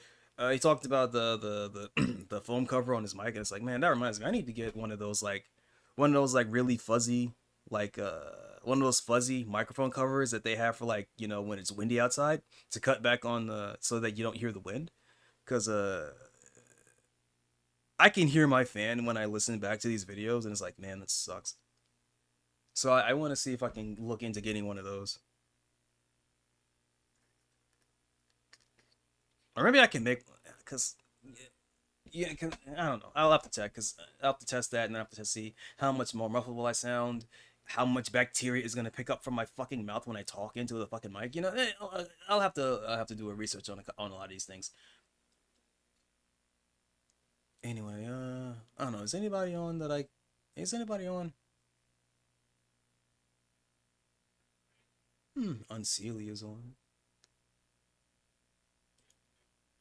Oh shit, Sheena's on. Oh no, her lust for the sad bee is taking its final form. She's looking up videos about beekeeping. Oh no. Hey, you know what? Beekeepers are cool. Beekeepers are cool. Okay, let's see. What do we got here? Yep.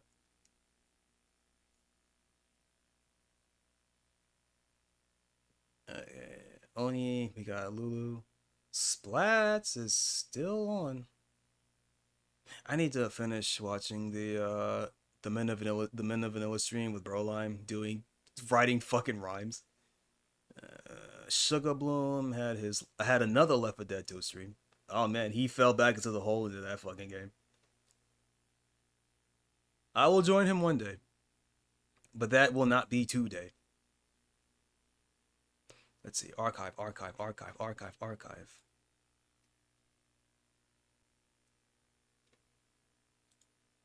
I'll just do this real quick. I'll have to double check the video feed when I'm done.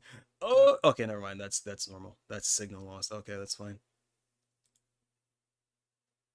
I'll have to double check the video feed when I get home. Christ, when the video's over, because what I'm trying to do here is stream in 720. Well, not this stream, but on my next stream, I want to try streaming in 720 and then upscaling to 1080 just to see what that looks like. It's gonna look like shit, obviously, but I want to see how much shit does look like. Is it distractingly bad? Because I like streaming in 720. It saves up memory and bandwidth. So, but ideally, I would prefer to stream in 720 with just a shit ton of bitrate, but my PC can't handle that. So, and YouTube won't fucking let me. Fucking YouTube. But I'll see how it handles it. I'll see how it handles. Shit, man. What was I doing? I completely forgot. I completely forgot what I was doing. I'm not gonna lie. Let me double check my. Let me double check my PSP for a second here. I want to see something. Gladiator Begins. I need to do some research into this. I remember looking up some things about Gladiator Revenge. Gladiator Begins.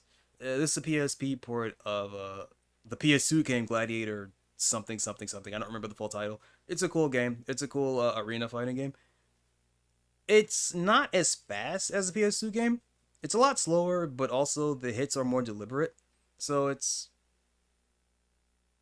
not the same experience, but you get way more shit in this game in terms of customization. So it's not too bad. But there is something that I'll see if I can find it. But there was something I was researching for Gladiator Begins, and I fell into a goddamn rabbit hole about Acquire and this game in particular, and it's pretty fucking cool, I think.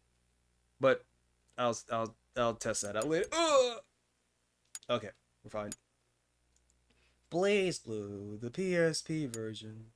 Tekken 6, the PSP version. Kenka Bancho. Man, this game is so fucking cool. There will never be another Kenka Bancho game. Monster Hunter Freedom Unite. I don't remember which one this is. I started my Monster Hunter journey with I almost said try.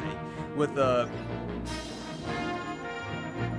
wait, which one is Monster Hunter? What's the English localization for Monster Hunter 3? Shit, I forgot. Hold up. Hold up.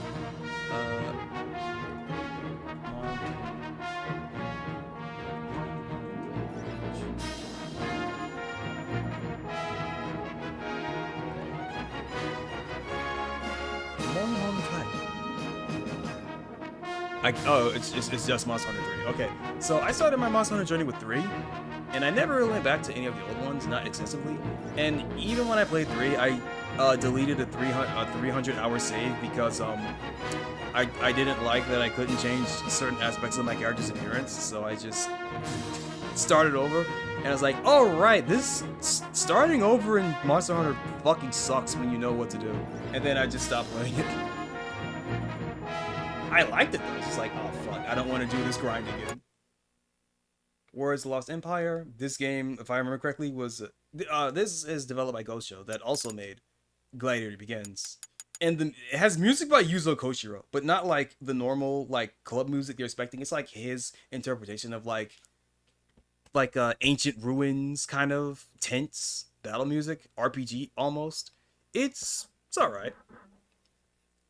The Warriors game, the GOAT Rockstar game. PSP port's pretty good too. Power Stone Collection, Mortal Kombat Unchained, which is a Deception PSP port that adds in the characters that were missing from Deadly Alliance. I remember it being pretty good, but you know, memories are, you know how memories are. Let's see what else here. Def Jam, Fight for New York Takeover. I like this PSP port more than the actual console game because it expands on the combat. You don't get to have like 4-player matches, but like to compensate, you get more stages, you get more combat options, you get more control over your characters, over your custom characters' martial arts. It's quite nice. It looks like fucking shit though. Like the textures are god awful. So, you know, you gotta give up visual fidelity, but I'll take the visual fidelity loss if I get better combat.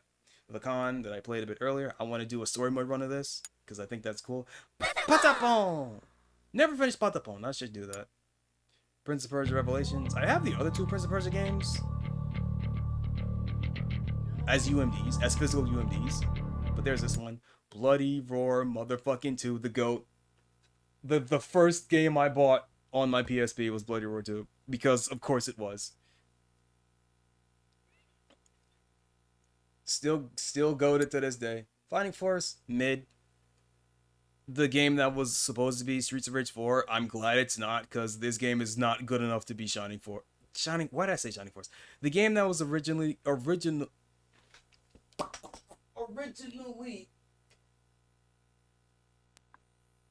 we go. Fighting Force, the game that was originally going to be Streets of Rage 4, and I'm glad it's not, because that would have been a detriment to the legacy of the Streets of Rage games. That's not to say that Fighting Force is bad, but it's just a really clunky 3D beat 'em up at a time when all beat 'em ups of the era were clunky and 3D. It's not terrible, but it's not good enough to be called a Streets of Rage game. It's okay. The sequel sucks because it's not a beat 'em up, and I don't want to play it. Battle Hunter. So this game, fuck it, I'll play this. I'll play some motherfucking Battle Hunter. So this is the game that I am going to try and see if I can psyop Malone into playing with me, and maybe see if I can get +2, because this game does have 4-player multi-tap support. However, I don't know how good it is on RetroArch. So I also kind of want to test this to see, like, okay, how good is RetroArch actually when it comes to handling 4-player simultaneous, technically 4-player simultaneous game? Because even though it does support 4-player multi-tap, it is a card game. My leg's itchy. It is a card game, so there's no tight execution or anything. It's just like, yo, pick your cards and we fight it out. So, do I have a character? I should have a character already made. Success. The developers of the... Wait. Yeah, the Success. The fucking developers of Asuka 120% Final Burning Fest on PS1. That game sucks. Apparently not as bad as Excellent for the Exa Arcade. That's a fucking travesty if I've ever heard it. Oh right, shit, yeah. So because I'm using the upscaler, and how the upscaler works is that it basically like the upscaler is like faking that I'm connected to a TV screen. So when you're playing, I wonder if I can change it here. Can I do this? Hold up. Other settings. Screen mode. I can't change it. I can't change it. So when you have your PSP connected to a TV screen, it automatically goes into widescreen, and you can't fucking change it unless you change the actual TV settings. So this means that for this, I have to like manually change the aspect ratio of this so that it's 4:3. Which it's like around here. I'm not doing all that shit though. Like I'll worry about that later. I just want to do a quick run of Battle Hunter. Battle Hunter. Okay, let's see. Fucking I'll register a cat. Wait, hold on. I should have character already, right? Which one is low? This one? No. Cover HP, status, options. I guess this one. Yeah, here we go. What do I have here? I got Terry! I forgot about. Actually, no, I'm gonna make a character. Wait. Yeah, it's okay, Choco.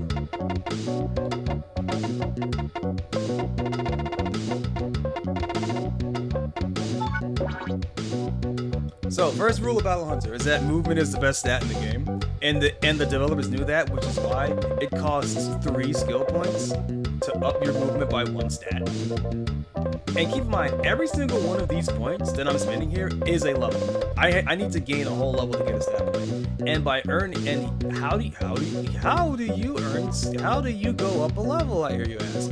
Well, what you do is you grind money, and then you go to the nurse, and the nurse gives you an injection, and you get 1 skill point.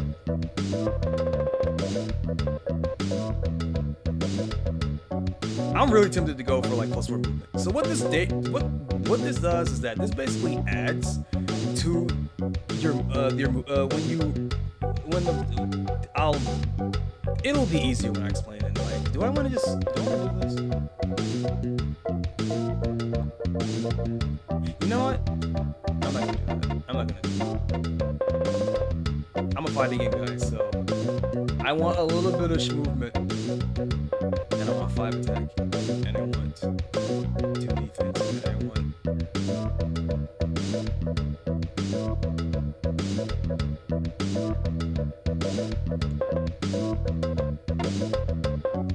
What if I put that into defense, actually?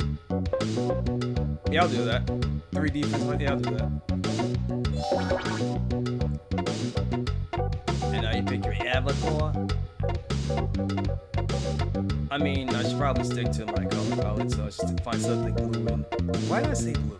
Brown and green. This one's kind of close. Actually, kind of looks like all wrong, actually. The brown hair, This is like Tekken 5, like Tekken 6 all wrong, that emphasize more of like the brown and green. Sick black hair, the glasses, the clap. It's kind of all wrong. I dig it. Police girl. I like this color. I'm not gonna use it, but I like it. Orange. Yo, Vanessa? Yo, Vanessa? KOF Vanessa? Hell yeah. Ooh. I like funky colors. I love garish colors. I love them so much. Oh, yeah.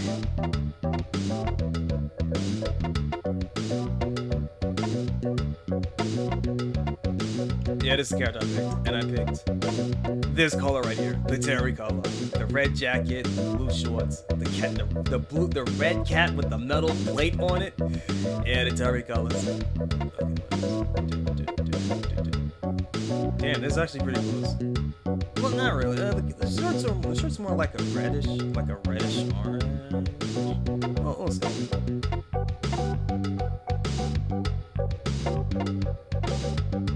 Armor dude.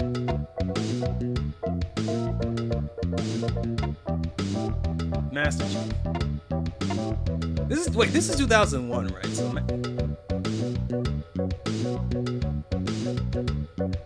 wait, when does the game come out? I thought this was a long time. Whatever. I'm tired. my thoughts. You got the Rusky. You got the Rucksack Rusky. I forget, these characters do have like legitimate names. It's Jack. Look, it's a fucking Tekken jackpot. But these characters do have like legitimate names. I just don't remember what they are. But if you look in the game files, they have like each character has a canon name.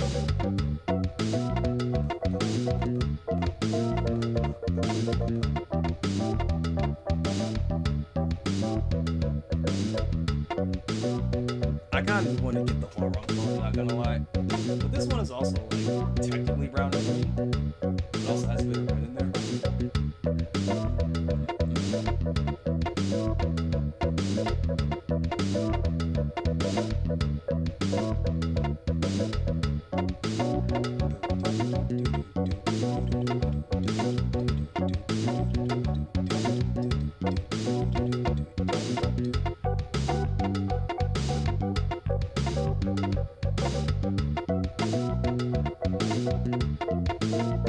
My eyes are glazing over. Give me a second. Okay, I'll pick this guy.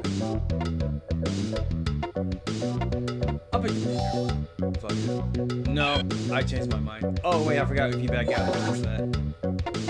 Shit. Okay. Let me do this again.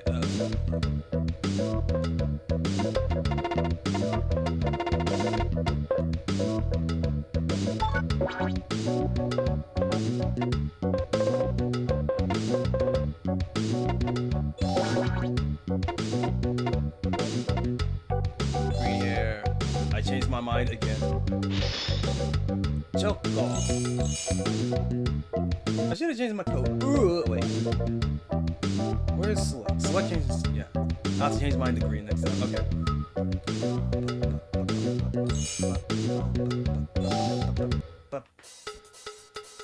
Hey, you. What do you want? Why'd I give him that last one? You are a rookie. I'll teach you what you do. A hunter's job is to find things, locate lost items. If you're not doing a job, go explore the dungeon. In there, you can find things about it. If you find something, bring it back to me and I'll reward you. I don't have any jobs for you. Go explore the dungeon. I'm the man you used to call. First job for you. I thought you said you didn't have a job. First up for a rookie is find this medal. Go, take care of your business.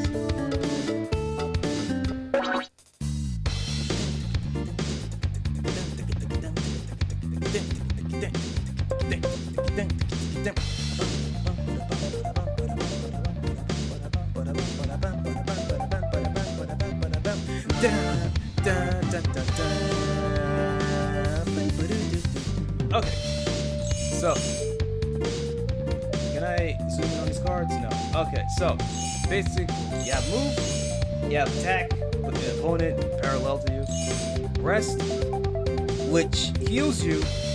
Okay, so rest, you heal I think 30%, and you 30% of your current life you can draw one card. Toggle status is just this, right? Options. You get the most importantly, you get 1 and 2 players. But this is multi-tap. You do have 4 players, but because this is assuming, well, one, I'm playing on PSP, which assumes I'm playing on a stock PS1 with no multi-tap. It only shows 1 and 2, but if you plug in a multi-tap, you get 3 and 4. So you get to choose the orientation of your mouse when you move stuff. You get vibration that I'm not using because I have a fucking PSP.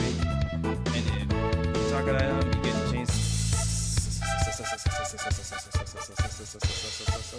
Hello?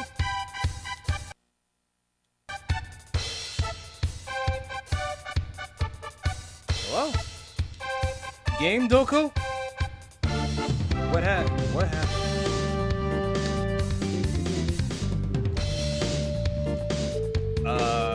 Game? I realized what happened. I think I turned my controls off. Shit. Okay, so let's just reset the game. Let's pretend that didn't happen.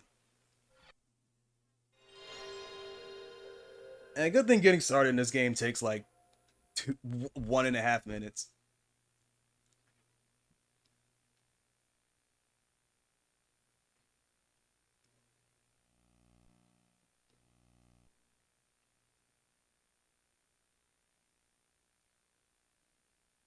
But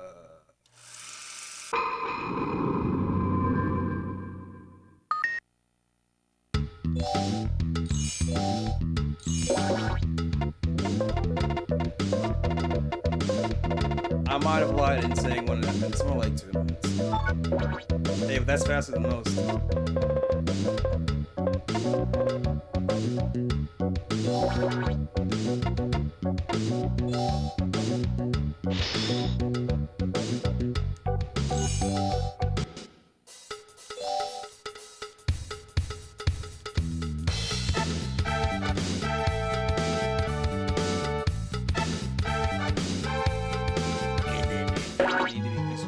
Oh, Ice and Mines, I love this song.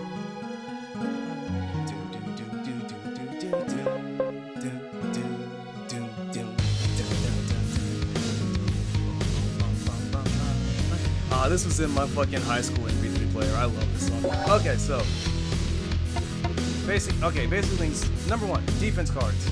So every card except the red cards, which are very specifically battle cards, every card except for red cards has a benefit to you inside and outside of battle. For the field, this yellow card increases your resistance to traps that are strewn about the dungeon or that other players set. Green cards are trap cards, which will drop a trap on where you are before you start movement. Oh yeah, no, movement. Trap cards have no use in battle. So that so the green and red cards, which are opposites of the color wheel, do not have any either use only in battle. Movement cards in battle. These increase your chance, increase your escape chance. Either increase your escape chance when you're running away from a fight, when you're running away from battle, or the chance to negate the enemy's movement when you want to really fucking kill them. Outside of battle, it just adds it adds a modifier to your I'll use the +1. It adds a modifier to my dice. So I rolled a 3, and I have a +1 to movement, which makes it a 4, and I have I added a +1 movement cost that gives me a 5 total. And because of that, oh wow, I immediately got target item. That's actually really bad. I didn't want to do all that. Okay, so what was I talking about? Right, so this means that movement is the best fucking is the best stat in the game, because every time it's your turn, you can add a plus 3, 4, 5, 6, 7, 8, 9 modifier to every single time you have to move on the field. You look at this. I didn't use movement card, so I got a 6 +1, I get 7. Like, movement is absolutely the best stat in the game. Where's the exit?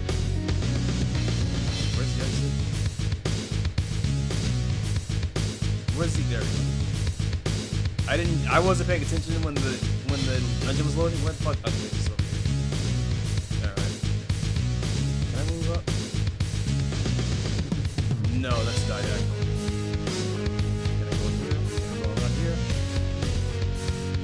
I'll get myself trapped if I do that. So I either have to walk around this guy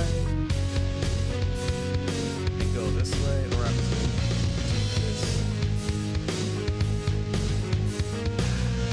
I'll go around one way.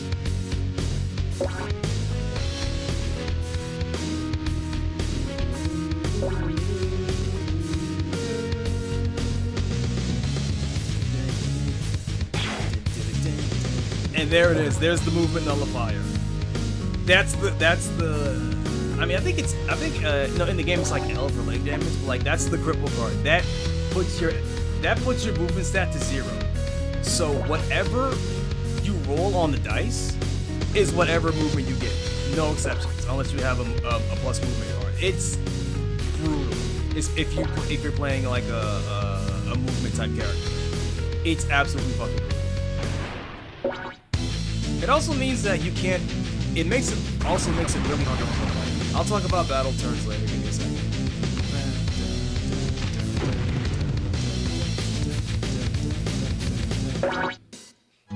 I like the battle turns.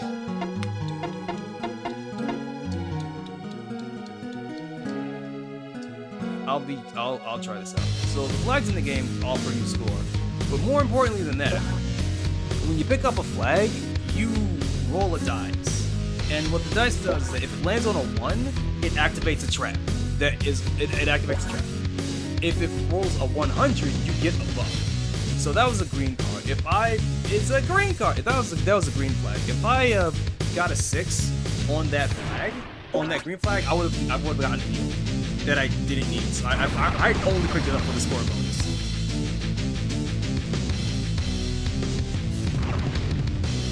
And if you're like, so the way the game handles, the way the game handles score is that getting to the exit with the target item gives you a massive score advantage. But if you're really crafty or really greedy, you can actually steal first place from the character with the target item if you with smart. Oh, empty trap. It sucks to be you. What was I talking about? Right. Wait, what was I talking about? Right. No, wait, what was I talking about? Yeah, no, score. The way the game handles score. I think you get like a 5,000 point bonus for taking the target item to the exit. But if you have enough, if you discover enough normal items, and if you get enough flag bonuses, and enough movement, and enough attack bonuses, you can actually steal first place from the person with the target item. So even though you technically lost because you didn't reach the relic, the exit with the target item, you can be like, no, fuck you, you didn't win. I get it. Okay, so I'm gonna go fight this guy just to explain how combat works. It's a card game. I'll give you a nanosecond to figure it out. So, attack rad. So, when you're in combat phase, you get to pick a buff. You get to pick a card for buff. You get to have a defense buff, or an attack buff, right? So, the way combat works is that first of all, we both roll 2 dice, which are completely random.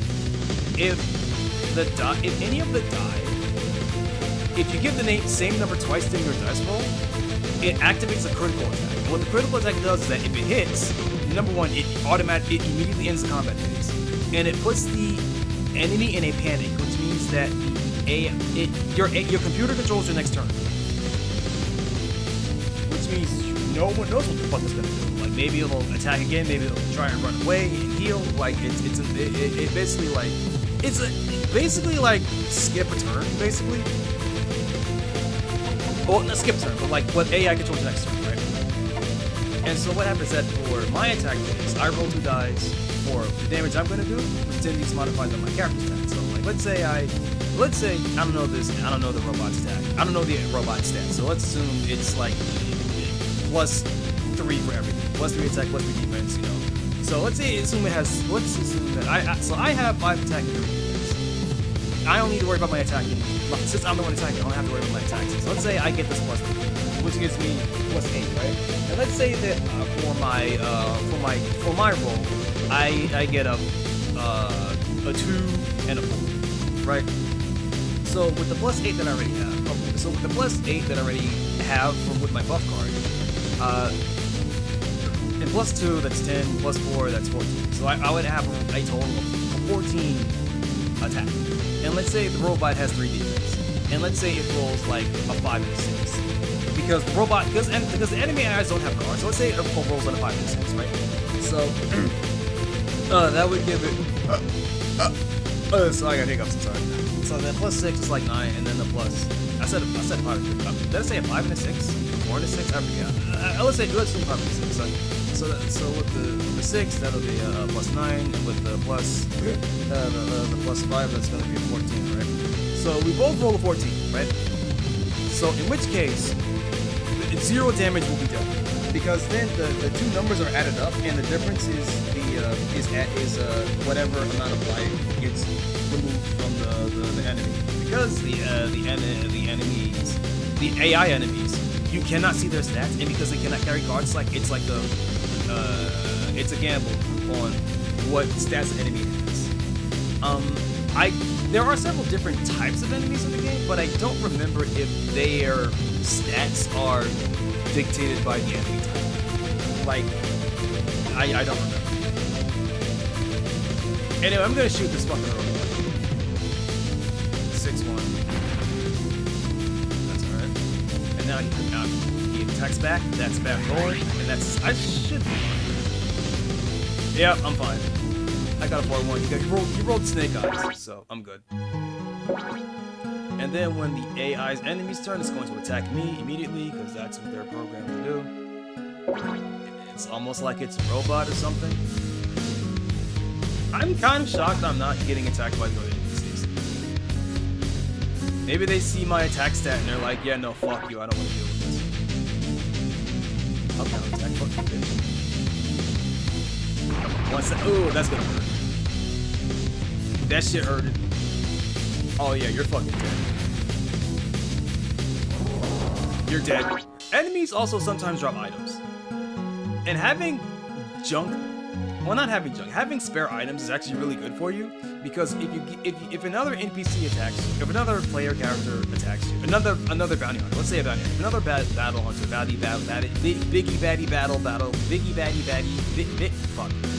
baddie battle bounty hunter attacks you, you can surrender.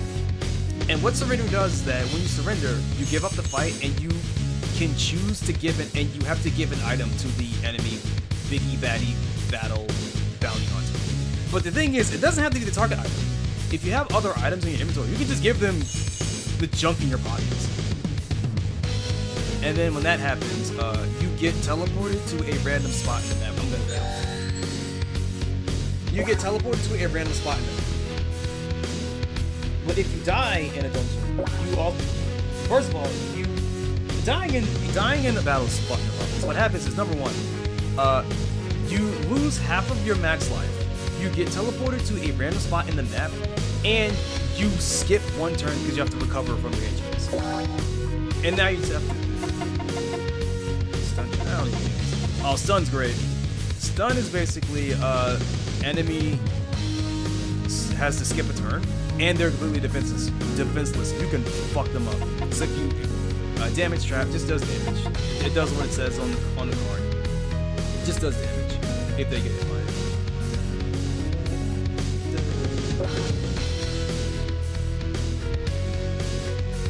I should hold on to my defense points. Or rather, I should start using these. Like, even though I have 3 defense, which is pretty good. Oh, there's the empty trap. Empty trap is fucked up. So empty trap, as you see, empties out. You have to throw away your entire hand, and you don't get a new card on your next turn. So you have to empty out your entire hand, and you do not get to draw a card on your next turn unless you rest. I forgot to mention that resting. Resting recovers like a little bit of your HP, and you draw either 1 or 2 cards. Because when it's your next turn, you automatically draw a card. I think when you rest, you gain. I think you recover 30% life, and you draw 2 cards. And you see on the top left there, that's the total number of cards in play. It's 80 cards. And you do not want to know what happens when the number of cards reaches 0. Hopefully this will not be one of those dungeons. I do not like your movement, bot man. Oh yeah, the enemy grunts are also immune to traps. So there's no point in me setting a trap here to try and stop it from doing whatever, because they're completely immune to it. Unless they're not, and I just fucking forgot. I'm pretty sure they are though.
this dungeon was pretty lax. I guess it's because it's my tutorial mission.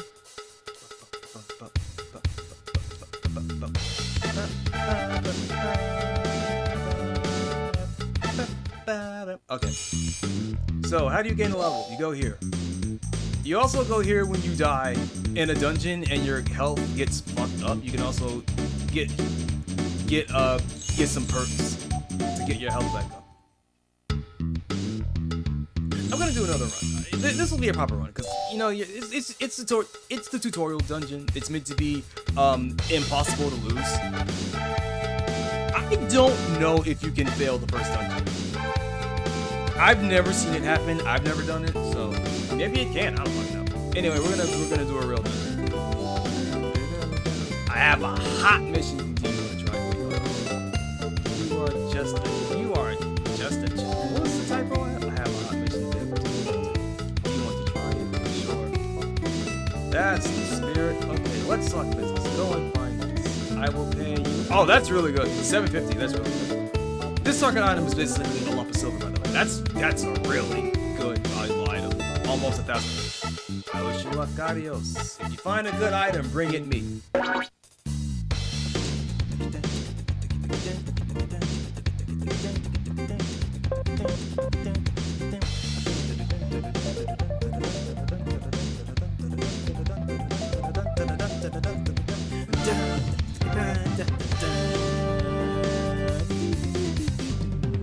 This is a good hand, actually. 3 attack, 3 movement. 3 movement's really good. 3 is the highest movement card you can get, so that's really good. +9 defense, plus all defense. That nullify all damage and a +1. This is a really good fucking hand. So here's what happens when you go to the exit area and you don't have the target item. Shit. Fuck. All right. Next time. I should have used that +1. I don't really need that.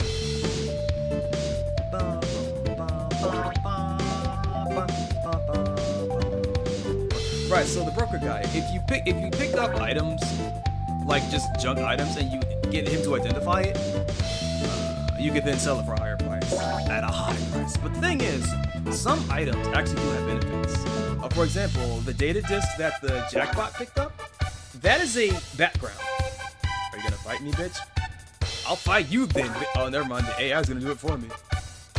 We can double team it. Books are useless. That's junk. That's fire. Memoirs of the Old World. Books are pretty useless.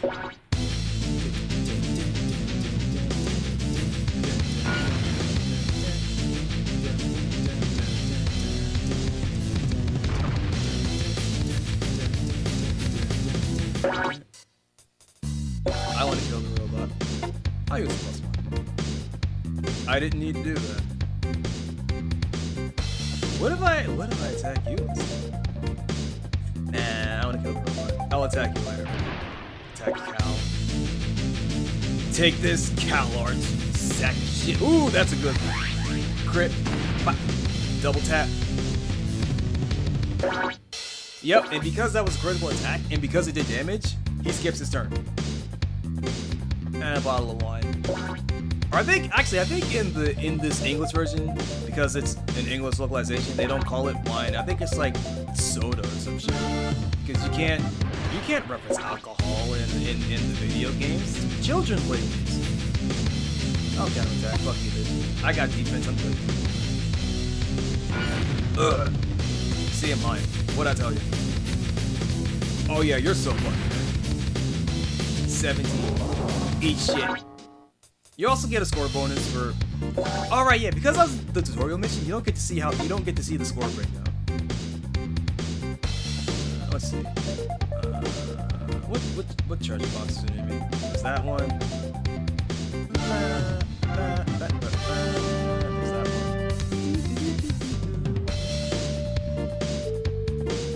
Is that one?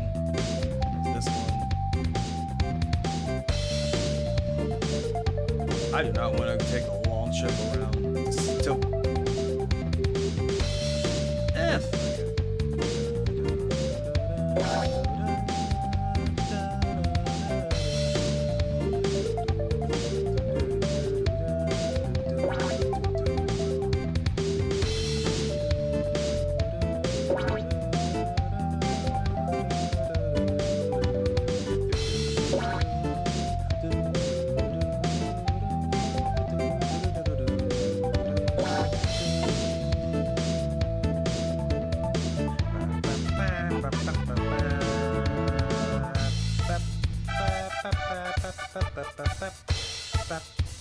Why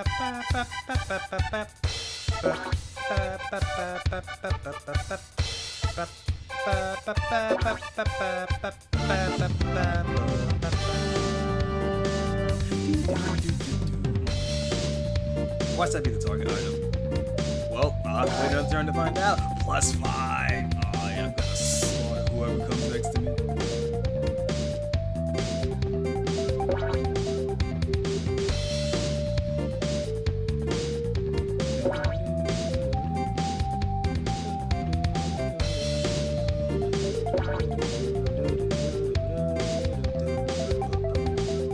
Data disk. I should steal that. I won't, but I should.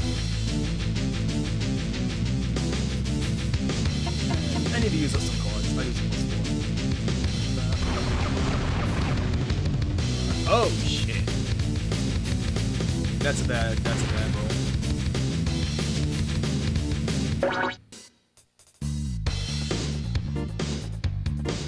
You know what? Fuck you. That's some of the capital left, man. Oh, that's a good roll. 12 damage! And then I die. Actually, no, that's a good roll. And I'm stacked to the fucking gills with defense cards. I don't want to use the +7. That's kind of dangerous right now. I mean, I have a +9 in my. I have a +9 in my pocket, but like I have a +9 and an A. That's that A. That's all damage element. So it's not like I'm at a loss with defense cards. It's like.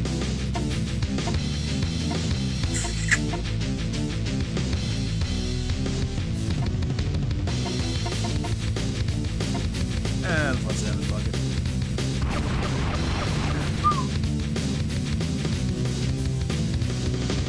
Critical! It's not gonna do this. This is a 4. Never mind, I lied. I'm a dirty liar. And I get an item. Nice. I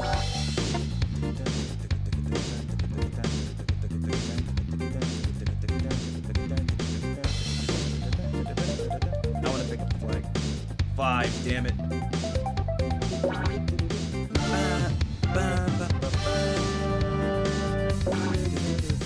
So yellow flag, that triggers the stun trap.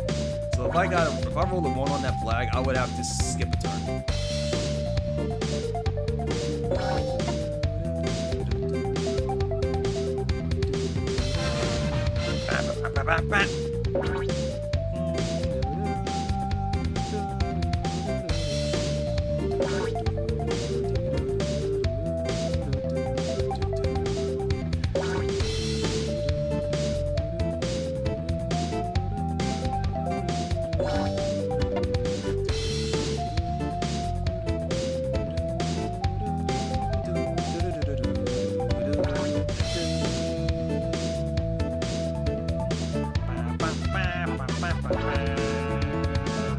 Fight me, bitch. Alright. +9 attack. Oh, shit. Luckily, I have just the thing for that. Oh, you saw this. Let's see. I'm nullifying all damage. Fuck you, bitch. Let's see. 6. You motherfucker. You knew I would light your ass up. Actually. Ooh, and you get a leg damage shot. You didn't even get another defense. Oh, wait, no, it's not starting yet. I lied. Alright, I'm gonna light your bitch ass up. Super. I think that guarantees. I think the S. I think S is double your attack. Which for him is actually fucked up because he has 9 attacks, so he will instant kill me. So I'm gonna kill you first, bitch. I don't think that's gonna kill him. If it does any damage, skip a turn. Fuck you! Give me that book that I'm not gonna read. Oh fuck, he's right next to the exit. Oh, that's real bad. That's bad, actually.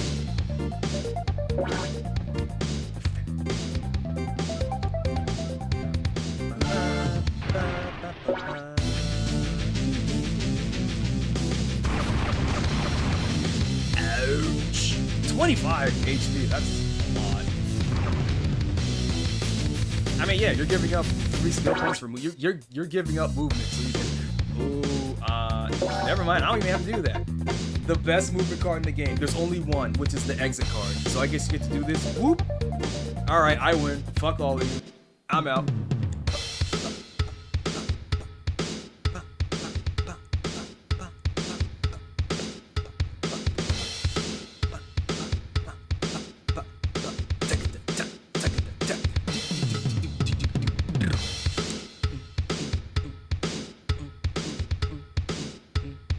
Oh yeah, so I gotta see, okay, so let's see the movement. So movement breakdown. You get points when you move. Simple as. Attack bonus, you get a bonus when you're attacking. You kill enemies. Enough said. Flag bonus. Every time you pick up a flag, you get a score bonus. And that score bonus directly correlates to the dice that you roll, which adds to your flag bonus. So, item bonus. You get 1,000 points for every item that you gain in the dungeon. And you get 5,000 if it's target item. So yeah, total fucking blow up.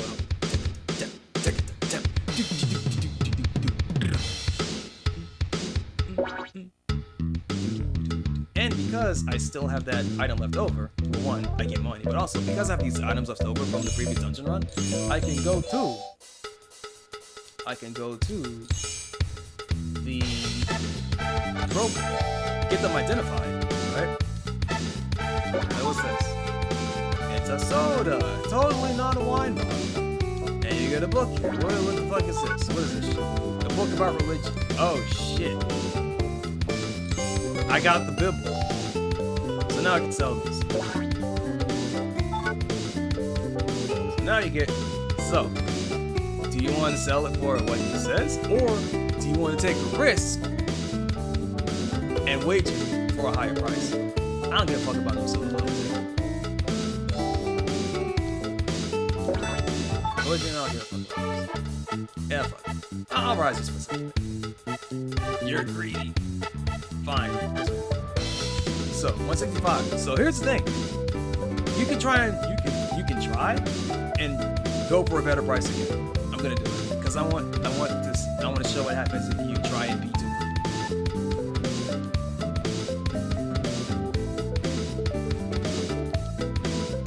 There it is. There it is. Right there. Don't be so greedy.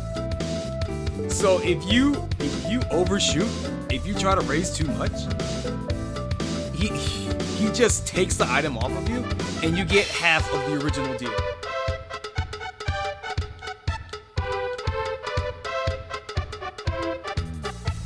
I forgot this part of the song. I never stick around here for this song.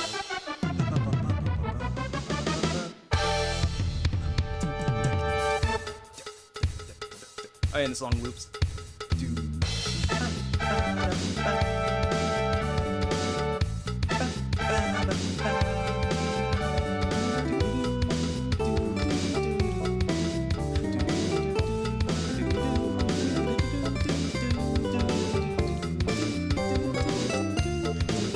If you find a good item, bring it me. Okay, so what was I doing? Right, so I'm gonna do this just to advance the plot. Welcome to the clinic. How may I help you? So here's you earn a level. You need 1,000 credits to go up a level. Every level you want to go up costs 1,000 more credits. So if you want to fill out this stat sheet, you need to grind your fucking ass off. Not only that, I'm gonna increase my attack.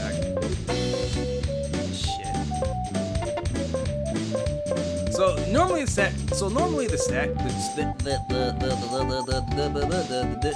trick here is that because movement takes like so many fucking, you need like to level up three times. So that would be like you need 6,000 credits if you want to level up enough to upgrade your movement once.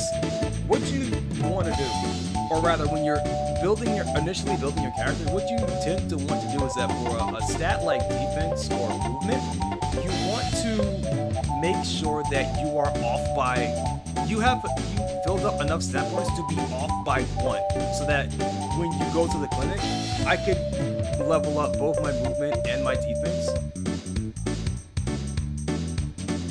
with 1 level, instead of having to go through like 3 for movement or 2 for defense.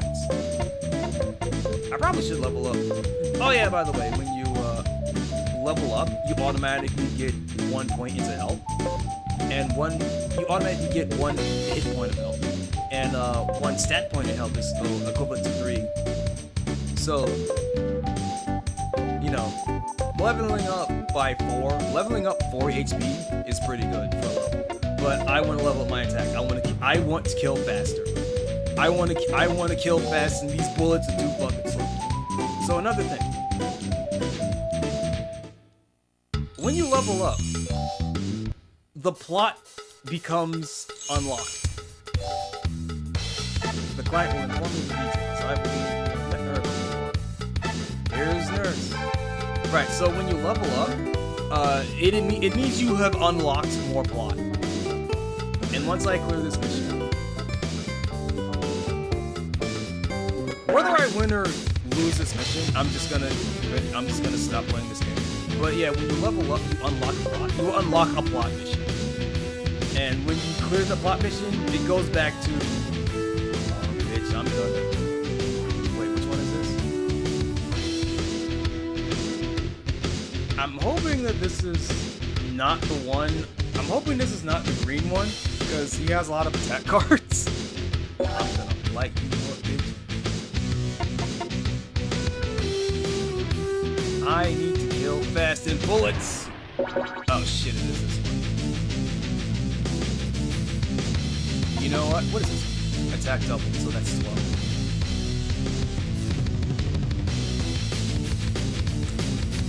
You know what? Fuck it. Super attack. Oh, that's bad. 6 damage ain't bad. And now he's gonna like my bitch. Actually, I got a pretty good. Oh! And speed miss. I don't run away from me now.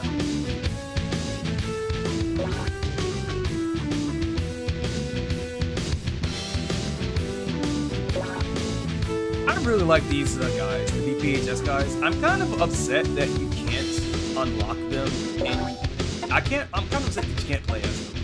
They look cool. I like these guys. Why are you trying to come off my exit, bitch? Get the fuck back here.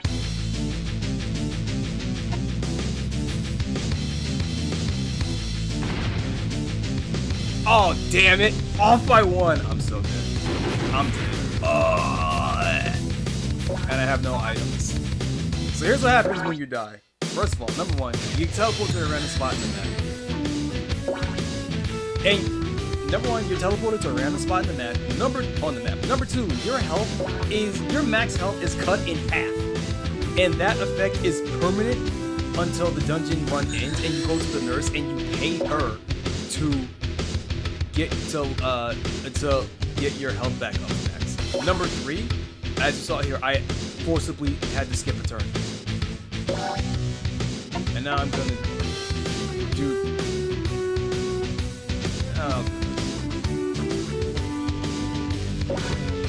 I'm trying to remember if I can still, if I keep my items, if I lose the mission, because I think this is a plot mission. So if I actually lose here, it's all over. It's so Joe. It's all Joe audio.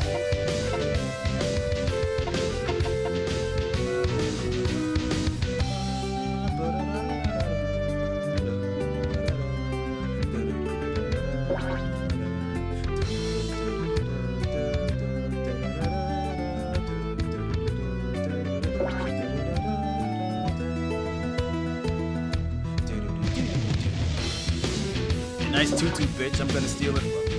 Oh wait, never mind, I can't. What the fuck? That's the target! You take them, the mission. You're supposed to put me out of my misery quickly. Fucking dipshit. Okay. Fine, I'll go fight for the target item, so that you can go grab him and then end the mission.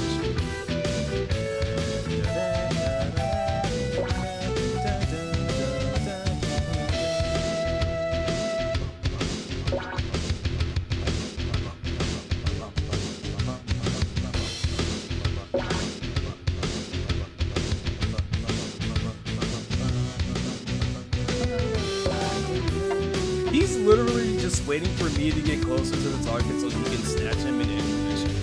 What a cunt. I would do the same too, I'm not gonna lie.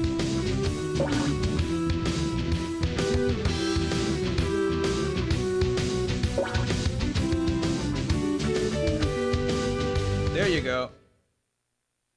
Game over. Yes, if you lose a plot mission, you don't get to reroll. Game, it's over. The end. And your character is deleted. So now you have to load your character. Except I didn't save. Except I didn't save my character, so I have to make a new character. But that's fine because I was just making that character show off the game. So anyway, this is the game that I want to trick Malone into playing.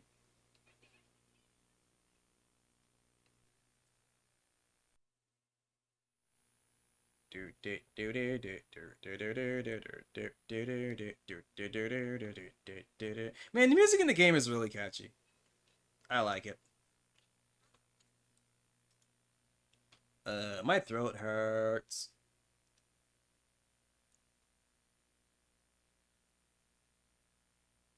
What the fuck is this? Okay, I thought that was something else. Never mind. I'm going through my YouTube. I'm trying to find someone to raid into, except I can't. Blah. Anyway.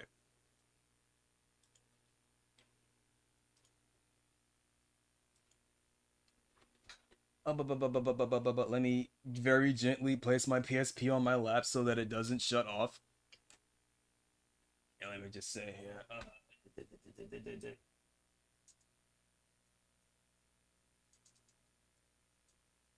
Do a quick reply here.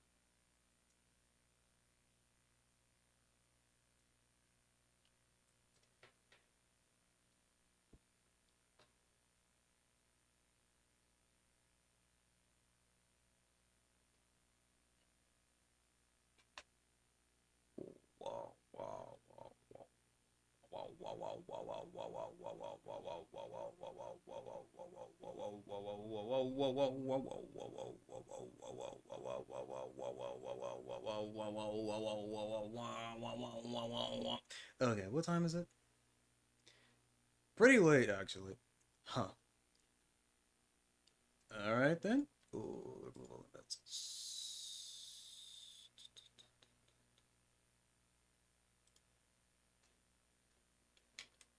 Nani the fuck?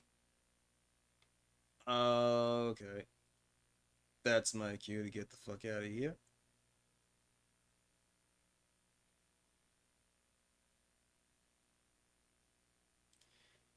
And I'm hungry. I'm gonna finish off that white people curry. That was actually pretty good. So, what's this? 6 hours? That's a pretty alright stream for me to get back into this whole thing. Maybe next time I'll actually play a fighting game. Instead of talking about fighting games, I'll actually play one. I'll live up to my gimmick of being the fighting game player in FlaVR. FlaVR. Oh, you know what? I should play Def Jam, and I was gonna say I should play Def Jam and play Flavor Flav as a bit, but I forgot that I actually have to go through the story mode to unlock him first. Flavor Flav is pretty good in Def Jam. He's the drunk end boxer. It's pretty good. And because Def Jam is more of a wrestling game than a fighting game, a proper fighting game, he has a lot of invincibility. The game, so how the game handles dodges in Def Jam is that if you have an attack that dodges, that's supposed... okay, first of all, if you have an attack that has a jump in it, you're just invincible. You cannot be hit out of it. If you have an attack that, like... You also have, like, attacks that are supposed to, like, go under others, like a high dodge. Those are also just completely invincible. So, Flavor Flav being a drunken fighter actually has a solid number of, like, abusable iframes that makes him good. Well, makes him viable. The problem with Flavor Flav is that he doesn't have a lot of attack power. And because he's, like, under the martial artist category, they have, like, pretty weird knockout rules. Every fighting style in Def Jam has a way of knocking out enemies. Street Fighters, you have to use heavy attacks, like heavy modifier, heavy attacks. Wrestlers have to do like really big grapples. Kickboxers also have to use grapples, but in a different kind of way, where they have a clinch and they can do like a flurry of punches and kicks that can knock out the enemy. Submissions they make you submit. They're actually pretty good because you can just pepper in damage. Especially if you do like a light grapple, it's basically free damage. And then you get a heavy grapple, especially if the opponent is stunned. And it's like, oh yeah, no, I can just remove half of this limb's life bar in one move. And if I catch you again, I force you to tap out and I kill you. Martial artists. The martial artists category for KOing opponent is that they have to do off the wall move. Like they're basically like the high flyers. They're the lucha high flyers of this fighting wrestling game. So you have to do like a run off the wall or like off the top. You have to do some shit off the top rope basically. And that's a very situational thing, and also if you're new to the game, the timing on getting the high flying moves is kind of strict. It's kind of hard to do if you're not used to it. So martial artist characters are generally kind of bad unless you're fighting in a caged arena where you can just throw the opponent, do a grapple, throw the enemy into the wall, and then do a wall grab, and that'll guarantee a kill at low life. Def Jam Vibe for New York is a pretty good fucking game. There's a reason why a tournament scene has been brewing for that game for the last like 10 years. Anyway, I'm tired. I'm gonna go finish off that white people curry. I don't know what to send y'all out with. Is anybody in FlaVR streaming right now?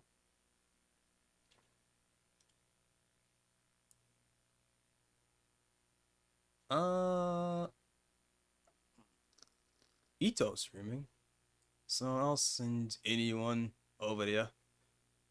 It's probably like literally only just me, but you know what, I'm fine with that. This is more of a test stream just so I can get used to streaming solo again. So I'm fine with that. Copy link. Where's my YouTube?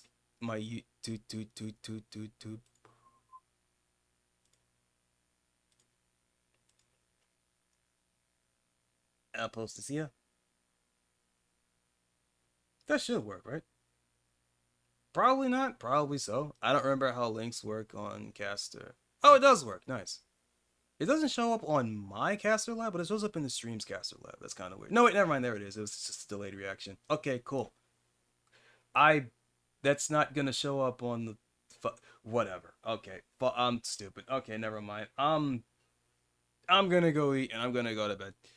Remember, let me gently turn off my PSP so I don't have to worry about my memory card being corrupted. Okay. There we go. And I unplug it. And then I put this gently over here. Okay. Now remember, time is the only currency that you cannot refund. So, anyone that spent your time here, an hour, a minute, a second, I want to thank you. And I'm gonna go eat this white people curry and I'm gonna go to bed.